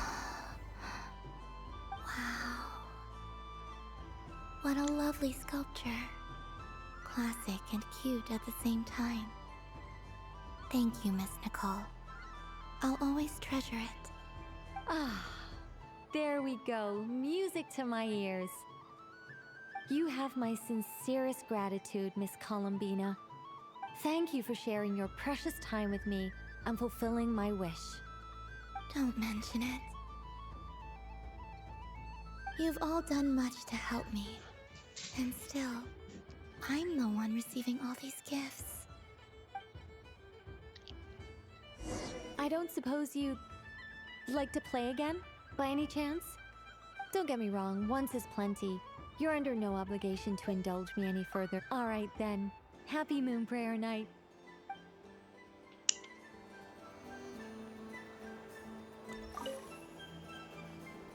A soft and furry creature that bounces and jumps.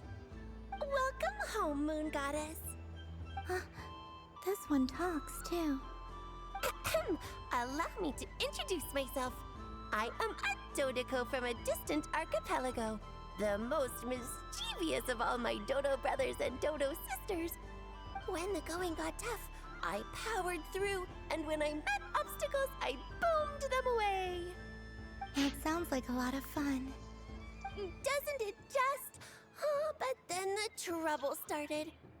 Recently, I found a lovely beach, the same beautiful jelly color as my hometown, and so I dove in to have a look. Only to find it overgrown with seagrass and nasty little spiky fish everywhere, looking to turn me into a Dodeko kebab. I made it back to shore by the skin of my teeth, but my tail was sorely hurt. Couldn't you just boom them away? Oh, I wanted to, believe me. But I've heard that you, Moon Goddess, can understand animal speech. The last thing I wanted was to cause a gigantic fuss and get taken to court by a school of spiky fish. I'd be driven out of these waters for good, and my winter holiday would be ruined. And so, dear Moon Goddess, I was wondering if you might lend me your allegiance. Are you roping me into a crime? Or let's call it a once-in-a-lifetime carefree adventure. Does that sound better? All the festival goers tonight are dressed up as the moon goddess. But there's nothing to say that the moon goddess can't disguise herself as a Dodoko, is there? Besides, this is your home. You should be free to be whoever you wish. I'm afraid I'm not well acquainted with Dodokos, Madam Mage. Oh, that's quite all right. We Dodokos are innocent, happy creatures with a free-spirited nature. Many, like myself, are mischievous troublemakers. Others are lazy souls who like nothing better than to lie down on a nice rock and take a nap. In our eyes, every creature who yearns for happiness and freedom is a Dodoko. But perhaps in yours, we Dodoko are a fluffier and more mischievous breed of Kuhenki? Yes, that is a much easier image to follow. Oh, wonderful! Then let's play! Grab onto my tail and follow me into the sea. Time to settle some scores with the bad guys.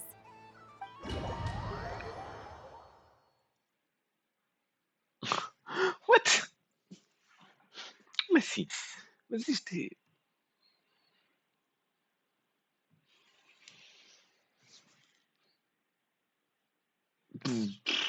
Bem confuso.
Remarkable. So, what do you... The use of Jumpy Dumpties doesn't come as naturally to me as Kuvaki. But their unpredictability makes it fun. I think they call this... novelty? Indeed! And how did it feel blowing those pesky nuisances away? Not bad. Any guilt? Hmm? What do you mean? Oh, wonderful. Lovely answers to all three questions. You've passed the safety test. Now I can give this special bomb to you as a souvenir. Remember, if you find any meanies living on the moon, you can use this to boom them into oblivion. I will.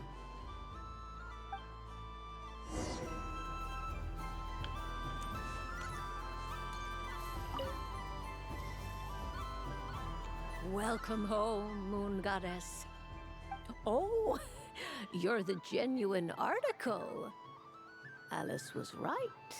This moon prayer night was worth watching after all.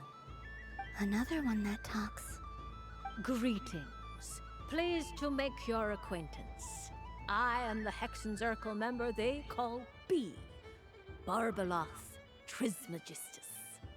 Columbina Hyposelenia. Pleased to meet you too. Hyposelenia. A fine name indeed. Now then, Miss Columbina, do you wish to hear a mage's divination? Divination? The Frost Moon Scions used to ask me what would happen in the future. Is this like that? From the perspective of the one seeking answers, perhaps. As you look to your journey ahead, if you seek to understand the unknown, resolve your doubts, and soothe the confusion in your heart, divination could be for you. The unknowns on my journey. Of course, if one wishes to peer into fate, then hydromancy is the more precise option. But that is a complex affair, and to relegate that majestic art to the status of a festive amusement would seem somewhat uncouth. Besides, it is sometimes better to not know fate with great certainty. Hence, I shall use the suitably festive Luna Arcana to tell your fortune instead. It is more popular with the youth in any case. Lunar Arcana. Indeed. Unlike hydromancy, this will only display possibilities and trends. People like to think of themselves as creatures of agency and free will. Peering too far and too clearly into the future is detrimental to both body and soul. I'd like to give it a try. Of course you may. Come then, take a seat, Miss Columbina. Before we begin, are there any specific questions you would like to ask? Let's stick to general possibilities and trends, like you suggested. Ah, very well. Then I shall use the basic Lunar Arcana deck. Now, try to relax. Cast your mind upon the things you have experienced and the things you are soon to experience. I will shuffle the deck. Would you like to cut the cards yourself? You do it. No problem. Now then, to make things easier for the seeker, that is to say, you, I shall decipher the cards from your perspective.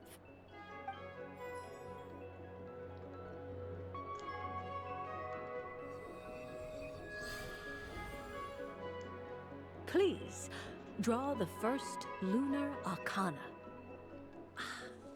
This represents destiny and is the foundation for the divination as a whole. Now, draw your second card. This will stand for the past, the sum of all your experiences that have come before. And now the third Arcana. This is the present, your interpretation of the current moment.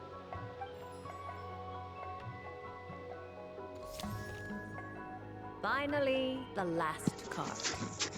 This shall speak of the future, which... Oh.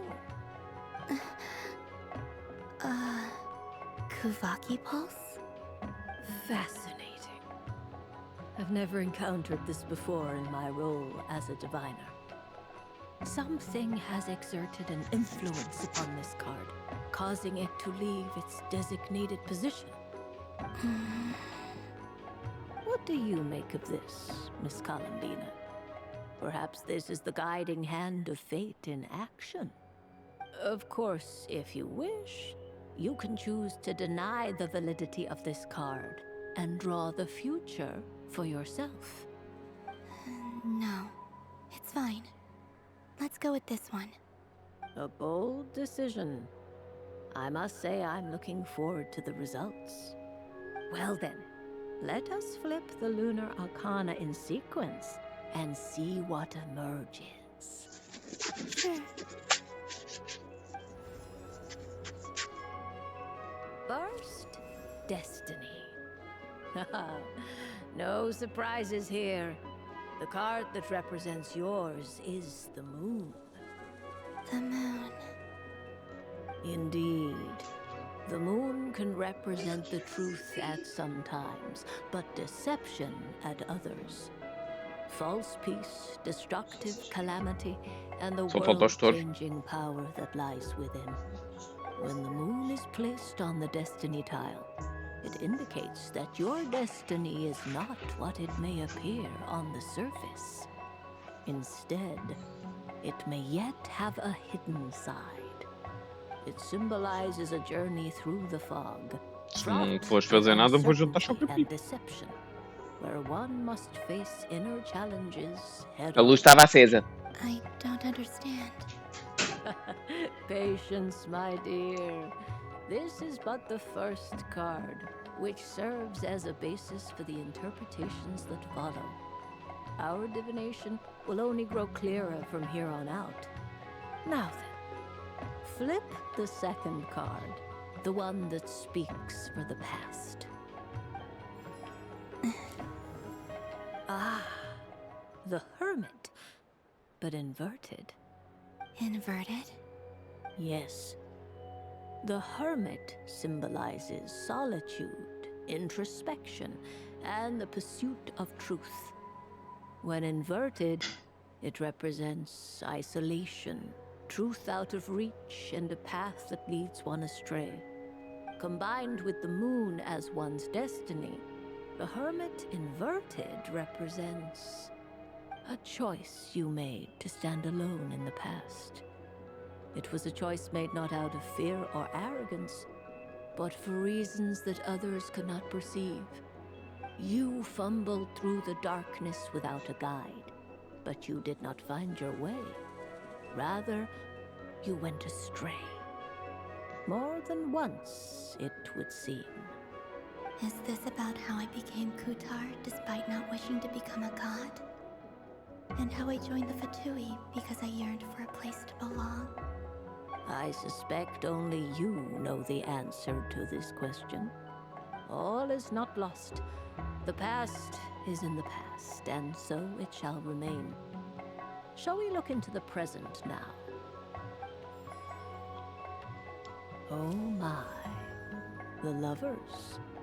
One of the most interesting Luna Arcana. What does this one mean? This means that you have had an unprecedented emotional experience. The joy of finding your soul becoming intertwined with that of another. A precious and wonderful thing indeed. It's true. I've made a lot of friends recently, and they are very good to me. I like them a lot. That sounds lovely. I am most delighted for you. The Lovers can also represent important decisions, perhaps related to a parting of ways. Now, if I were to guess... Yes. My return to the moon. I understand. Parting with friends is never easy, Columbina. But rest assured, this is not the end of your journey. There is always another story waiting to be told. The future always lies ahead. The future. Well now, it's finally time to flip this most mysterious of cards. Why did it appear? And what does it wish to tell you? I'm ready. Very well. Flip this card and see what lies on the other side. Oh. Miss Barbeloth? What is it? This card is death. That doesn't sound very good. It depends on how we interpret it. It is true that it can represent an agonizing death, a complete and utter end, but at the same time, it can also represent rebirth. Do not forget that your destiny card is the moon. That lends your future many different potential meanings. If death spells the end, Is it unavoidable? As I have said, divination can only display general trends. It is a rough guide, but it does not show predetermined outcomes. Allow me to summarize it for you. In the past, you may have lost your way, but now you have gained new connections and new strength. You now face an important decision, one that may bring about a great change in what is yet to be. This change might, in turn, be the end of all things, or their beginning. But remember, everything is subject to change because of the moon present in your destiny. You must see the truth clearly and face your innermost thoughts. The truth. My innermost thoughts. Thank you, Miss Barbeloth. Don't mention it. Some people dislike divinations, for fear of glimpsing an ending to their story that they wish was not so. But I can see that you're different. The result of this divination will not sway your decision. This is a rare quality, and one that diviners always hope to see in the seeker. We are here merely to guide, not to exert undue influence. I understand. Go then and illuminate your future, Miss Columbina. The moonlight that shines from you now is most captivating.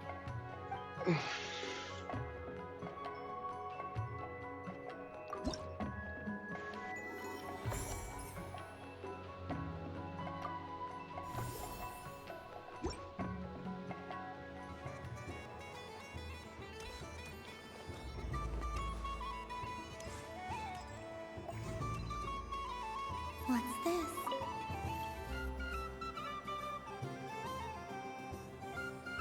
Come on, Citrus. One more round. Just one more. But my neck... oof. It's acting up again. You should take a break. Health comes first.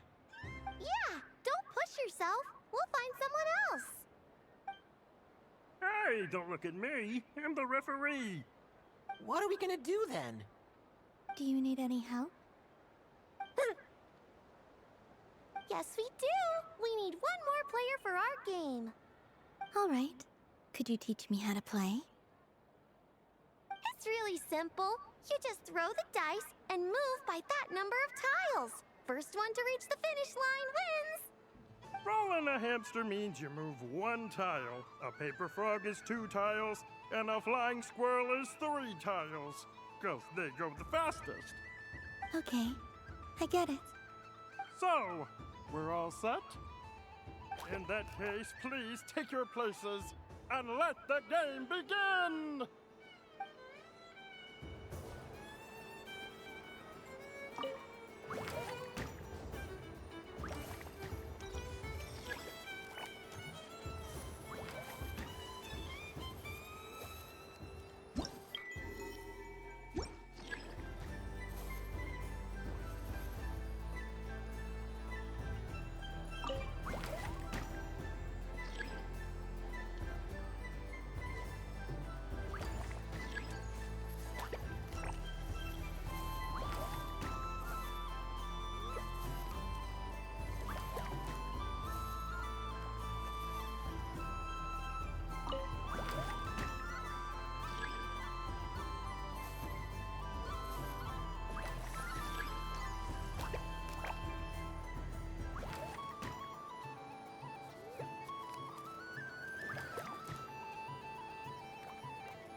And the winner is the...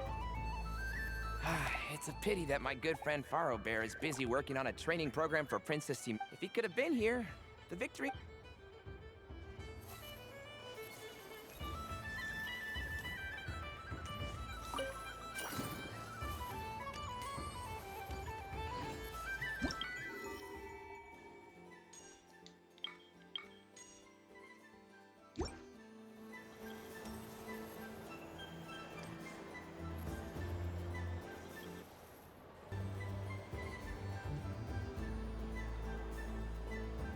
Dodoco's Whirligig!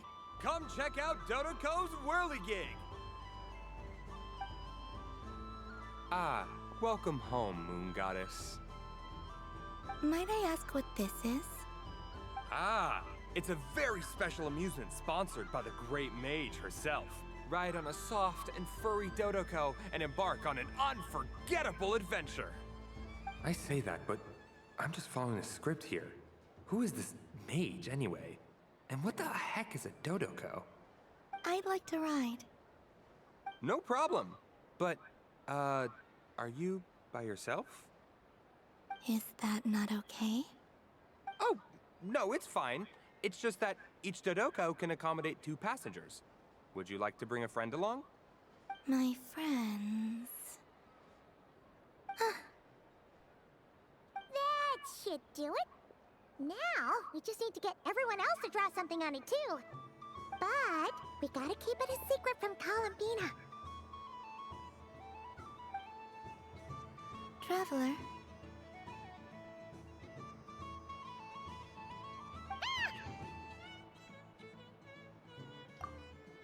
I want to go on that ride. Will you join me? Let's go then. Don't worry.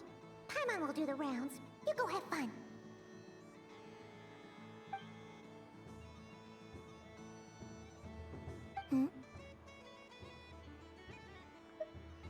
All right.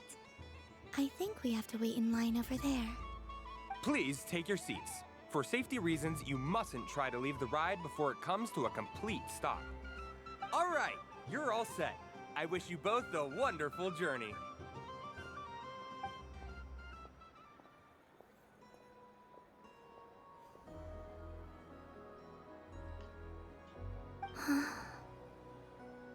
Not bad. It reminds me of riding a moon lane.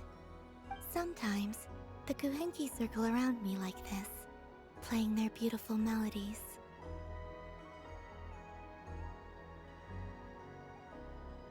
Yeah, I'm going to miss them.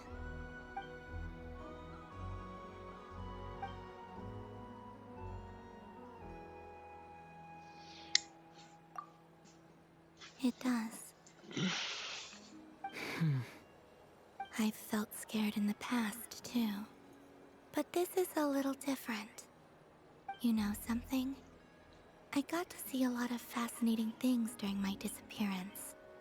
I saw how the Frost Moon Scions act around their families. So different than how they used to act in my presence. And I also saw how they interact with their friends. It made me curious at first. Why do people act so sincere when they're worshipping gods, but save their truest, warmest feelings for each other? Slowly, I came to realize that it's because they trust one another. They know, deep down, that they'll be accepted for who they are. All of it. The good. I know. What I fear now is the end. I fear losing... Thank you for this conversation. Don't worry. This fear I have, I just want you to remember this... Dear passengers, Dodoco's awesome adventure has come to a close. Please leave in an orderly fashion, and we look forward to seeing you again in the future. Don't want the journey to end, huh? Don't worry, you two. There's always another adventure waiting just around the corner.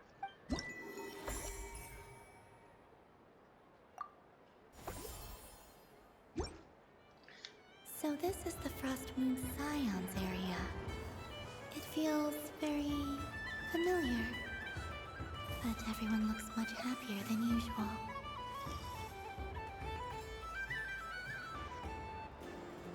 But I was aiming right at it! Aw, what a pity. I saw it with my own eyes. You were so close. So very close. That's not true! It dodged out of the way right as I was about to snag it! I'm sorry? You heard me. This This paper frog can move! I swear! Dear, oh dear, what are you saying? How could a paper frog move? Unless you believe there really is magic, even if I, the mere humble merchant that I am, knew such magic. Surely I would not use it on a paper frog. I'd sooner give Mora legs, so it could walk right into my purse. My dear, dear customer, why not have one more try? This time I'll give you 12% off, a very generous discount for one of my most regular customers. Just think about how much experience you have under your... Oh, darn. Take your time, but don't take too long. This event is Moon Prayer Night only. Miss it, and you'll have to wait a whole year before I'm back. Next customer, please. Welcome. Hello. Whoa, whoa! What's this big one doing over here? How do I... Dory? Why, hello there, Miss Columbina. Would you like to play my ring toss game? The rules are very simple. How much for a round? Oh, first time's free. Not a single mora. After that, well, we can cross that bridge if and but with your sharp skills, I'm sure you'll win all the prizes in one fell swoop. That was an obvious enough hint for them, right? Right?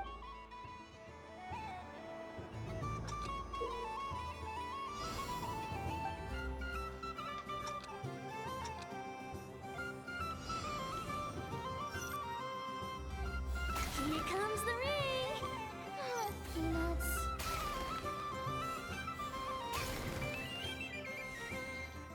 Change tracks. Roselle, should we move or not? Just a tiny bit. All right, then I'll... Oh, sugar plums, not the clock hands. How do I move the legs again?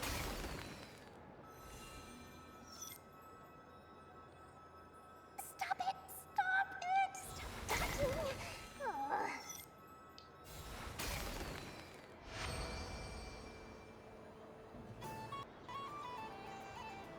Let's see now. Wow, very good.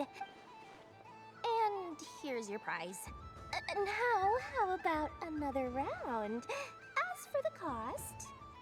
Happy Moon Prayer Night, Miss Columbina. Happy Moon Prayer Night, Durin and Hat Guy.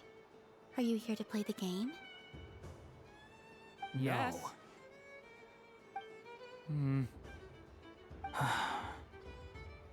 You said we were just coming. I did, but then I recognized if you... Do my eyes deceive? It's our little dragon! Some... Well now, since you came all this way, why don't you try out this lovely game we have going? He'll have a go. I'll pass. It's only one free try per customer. You can't give your try to him. I'm aware. How has Elder Almond been lately? He's in great shape. He goes for a run in the forest every morning to stay fit and healthy. He tried to go boat racing with Firecracker a while back, but he couldn't even make it onto the Lotus Leaf. Firecracker was in fits of laughter. How about you, little dragon? Can you still fly? Yes, I can. But you've become less chatty. Has growing up been tough on you? We call that maturity. You know, the thing people... The knight wields a sword of stone to defend those hearts that are made of gold. Stone is very heavy. That's what keeps him from talking. That's awesome! I want to be a knight when I grow up, too. Ring, here I come!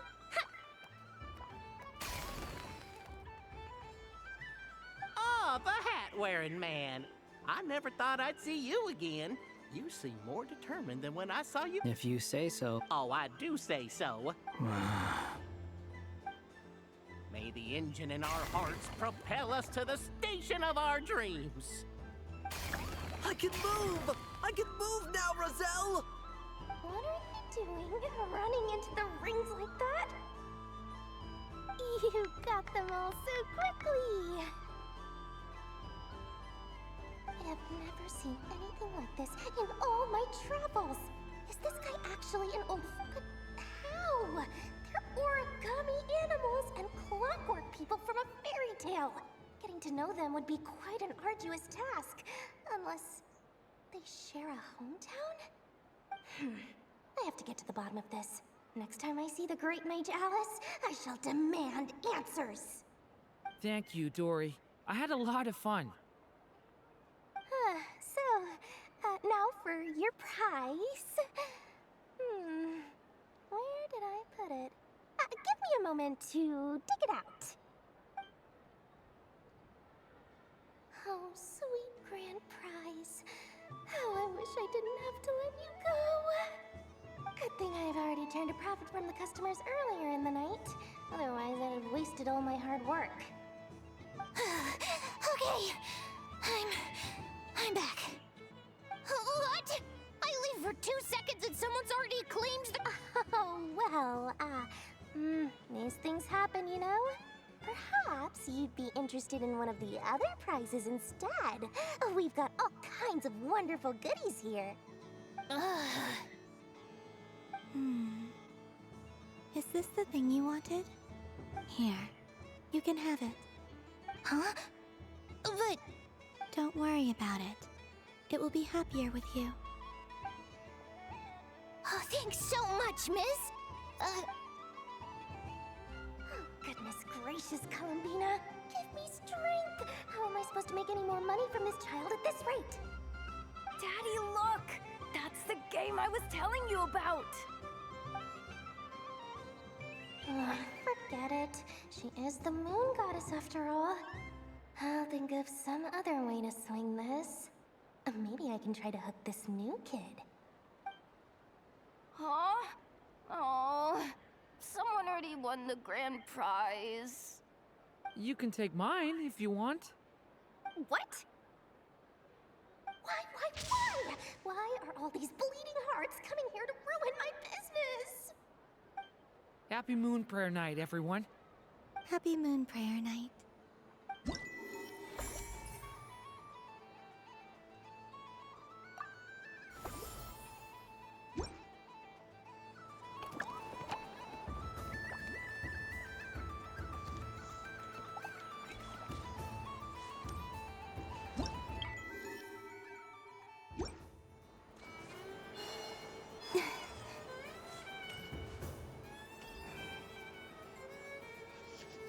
Days.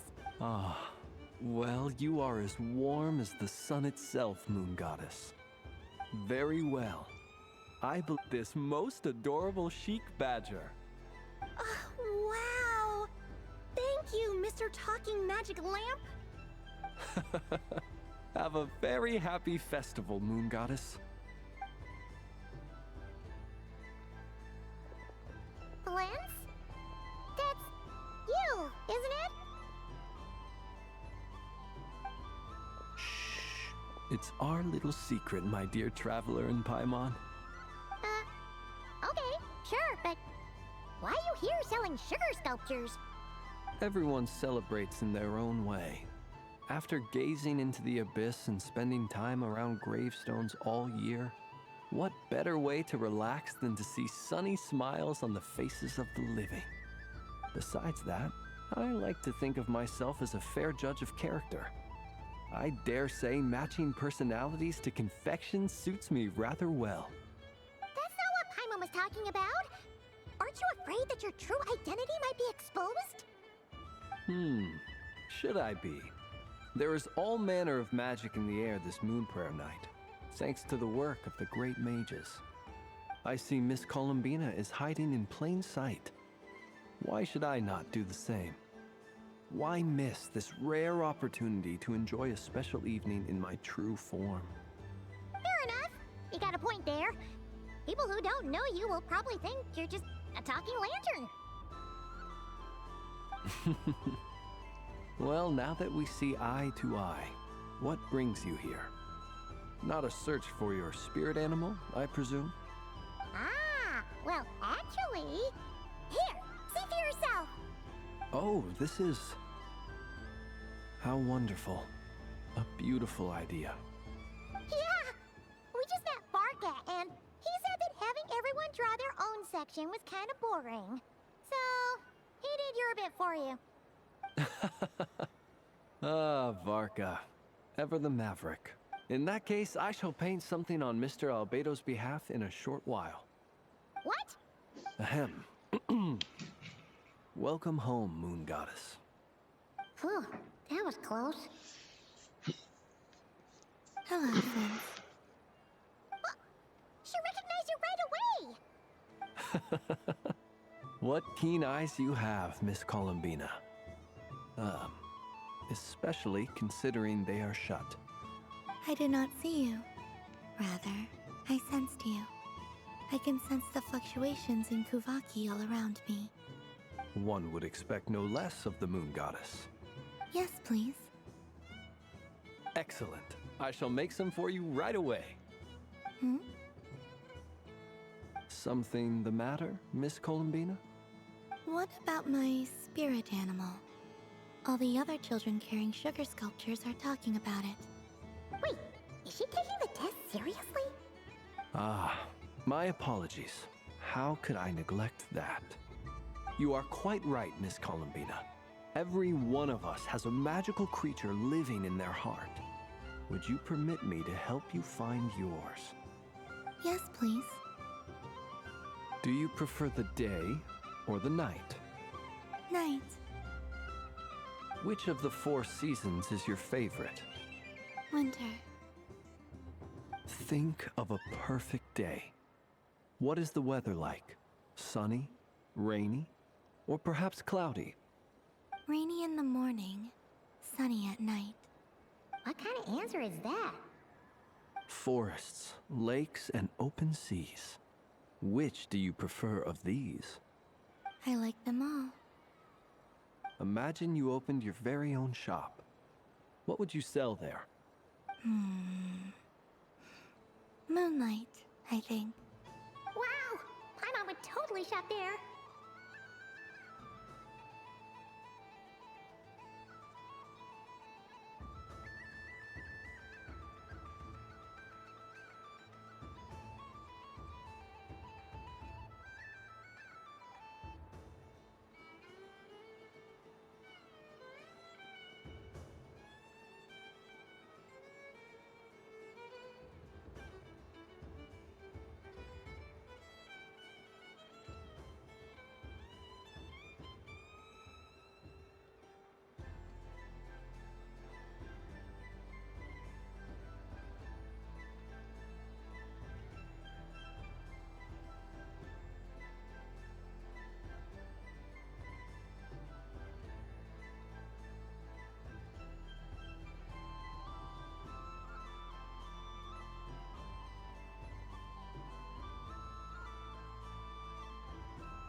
It wouldn't cost anything.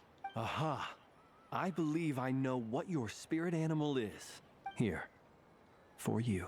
Oh, it's a kohenki! Indeed. A free it is the perfect fit. Thank you.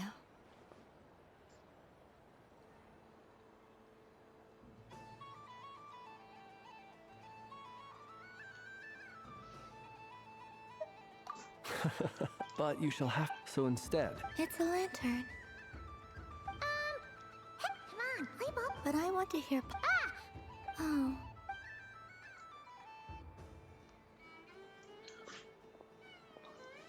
Phew! Nice excuse, Lady Paimon. That was some quick thinking. Yeah, no thanks to you. A little help next time. It's sweet. Is that Lockaberry? I wonder what flavor the traveler got. This way, this way! It's the candy-selling lantern! I'm coming! Of course. Traveler, maybe we can share? Yes. I found out recently. Thank you.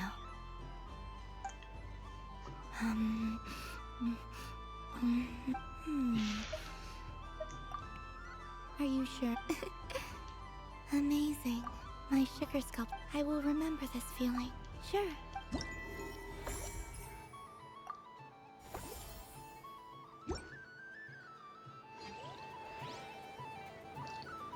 Tiraré.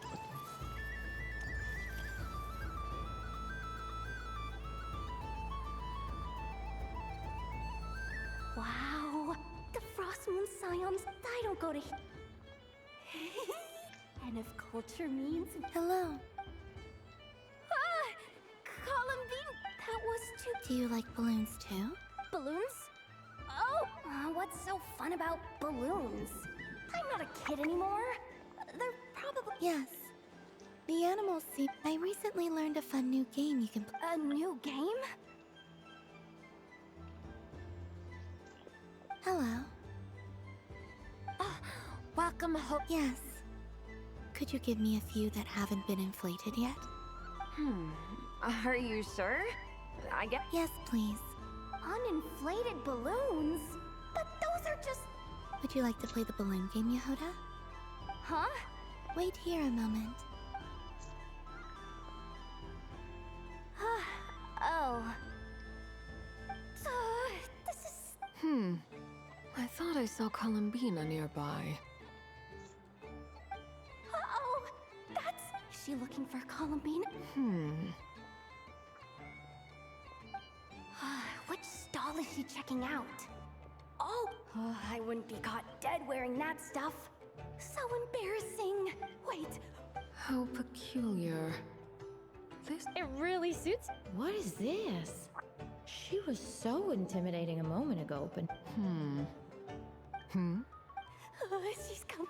How do you do, Miss Yehoda? Oh, jeez. Don't talk. Oh. Hey. I'm looking for Colin. Wait. Is... Yeah. Huh? No fair. How come I got in the crossfire? An ambush from the rear? Is this a declaration of war, Columbina? Would you like to play too, Arlecchina? Seriously? Are they... Gladly. That said, I believe there is another who would like to join. Boss Nev! Thank goodness! You've got to get me out of here! Things are kicking off big time! Hello there. I'd like 10... no, make that 20 balloons, please. What? Miss Moon Goddess, I hope you're prepared to pay the price for assaulting my employee. Welcome to the game, Nefer. Just to be clear, let's keep this a fair fight, okay? No strange powers, please and thank you. Naturally. Don't just stand there, Yehoda. Aren't you going to... Huh?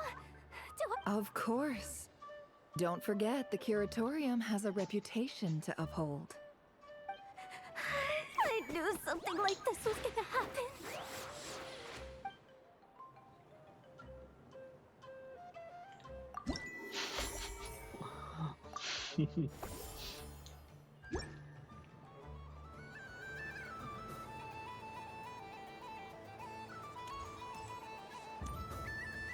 What's this? Should I give it a try?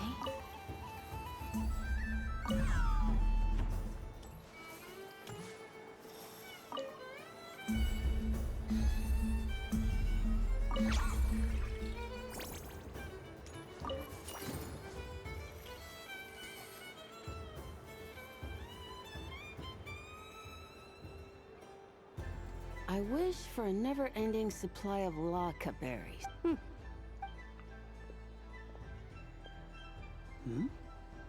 Is that llama?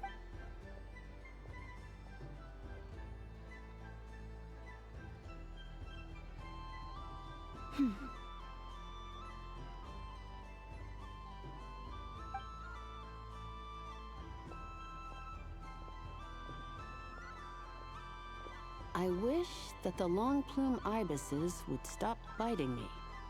Oh dear, poor llama.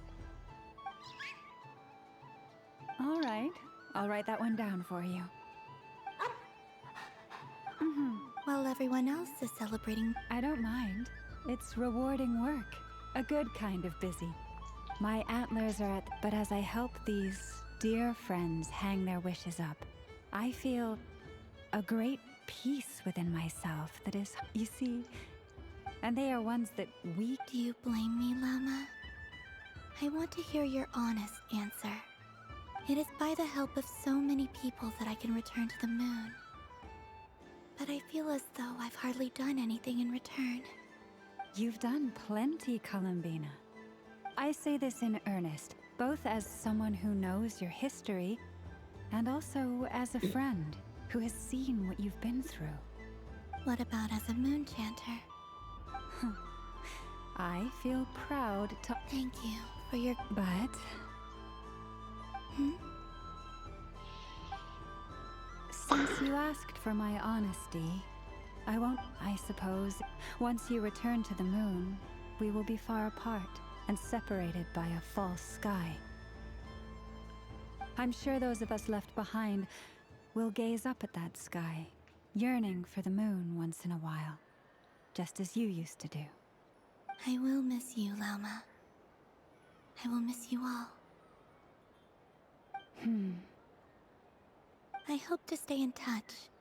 I will try and find some way to send messages down from the moon. Perhaps you could use Kuvaki.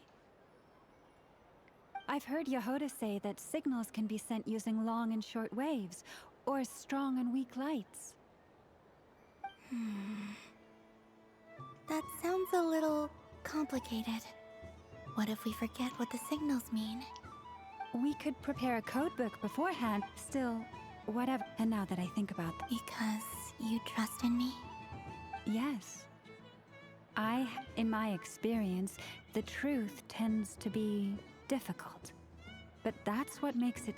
So I'm confident that you're... Thank you. Is this... I wish that all who dwell in this moonlit world can find a place to belong. And I wish that it's too wish... Not at all. And I think you speak for us all with the second one. I shall continue to pray until the day that all of these wishes come true.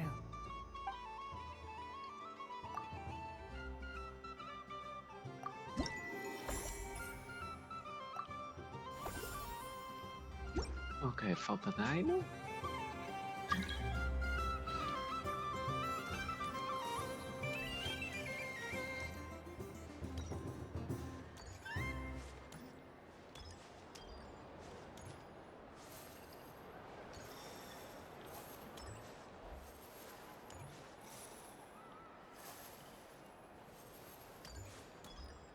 There are so many attractions here.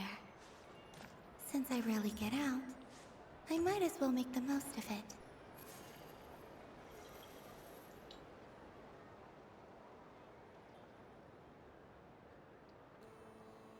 Well, well, look who it is. I heard someone went and disappeared on us the moment we let her out of our sight. They looked all over for you. Frankly, I didn't think you'd be back for Moon Prayer Night. Were you worried about me, Sandrone? You would like that, wouldn't you?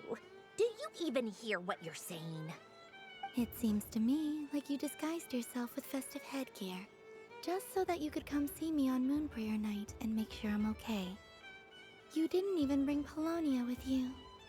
You? I thought you couldn't see. I cannot. But I sense the confusion of those around us rippling through the Kuvaki currents. Based on what I know about you, let me guess what you're wearing. Is it cat ears? Shut up! I'm only here to protect the Fatui's interest in this territory. Running into you was pure bad luck. Really? But you were the one who asked Arlecchino to help everyone find my name. Columbina! Ugh! Just one more word, and I'll unscrew your vocal cords. It's Columbina hyposelenia now. Tell someone who cares. I've missed you, Sandrone. The whole time I was gone, I was thinking. I hope I get a chance to say some ugly words to you. Is that supposed to be a joke? Anyway, let's go play that game. What? You mean that frostfin whale? Yes. It's some kind of game where you get bitten if you step on the wrong tooth. Seems like fun. Who in their right mind would wanna? Because you're not a scaredy cat. Fine! You wanna play? Jawohl! Lovely. You old geezer!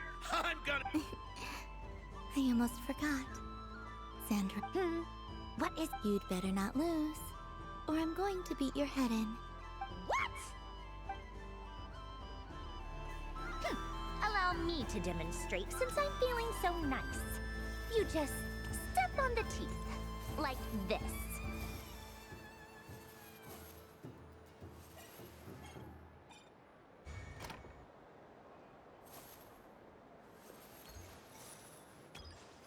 Which should I pick? Your turn, Sandrone.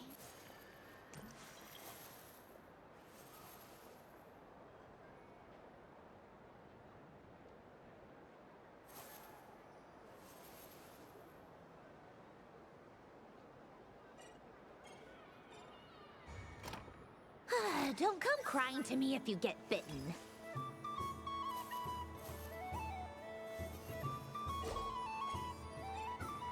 There are less and less teeth remaining.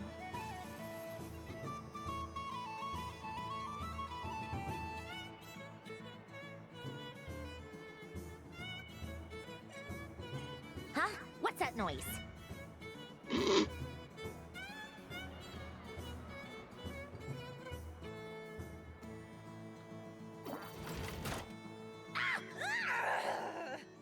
I think you might have picked a bad tooth, Sandrone. Shut it! Do you need any help? It's just a blasted... Stop laughing! All right.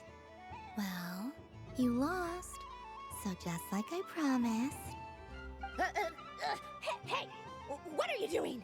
Are you seriously? Hiya! Why you... Rematch! Are you all right, Sandrone? Quit your fussing! All right. I'll...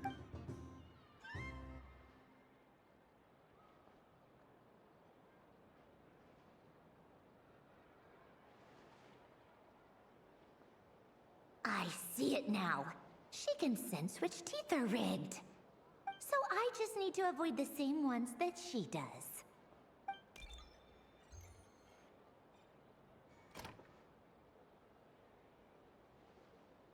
This one... Seems... She avoided that one then? Now I'm all right.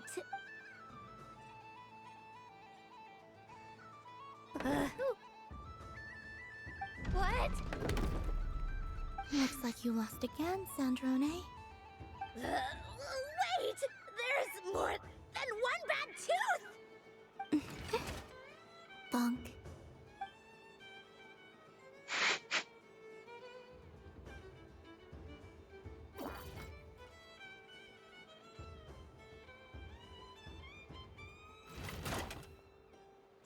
Stupid game! What idiot came up with this? Are you alright, Sandrone? You said some nasty things just now.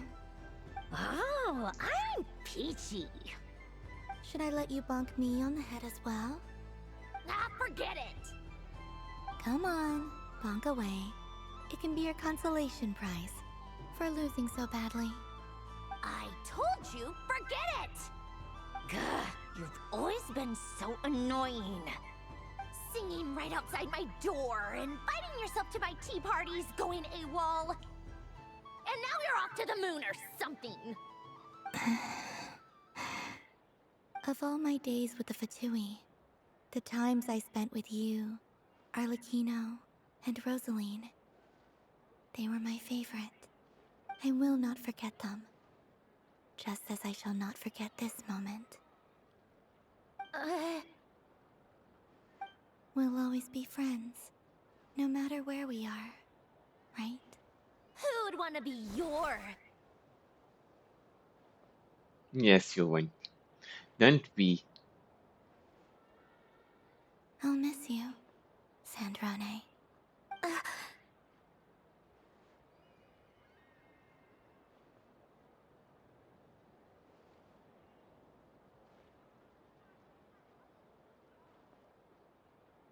Goodbye, Sandrone.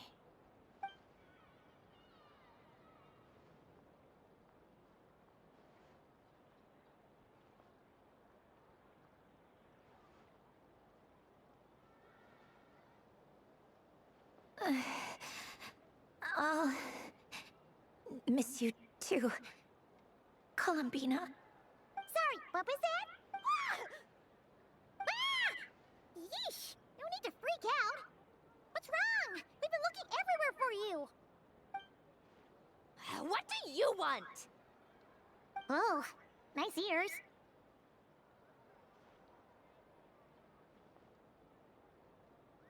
What do... this... Huh? It's your turn to draw something. You're one of her friends too, aren't you? Sorry? Nothing. I'm done. Take it. Oh, that was fast. Oh, and last time we spoke, you mentioned you were interested in the Narcissan Kreuz Ordo's research. Remember? There were too many people when we last met, so we didn't get the chance to do this. What are you talking about?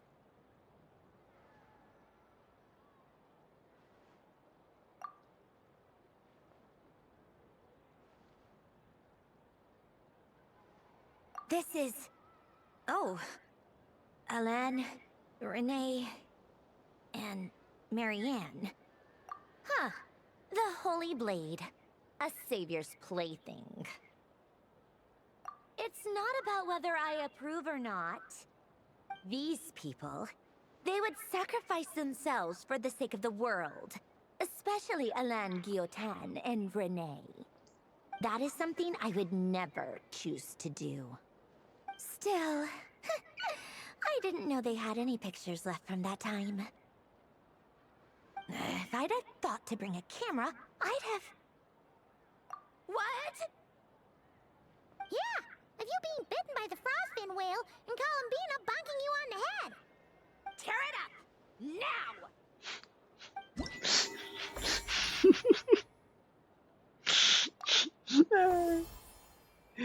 Essa Sandrani. Conectou com essa vez, Sandrani.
prayer candy! Beautiful, tasty moon prayer candy! Buy a whole box, share it with your friends and family! Candy? To share? I wonder what flavors everyone would like. Welcome home, Moon Goddess. Fancy a box of moon prayer candy? Sure. I knew you would. Now, what flavor would you like? I'm not sure. What flavors do you have?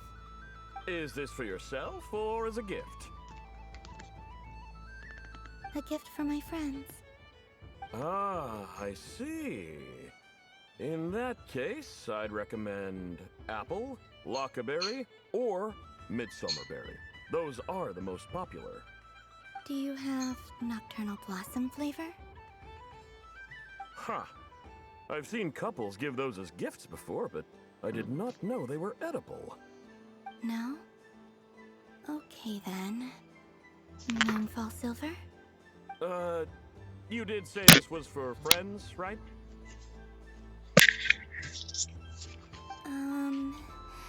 Maybe smetana then. Hey, now that's a creative idea! I've never tried it before, but if you're happy to wait, I can see about whipping up a batch on the spot. While we're at it, you got any other ideas?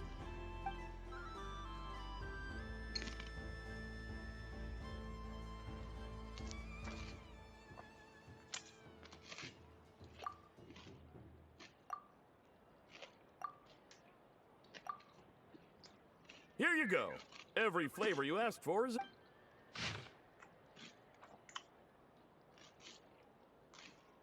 Thank you. I should be the one thanking you! I hope you and your friend...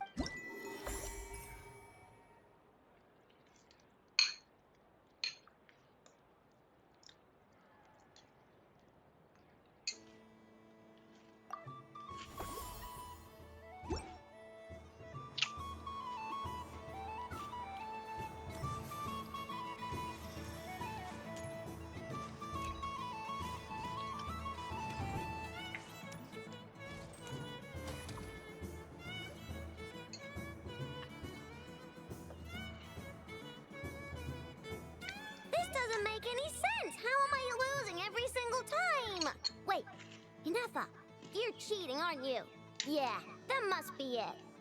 I am not cheating, I know.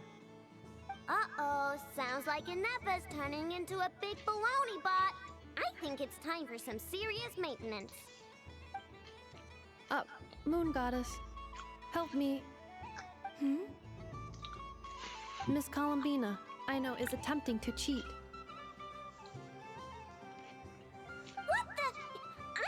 Cheater? You're the cheater! How dare you throw it back at me?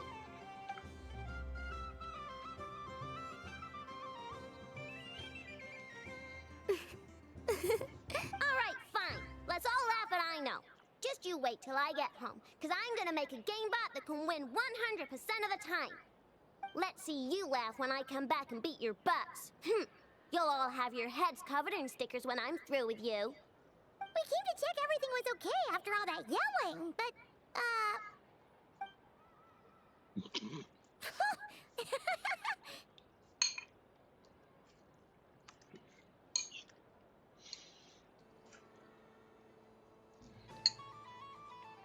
Whatever it is, it sounds like cheating is allowed.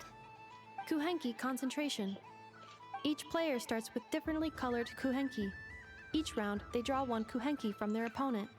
When a player has two kuhenki of the same color, they make a pair and can be discarded. Any that can't form a pair must be kept. The round ends when a player can't form any more kuhenki pairs, and that player gets a sticker. Ooh! Can 4 people play as well? That is fine, so long as the turn order is fixed beforehand. Alrighty then! In that case, the 2 of us will join as one team. Okay, but if you lose, you're both getting stickered. I don't want to hear any excuses. Sure. And if we win? If you win, only one of you gets to sticker someone else. I have taken to calling this I know logic. Hey, lay off me, alright? Okay, so we're starting the game from scratch again, which means all my stickers so far don't count. Looks like Luanatar is the Kuhenki of honor for this game. Anyway, let's go clockwise, starting from Inefa.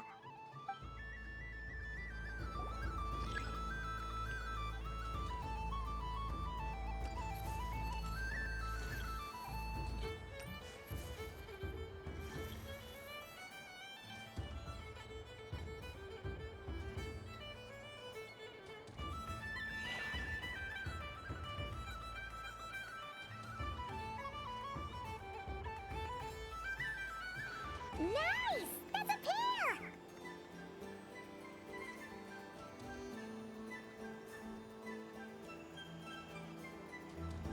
Go, go, fly!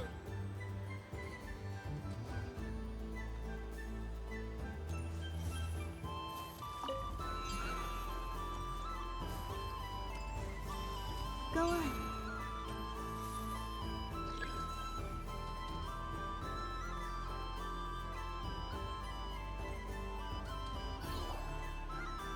I have a pair.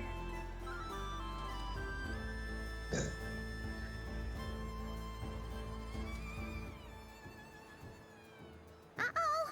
We gotta pick up the pace!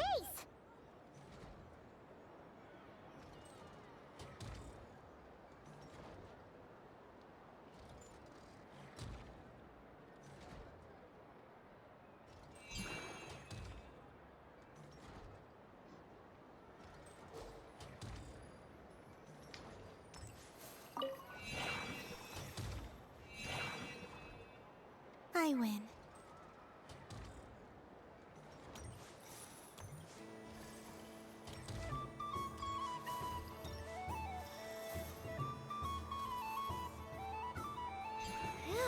That was too close. I thought I was gonna lose. Good luck, everyone. Ah, we're out!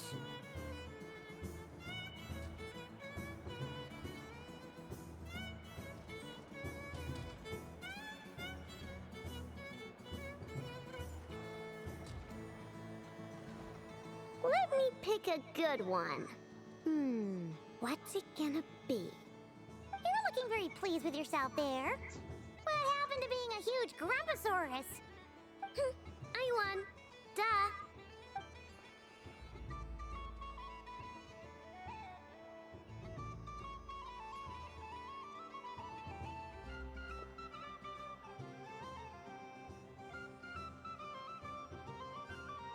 Oh, me again? Don't fidget too much, Ino, or the sticker's going to fall off. I don't care. If it falls off, it falls off. If a pair of Kuhenki get discarded, why not a pair of stickers? Huh? Huh?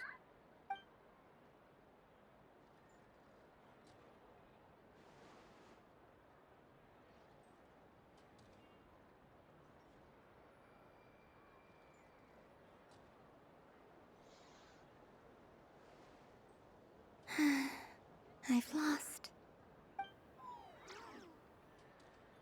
Sticker, sticker, sticker!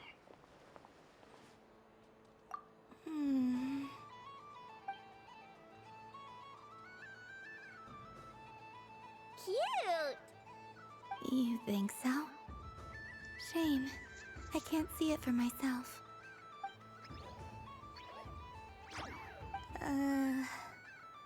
What did Luanatar say? She said it looks so cute that she wants me to lose a few more rounds.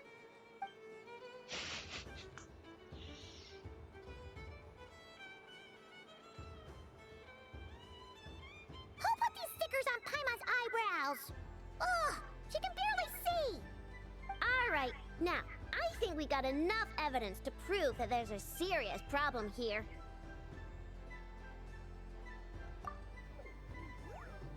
Yes, I agree as well. The culprit is... Inefa! Culprit? What did I do? Quit acting dumb, Inefa! You're not wriggling your way out of this one. I've been watching you. Not only did you remember whose side Luanatar started at, But every time someone drew a kuhenki, you were logging it and calculating every last possibility. Which kuhenki pairs were gone, who had what color kuhenki in their hand, even our facial expressions. You were keeping track of it the entire time. Exactly! What Arno said! Putting aside the fact that running calculations is not against the game rules. Do you have any? But that's not against the rules either. So she admits it. She certainly does. Alright, everyone grab a sticker. It's time to get enough of back. But... Take that!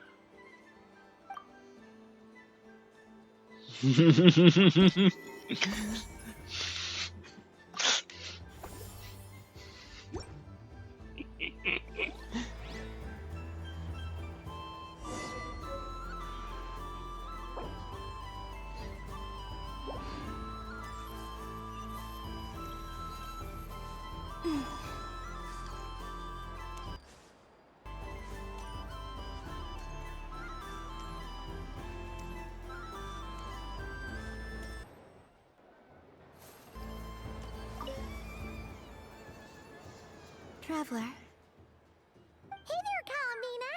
Are you done checking out the festive amusements already? Are you sure you don't want to look around some more? You might not get another opportunity like this for a while.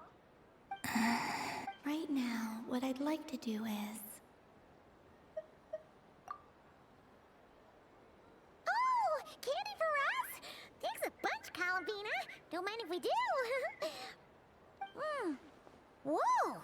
This one's intense. But it's so tasty.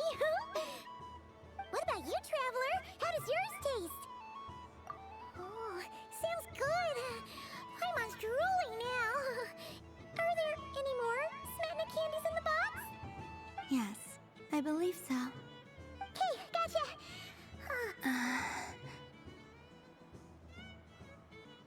Sure. This one, and yep, this one looks right too. Okay, that's 3. Here we go. 1 per person. It's so sweet.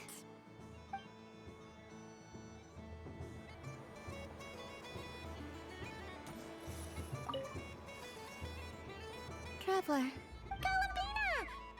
Finished with the festival already? Really? You're sure you don't want to have a little more fun out there? Yes, I am sure.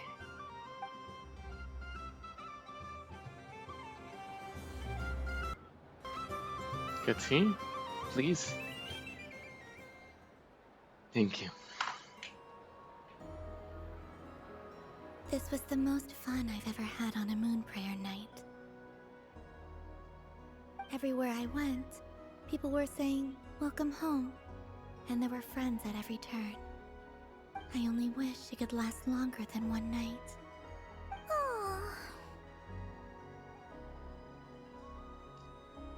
Yes, you're right. The moon prayer blossoms. Ooh, look! Look! Moon prayer night has come.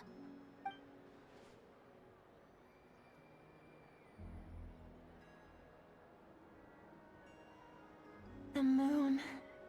It's so beautiful. Happy moon prayer night, dear. Happy moon prayer night.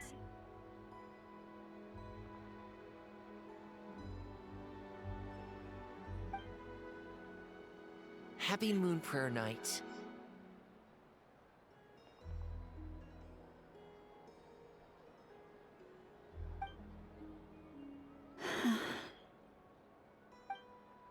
Aww. Huh.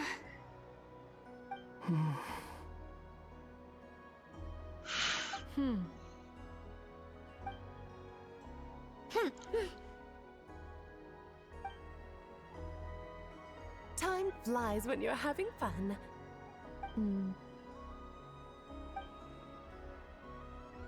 Oh. Looks like the time has come. Columbina. You're heading off, then? Yes, to the ruins you mentioned. And from there, back home to the moon. Wait! I know? At least... Take one of our craft shop's crumb cookies up to the moon with you. You know, for a snack. Sure, why not? The Curatorium of Secrets believes in proper farewells. No story should be left without a satisfactory endnote. Never. Farewells are an important affair for the Ratniki, too. We never know when we might meet again. Haha! And here I thought grand farewells wouldn't suit tonight's mood. But I suppose friendly passion is not to be stopped, eh?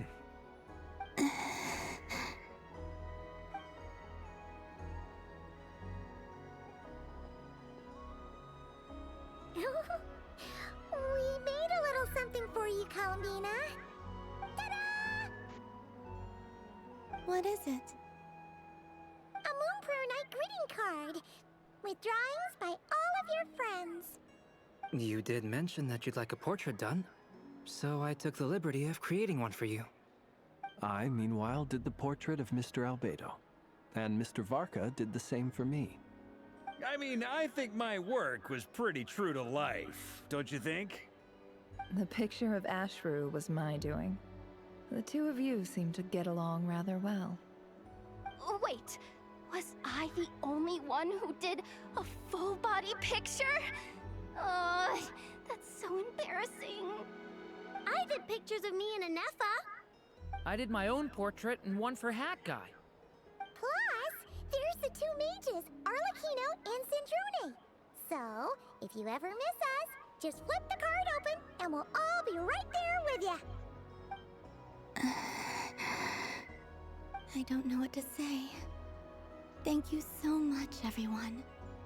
This whole Moon Prayer Night was more than I could have ever asked for. It is the greatest gift I have ever received. Loma, I figured it out. Figured what out? Remember how the Frost Moon Scions used to use milk as invisible ink to write hidden messages? That was a very long time ago. Oh, are you saying? Yes. When I miss you all, I shall use moonlight in the same way, to write words that only you can see upon the moon itself. Wow, that sounds lovely. Quite. But how will we see them? Simply open your windows on nights when the moon shines bright, and the moonlight will naturally flow towards the words I have written. That sounds most fitting indeed. Very true to form. I'll try to write them in places that won't disturb your sleep. I, for one, would sleep all the better for having read one of your messages before settling down for the night. Exactly. So don't worry about disturbing anyone's sleep. Just promise you'll write to let us know you're okay, alright? Alright. I promise.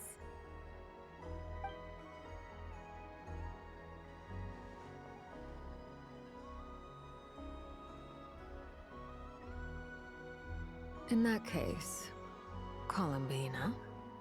I'm ready.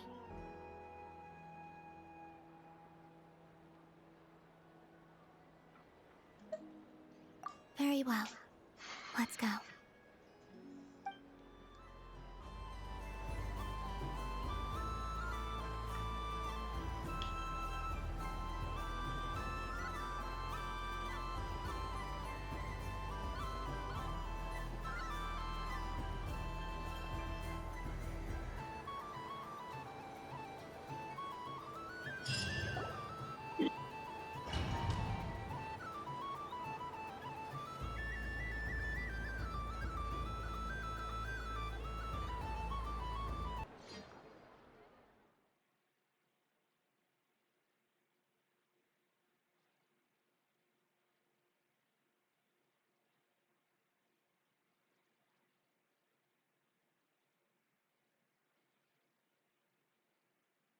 Isto hoje esteve pensar muito.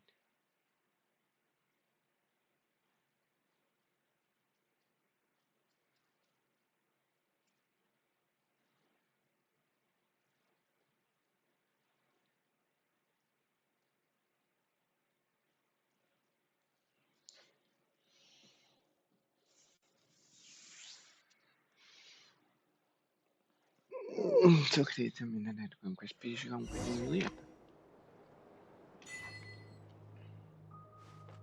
In just a few moments, I will be gone.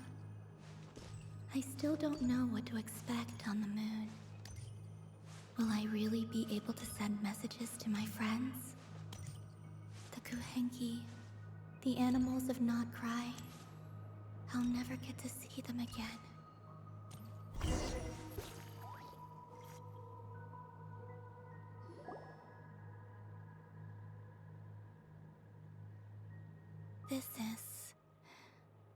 This is where the people of Hyperborea used to communicate with the moons.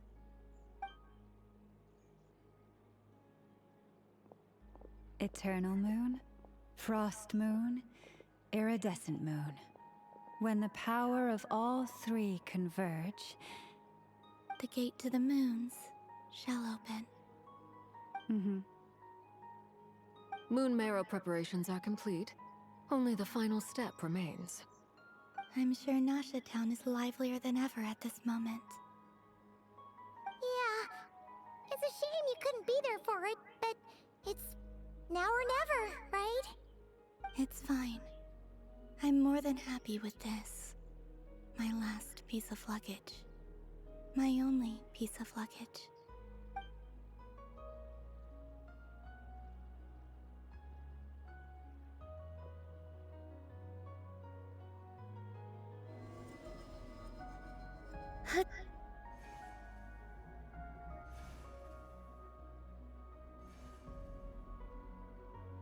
I can already feel the moon calling to me.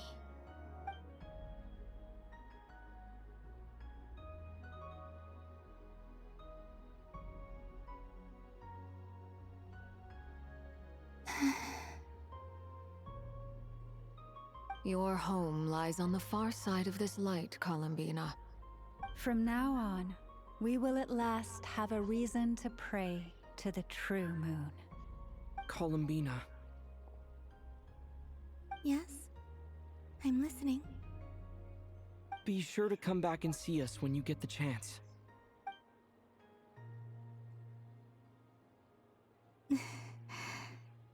Of course. But if that chance doesn't come, then remember that you have friends on this planet. People who will miss Columbina. Yes, I will. Thank you for everything you've done for me. And remember, come night or day, the moonlight shall always connect us. Well then, farewell, my friends.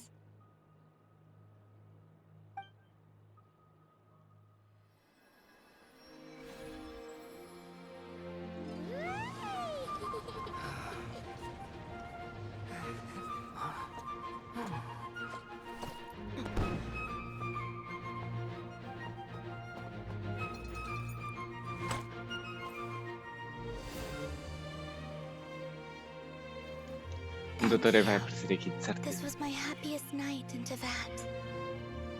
Farewell, Columbina.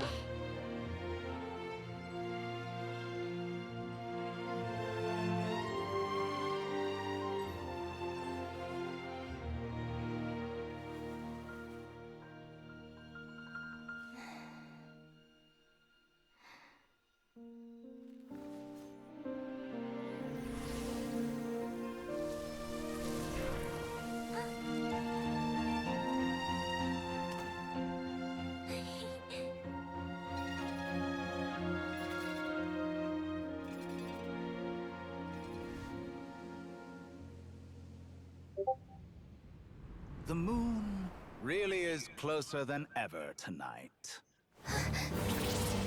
Filho da puta, eu sabia!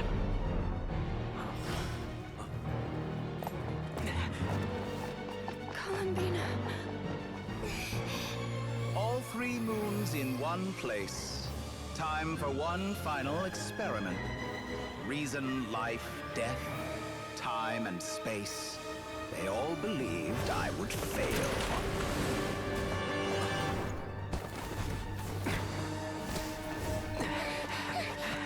How could this happen? But Tevat's primordial power never did belong to the throne of heaven. And now, they are mine.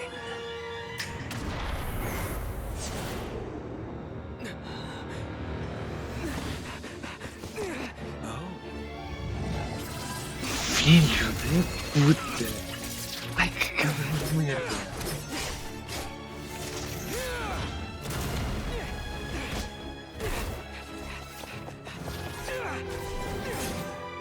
Eu vou-te matar tanto. No, as long as I'm here. The Doctor is free to wield the Three Moons' power.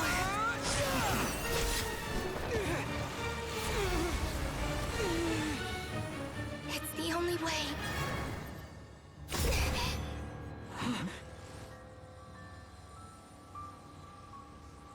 I guess I won't be going home today. Columbina! No!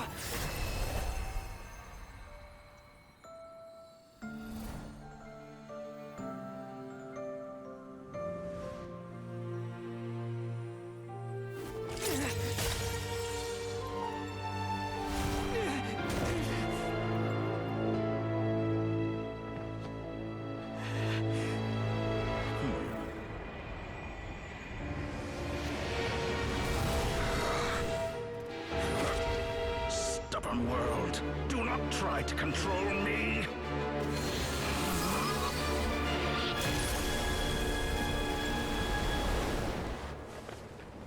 Columbina.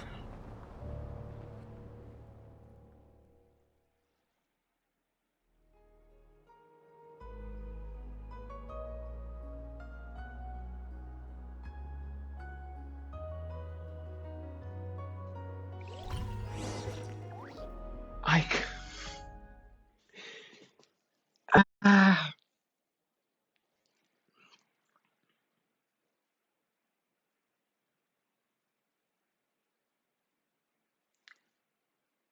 Tu és um filho da puta de primeira.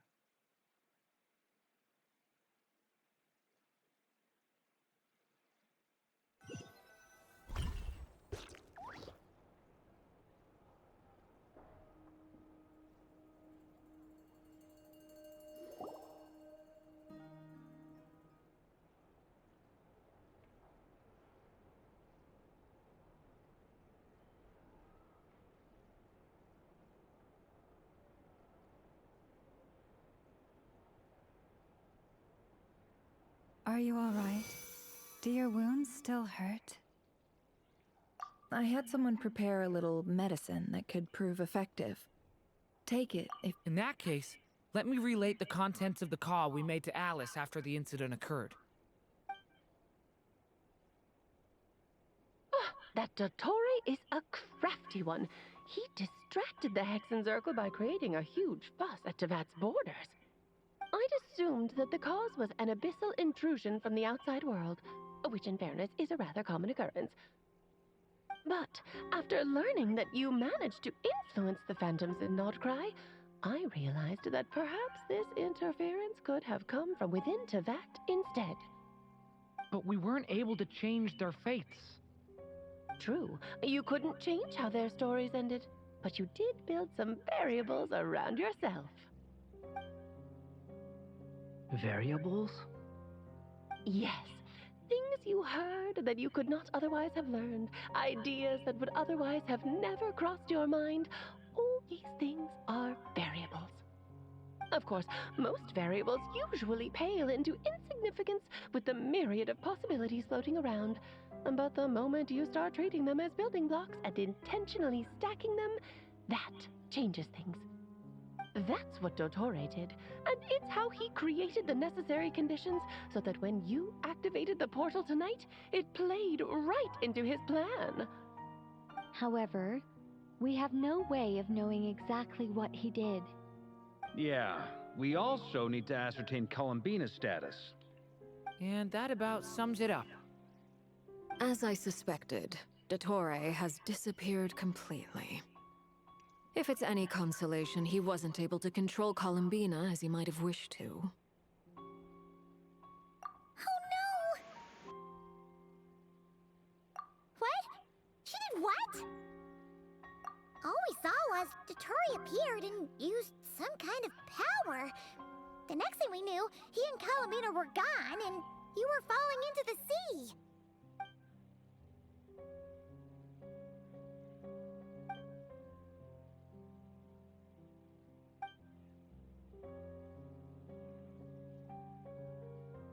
So, Columbina intentionally opened the Moon Gate and escaped into the same mysterious world as Rarier and Thalindis. Sounds like bad news. Seen in that way, the Trilunar Syzygy and Revere's emergence, Dottore might have been pulling the strings in both cases. According to Miss Alice, he is attempting to transcend his destiny and finish an experiment that only a god might complete. An utter lunatic.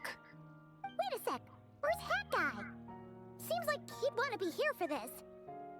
He took off with the Dodo communication device after we spoke to Alice. He said he had a hunch that he wanted to investigate by himself. The look on his face was terrifying. I've never seen him like that before.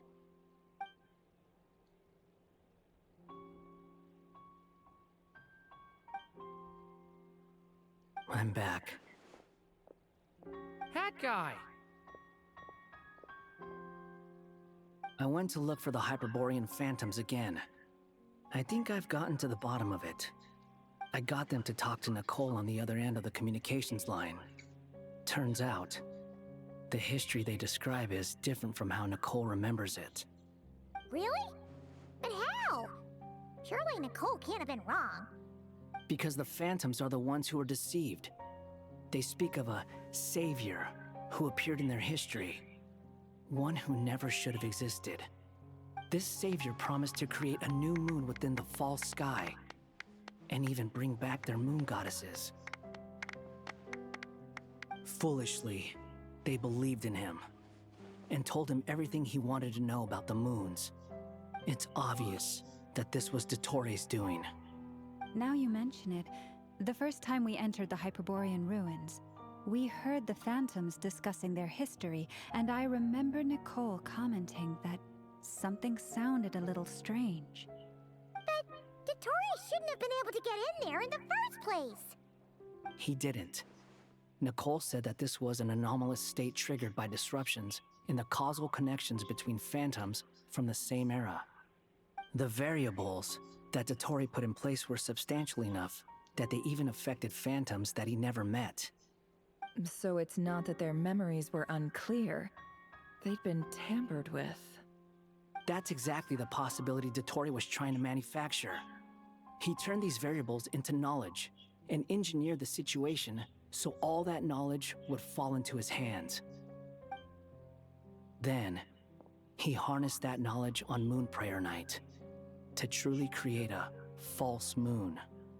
How is that even possible? To be precise, he exploited a weakness in the way the spell works. The spell senses Kuvaki to detect the moon's location. So, as long as the false moon more strongly resembled a moon than the frost moon beyond the skies, the gate would teleport Columbina to the false moon's location. In other words, to Dottore's side. Once he had her under control, the teleportation spell remained active, and he manipulated her power to seize both moon marrows. At that moment, the moon marrows disappeared right before our eyes. It was already too late, even as we were leaving the ruins. By then, Dottore had already amassed the power of all three moons. So, where does that leave us? What do we do now? I'd certainly like to know what Her Majesty thinks, now that the concerns I expressed to her have come to pass. But we cannot simply sit and wait for her to decide the matter. And in any case, It is not the Fatui Harbinger Damselette who sees us as her friends, but rather Columbina Hyposelenia. If, even in such extreme circumstances, Her Majesty will not lift the prohibition on Harbingers drawing steel against one another, then I will do as my heart demands. I will fight as Peruware instead. Oh, Arlecchino! Time is short, so I'll make the first move.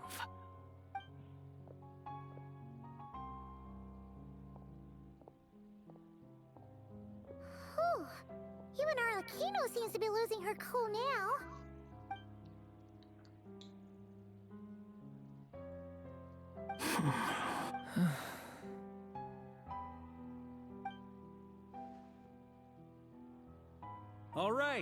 All right. Lose those dejected looks for a moment and let me get a word in. It looks bad, I won't lie. Very bad, in fact.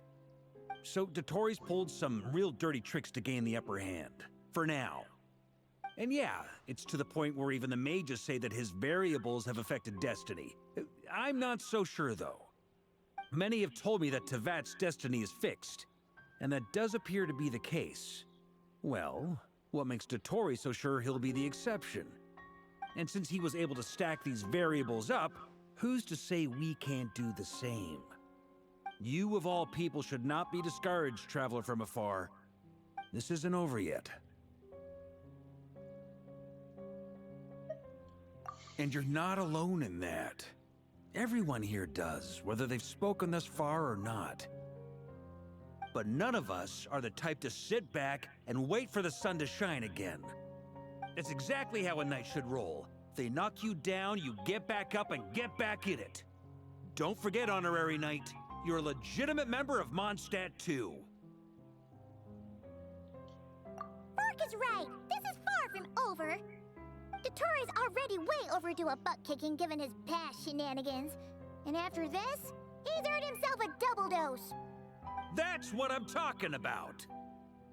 How's everyone else feeling? I'll use Kuvaki to investigate Columbina's whereabouts. I am not ready to give up either. Leave the intel gathering to me. Whatever happens within Nodcry's borders, when the Curatorium of Secrets wants to be in the know, we always find a way. Aino and I will do all we can to support you. We will attempt to reverse engineer Dotori's actions and seek a breakthrough that way.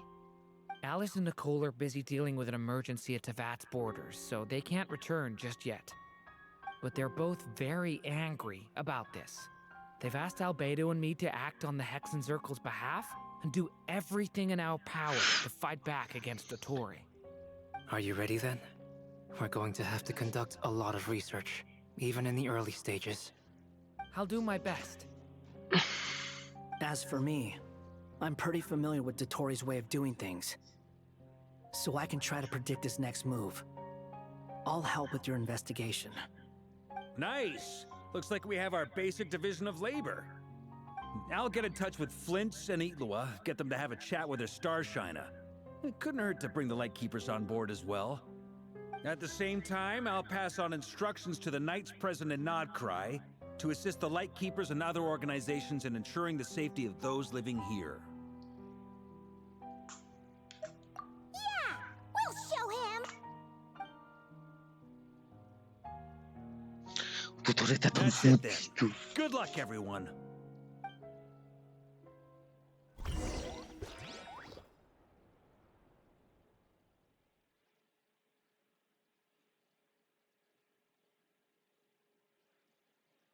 Ai, eu quero tanto matá-lo. Eu quero matar este vídeo da puta.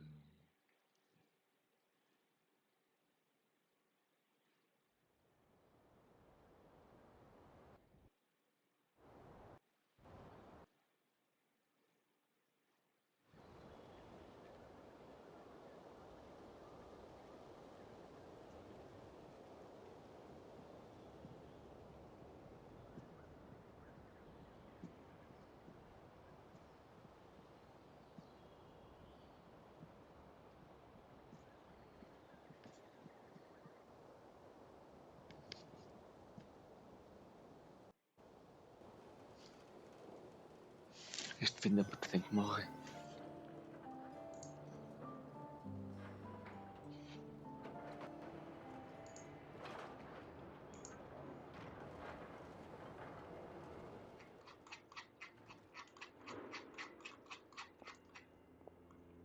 I never thought that Columbina would become my real name. It went from being a Fatui code name to something my friends call me. And remember, come night or day, the moonlight shall always connect us.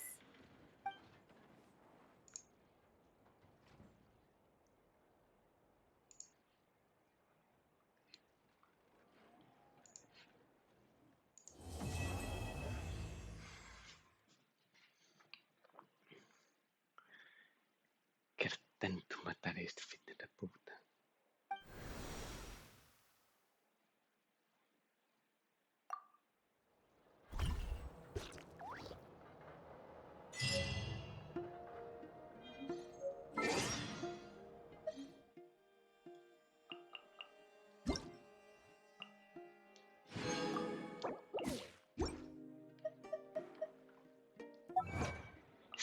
Filha da puta tem que morrer tanto. Eu vou espancá-lo.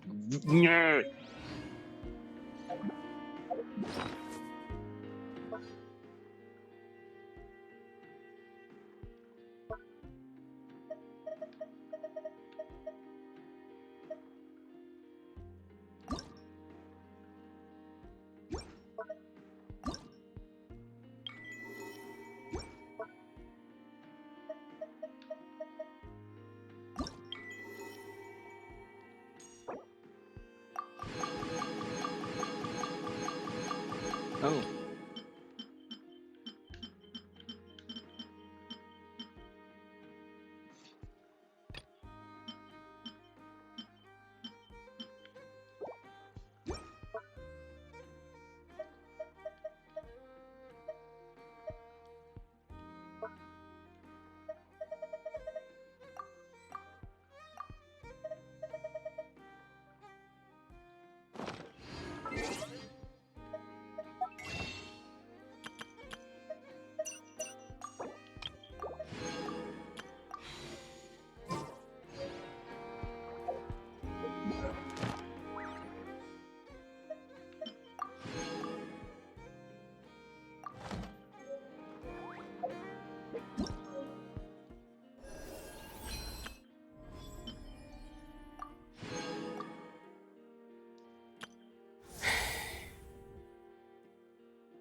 Só para ficar certinho, deixa eu ver aqui.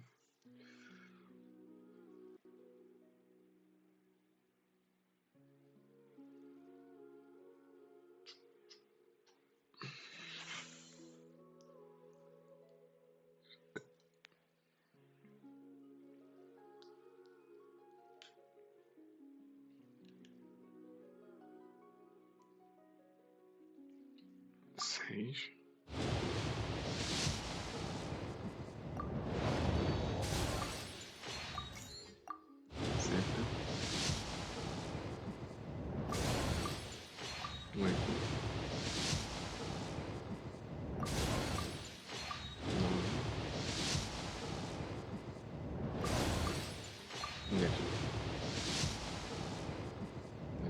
Os 10 pulos feitos. Aqui. 5. Faltam 4. 2.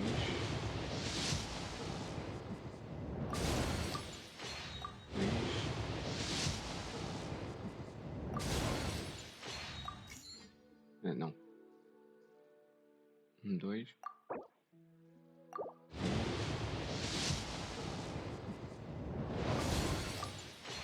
E 4.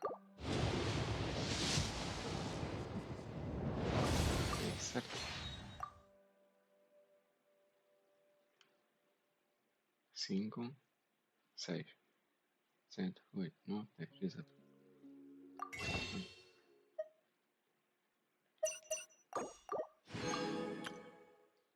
Agora já está feito, está tudo certinho. Está 10, 10. Ai, mas aquele filho da puta tem que morrer, é. Quebra uma merda, é.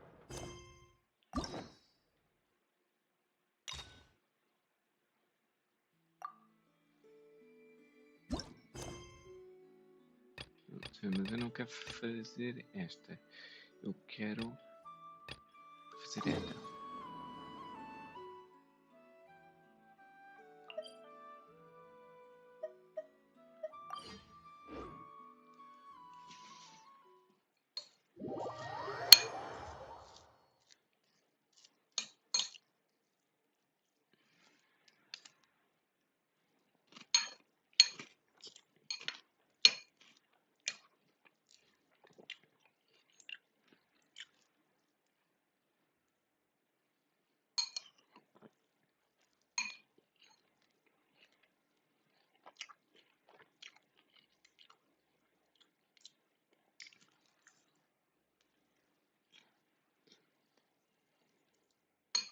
Oh, traveler from beyond this world, will you witness this tale unfold? Alice? You recognized me just like that? Maybe I need to work on my impression.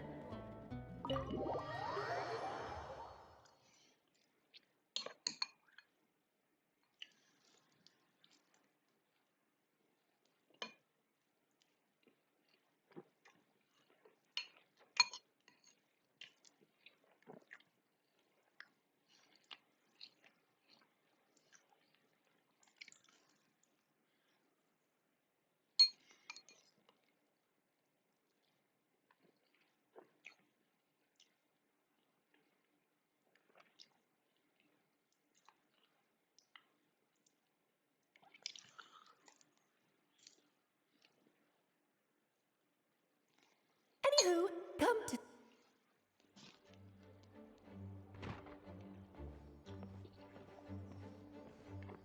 Whoa! This is way too many books! Considering this library organizing job is classified as a premium commission, I'm on key mentally prepared, you know? But seeing it in person is something else. Why, if it isn't Cutie and Paimon. What brings you back to Mondstadt?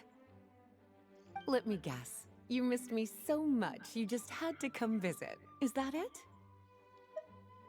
Found you! We were starting to think you weren't clocking in today. Well, I wasn't planning to. But then, Catherine mentioned someone had finally accepted an important commission for the library. So I came to check on things. Might you both be here for that very commission by any chance? Ah, music to my ears. Now, as you can see, a certain anonymous benefactor has donated a large amount of books to us.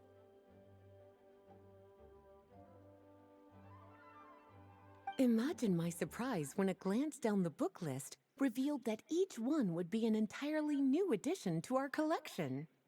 There are books of all different kinds, including quite a... I'm sorting them myself. All that to say, I would treat you to some tea, of course. Don't worry, Jack. You're as sweet as ever,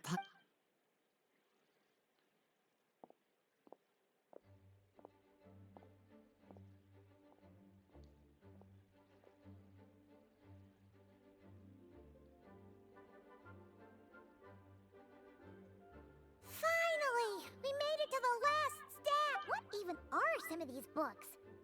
And what's this one? The Little Witch's Dictionary? Huh. Well...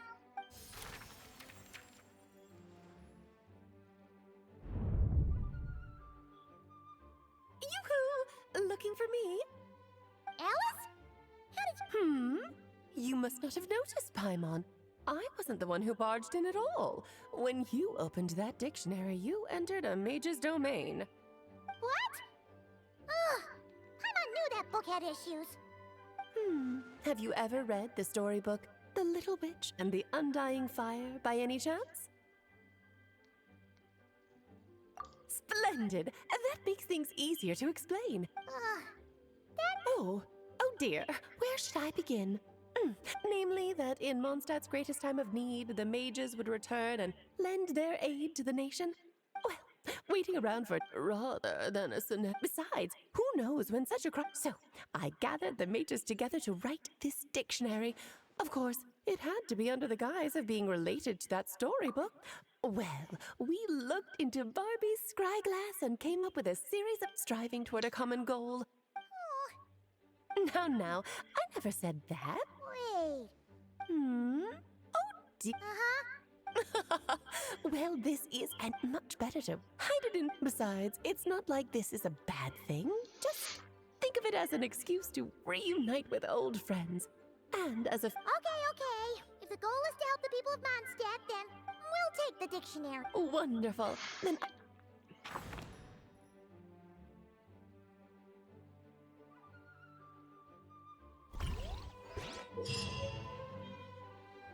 Well, it wouldn't be Clay's mom without a hefty dose of mystery, huh? Let's go see what this is about.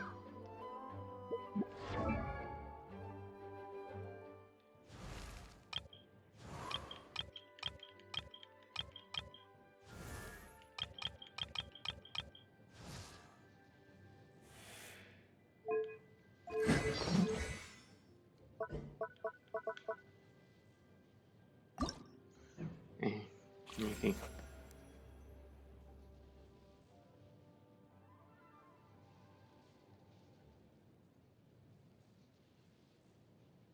Mas sim. Eu preciso estar a 70, ok.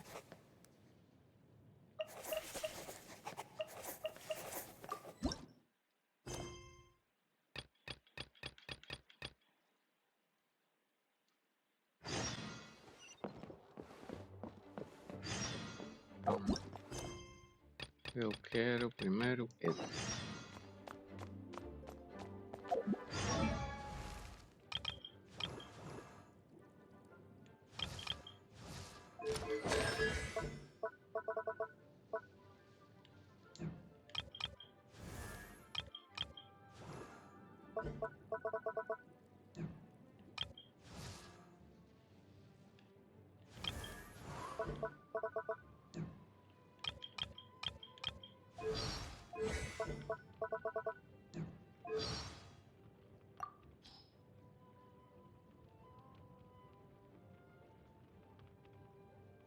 Oh, tô bonito.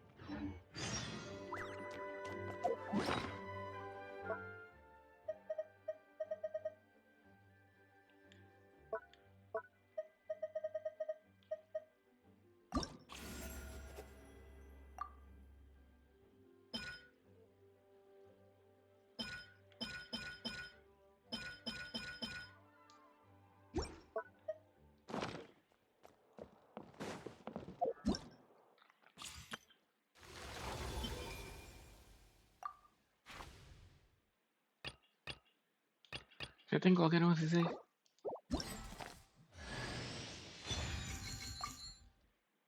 Obrigado pelo pulo, ao menos isso.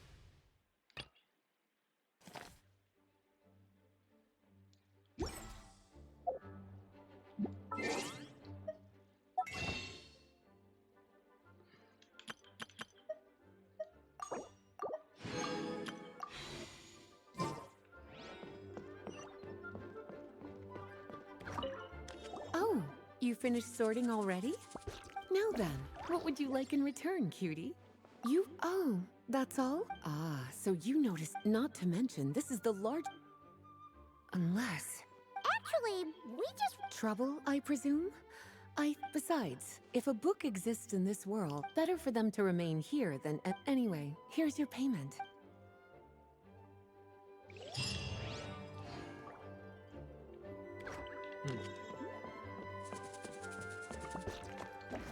Antes de fazer aquelas, estas estão aqui. Como é que queria fazer esta? O weight, a tua quanto? 50 2. Tem mais quantos? 8.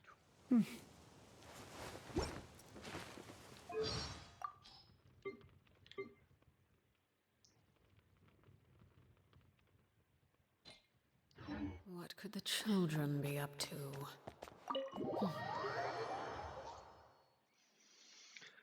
Eu tô tão chateado. Foda-se. Caralho. Merda para aquele filho da...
Missão terminada. Pronto, é só faltar as missões das bruxas.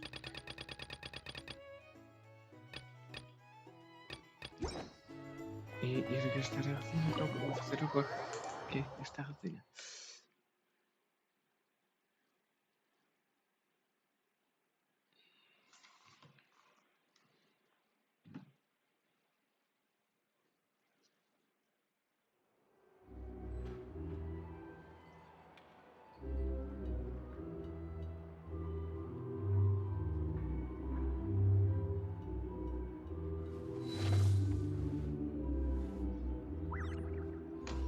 Ora,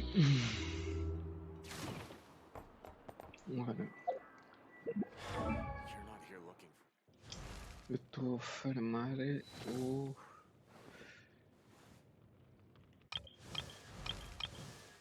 os flower e os desert. A cheat e a coisa só estão aqui.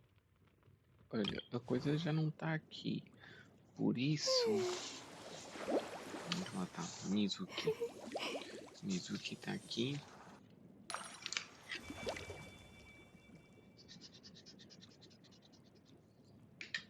Ele já está tudo com tudo. Mizuki já está.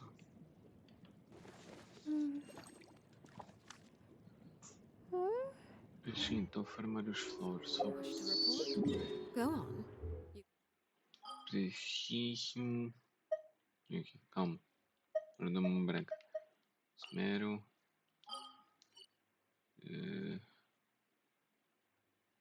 Depois amanhã logo faço mais o boss.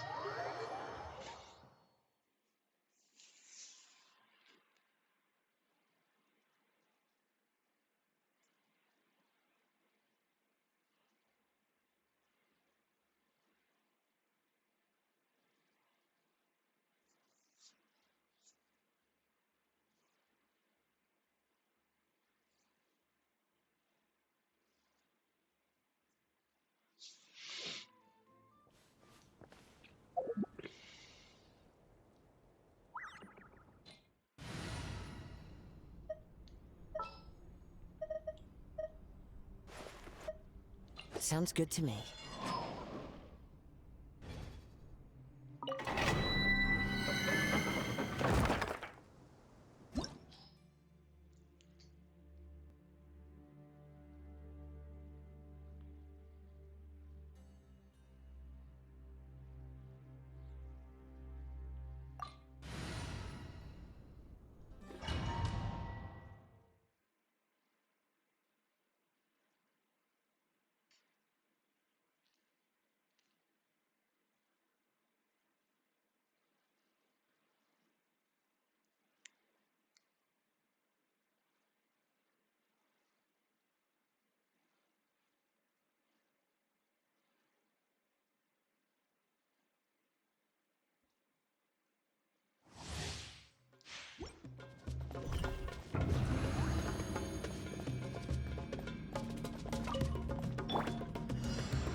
The wind knows me.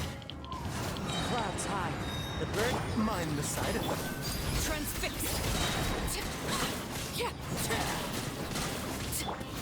Leave it to me! Decay! Taking a turn for the better. Into the wind.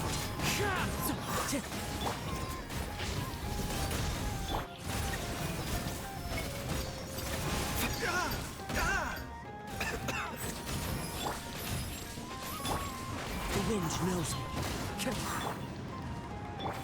Laid bare.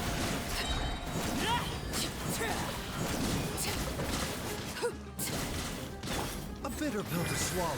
Seems like an Fallen leaves. Adorn my... Leave it to me! The story has only just...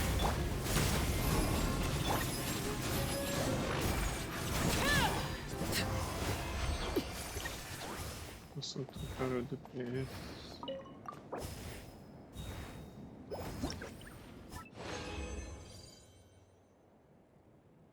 Leave them ready for now. Vou só trocar a DPS pelo novelete.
Thank you for permitting, Olha, no, pois pergunta. inviting me to join you.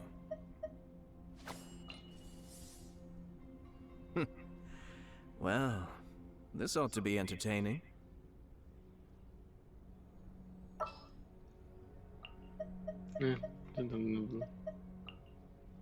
Perhaps we could take a walk by a riverbank or somewhere similarly fluvial.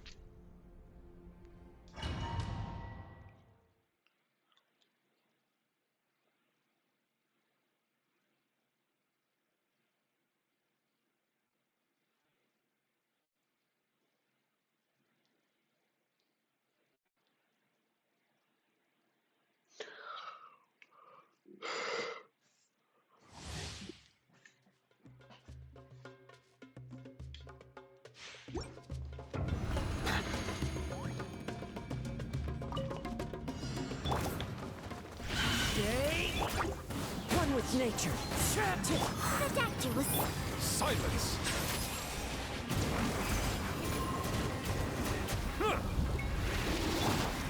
Remember, health comes first. Stay back! The story has only just... Into the wind. Bow your head. The tides beckon. Mind the side effects. One with nature. Clouds high. The birds come. Settle down.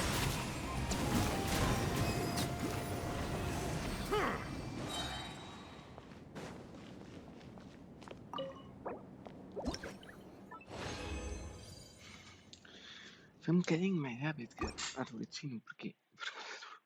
É que aqui estão 2 espelhos.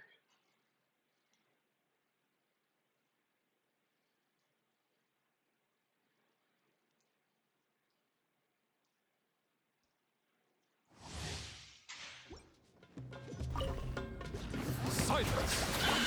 Into the wind. The story has only just... Taking it to... Let the mighty be humbled.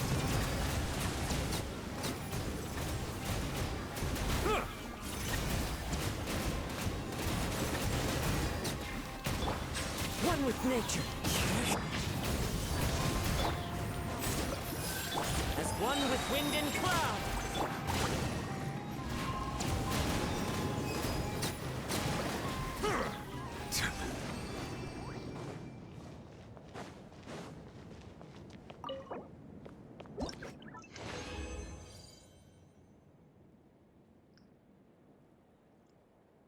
E esta é a equipa que eu vou andar a utilizar para passar as missões.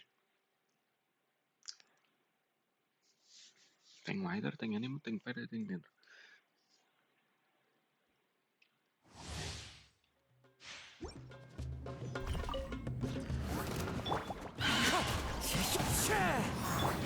Leave it to me!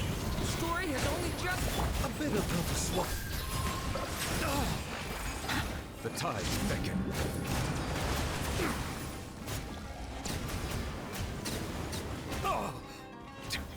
Mind the side effects. Seems like an emergency. The wind knows me.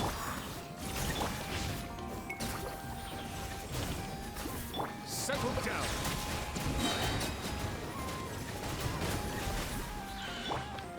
One with nature.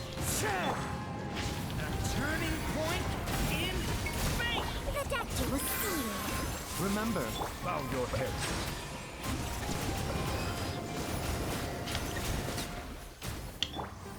The wind knows me.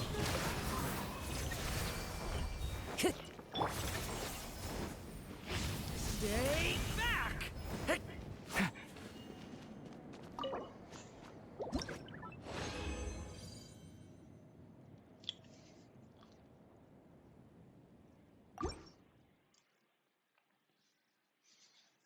Caso eu perdesse.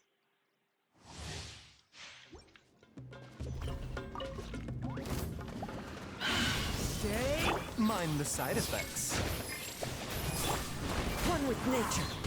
Fallen leaves. Adorn! Settle down. Let the mighty be humbled.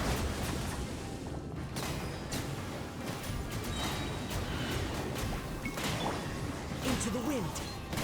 The doctor was sealed. taking a turn for the better. Watch out! The story has only just... Silence!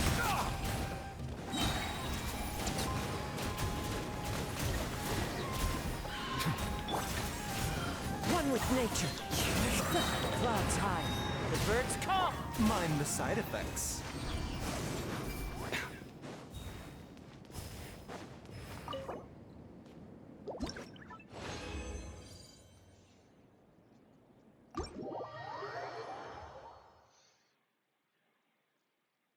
Feito.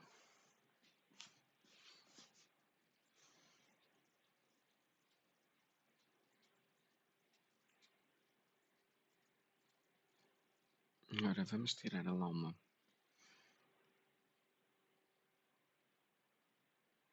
e a néfer dali e pôr o Durin. Mas quem? E aqui. Triângulo. Tirar. Tirar.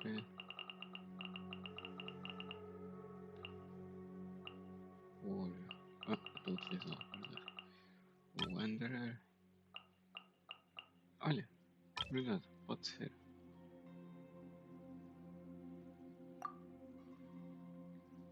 Pode ser.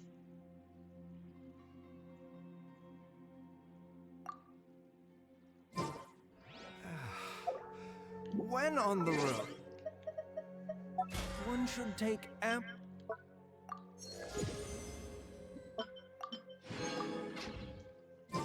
to pause and appreciate.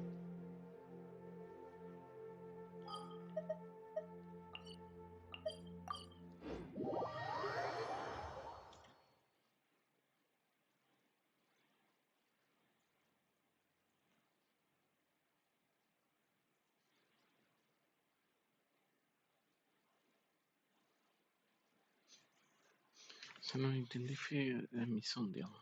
Tenho que ler.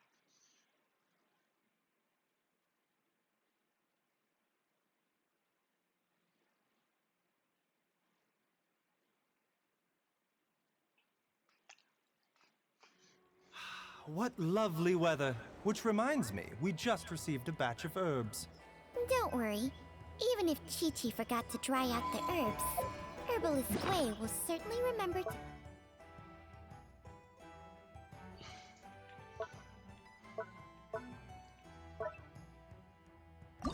Put them out in...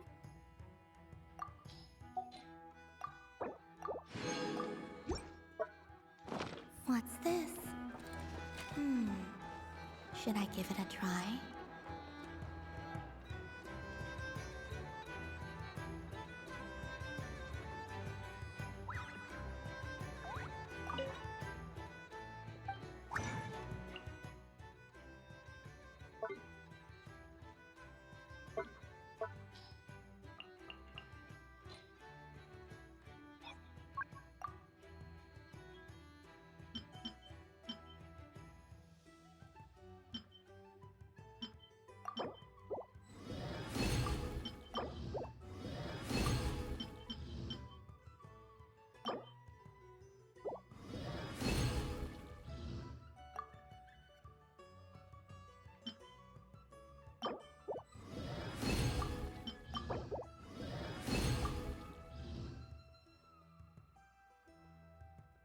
Feito.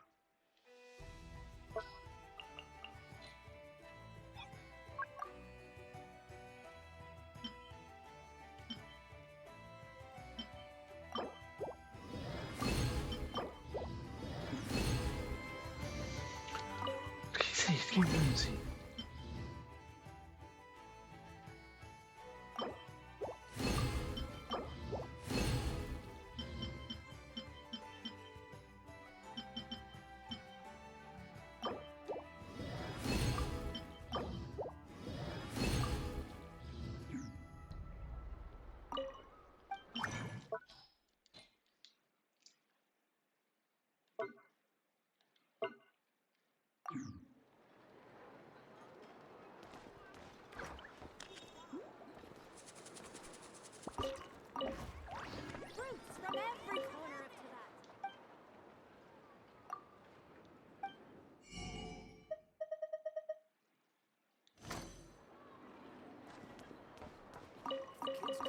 Mas eu ouvi a Columbina na minha vez.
Calma, o que é que eu queria fazer?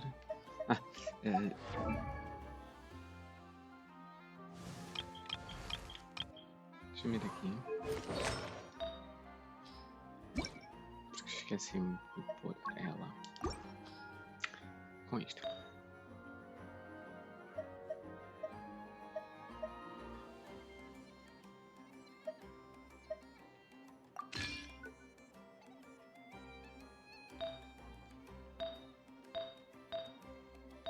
É só.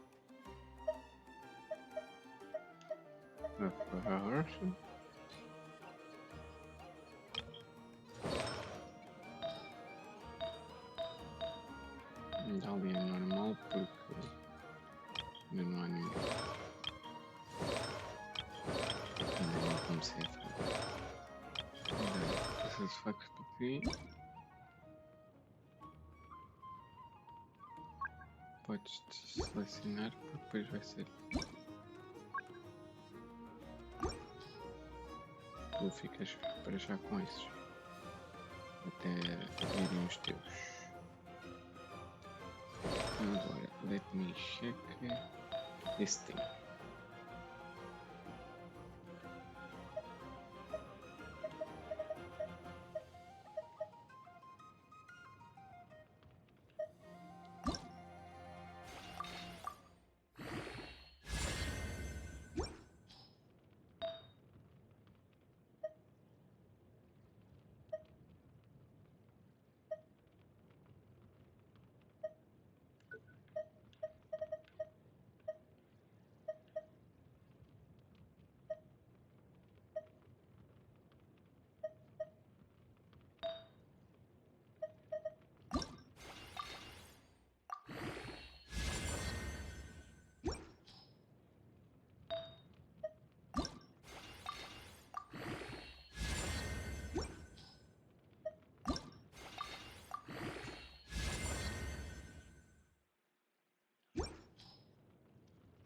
Só para ele. Não, o que eles querem é tudo muita massa.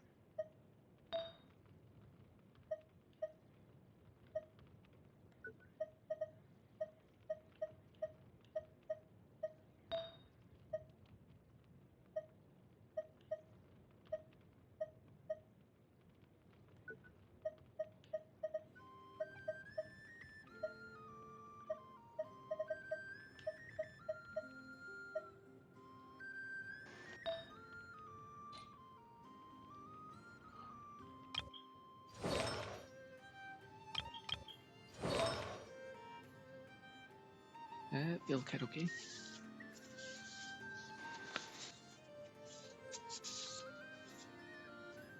Grita da margem.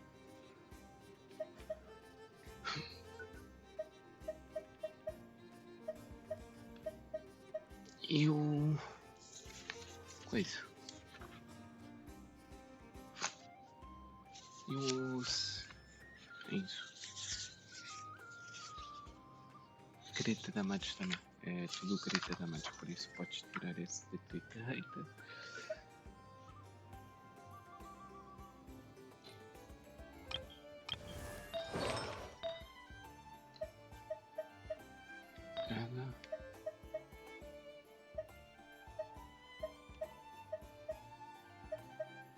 Nada também. Nada. E este já tem. Entre muitas aspas. Sim.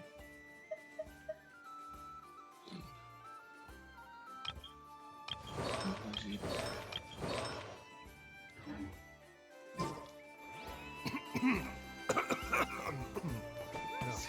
Oh, it's just some chronic problem I had flaring up.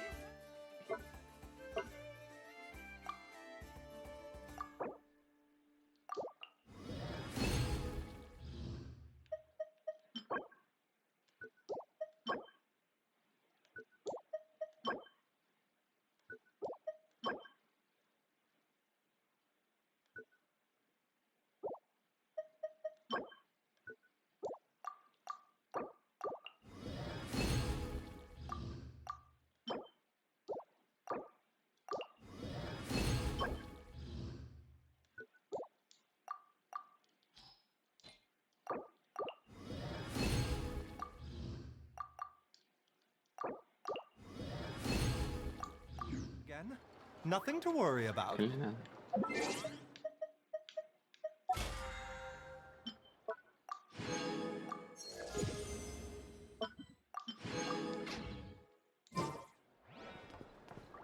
não é nada. Pode já deixar aqui.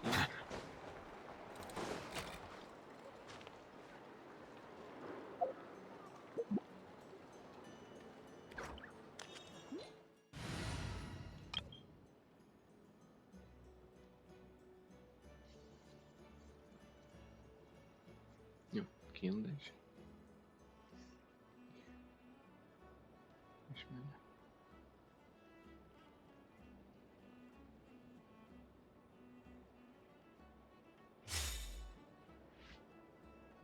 As missões agora é tudo a fazer. Acho eu. Não era isso que eu queria. Posso fazer os testes?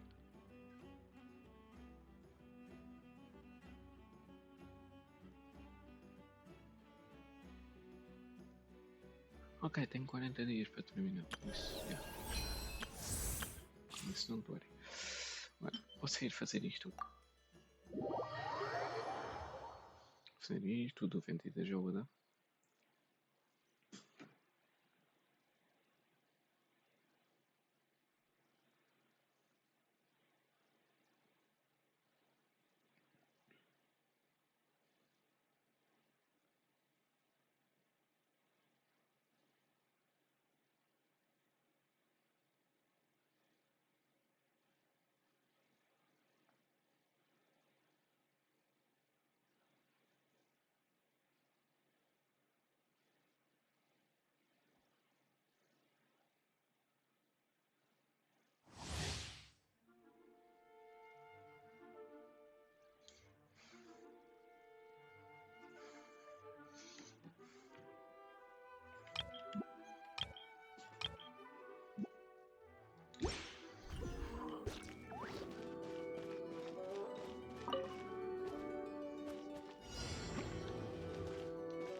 Sério? Leave it to me. Turning point. Teamwork is true. Coming to be. Moment of birth. Jumpy dumpy go. Phew! Floating on up.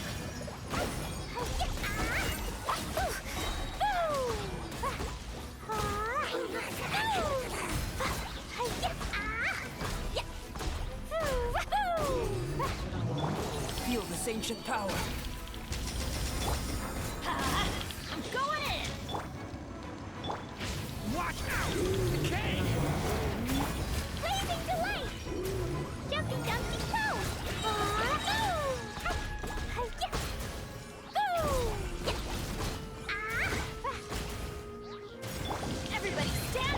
to birth. Stay. Easy.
Sure, I'll play you another tune, but it'll cost you an apple. Time for takeoff.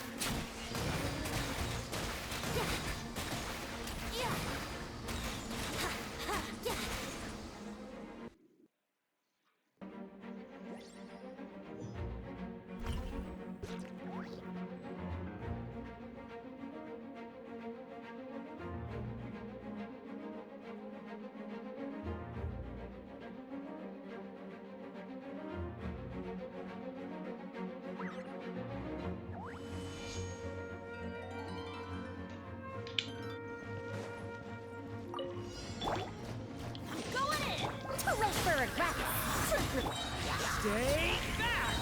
The story has only just... Think you can get away?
Go claw! Faster! Stronger! Start! Be silent. Close your eyes. Night falls. The long sleep beckons. Be silent.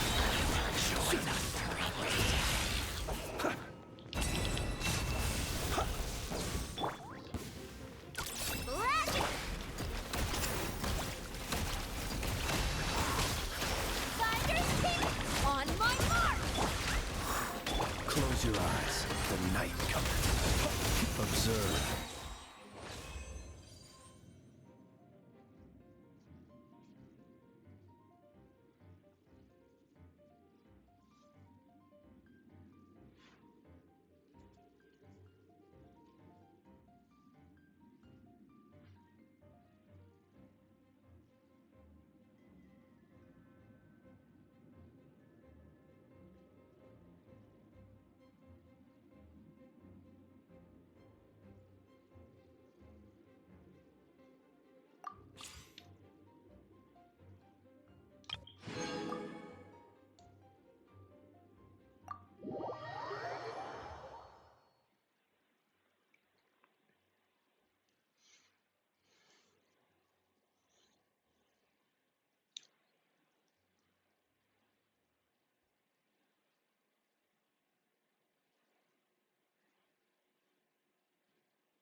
Pronto. Bem, gente, vamos terminar a livezinha por aqui por hoje. Amanhã me verá mais, vamos fazer Infinity Nikki. Vou começar desde o zero. Por isso, bye bye, até amanhã.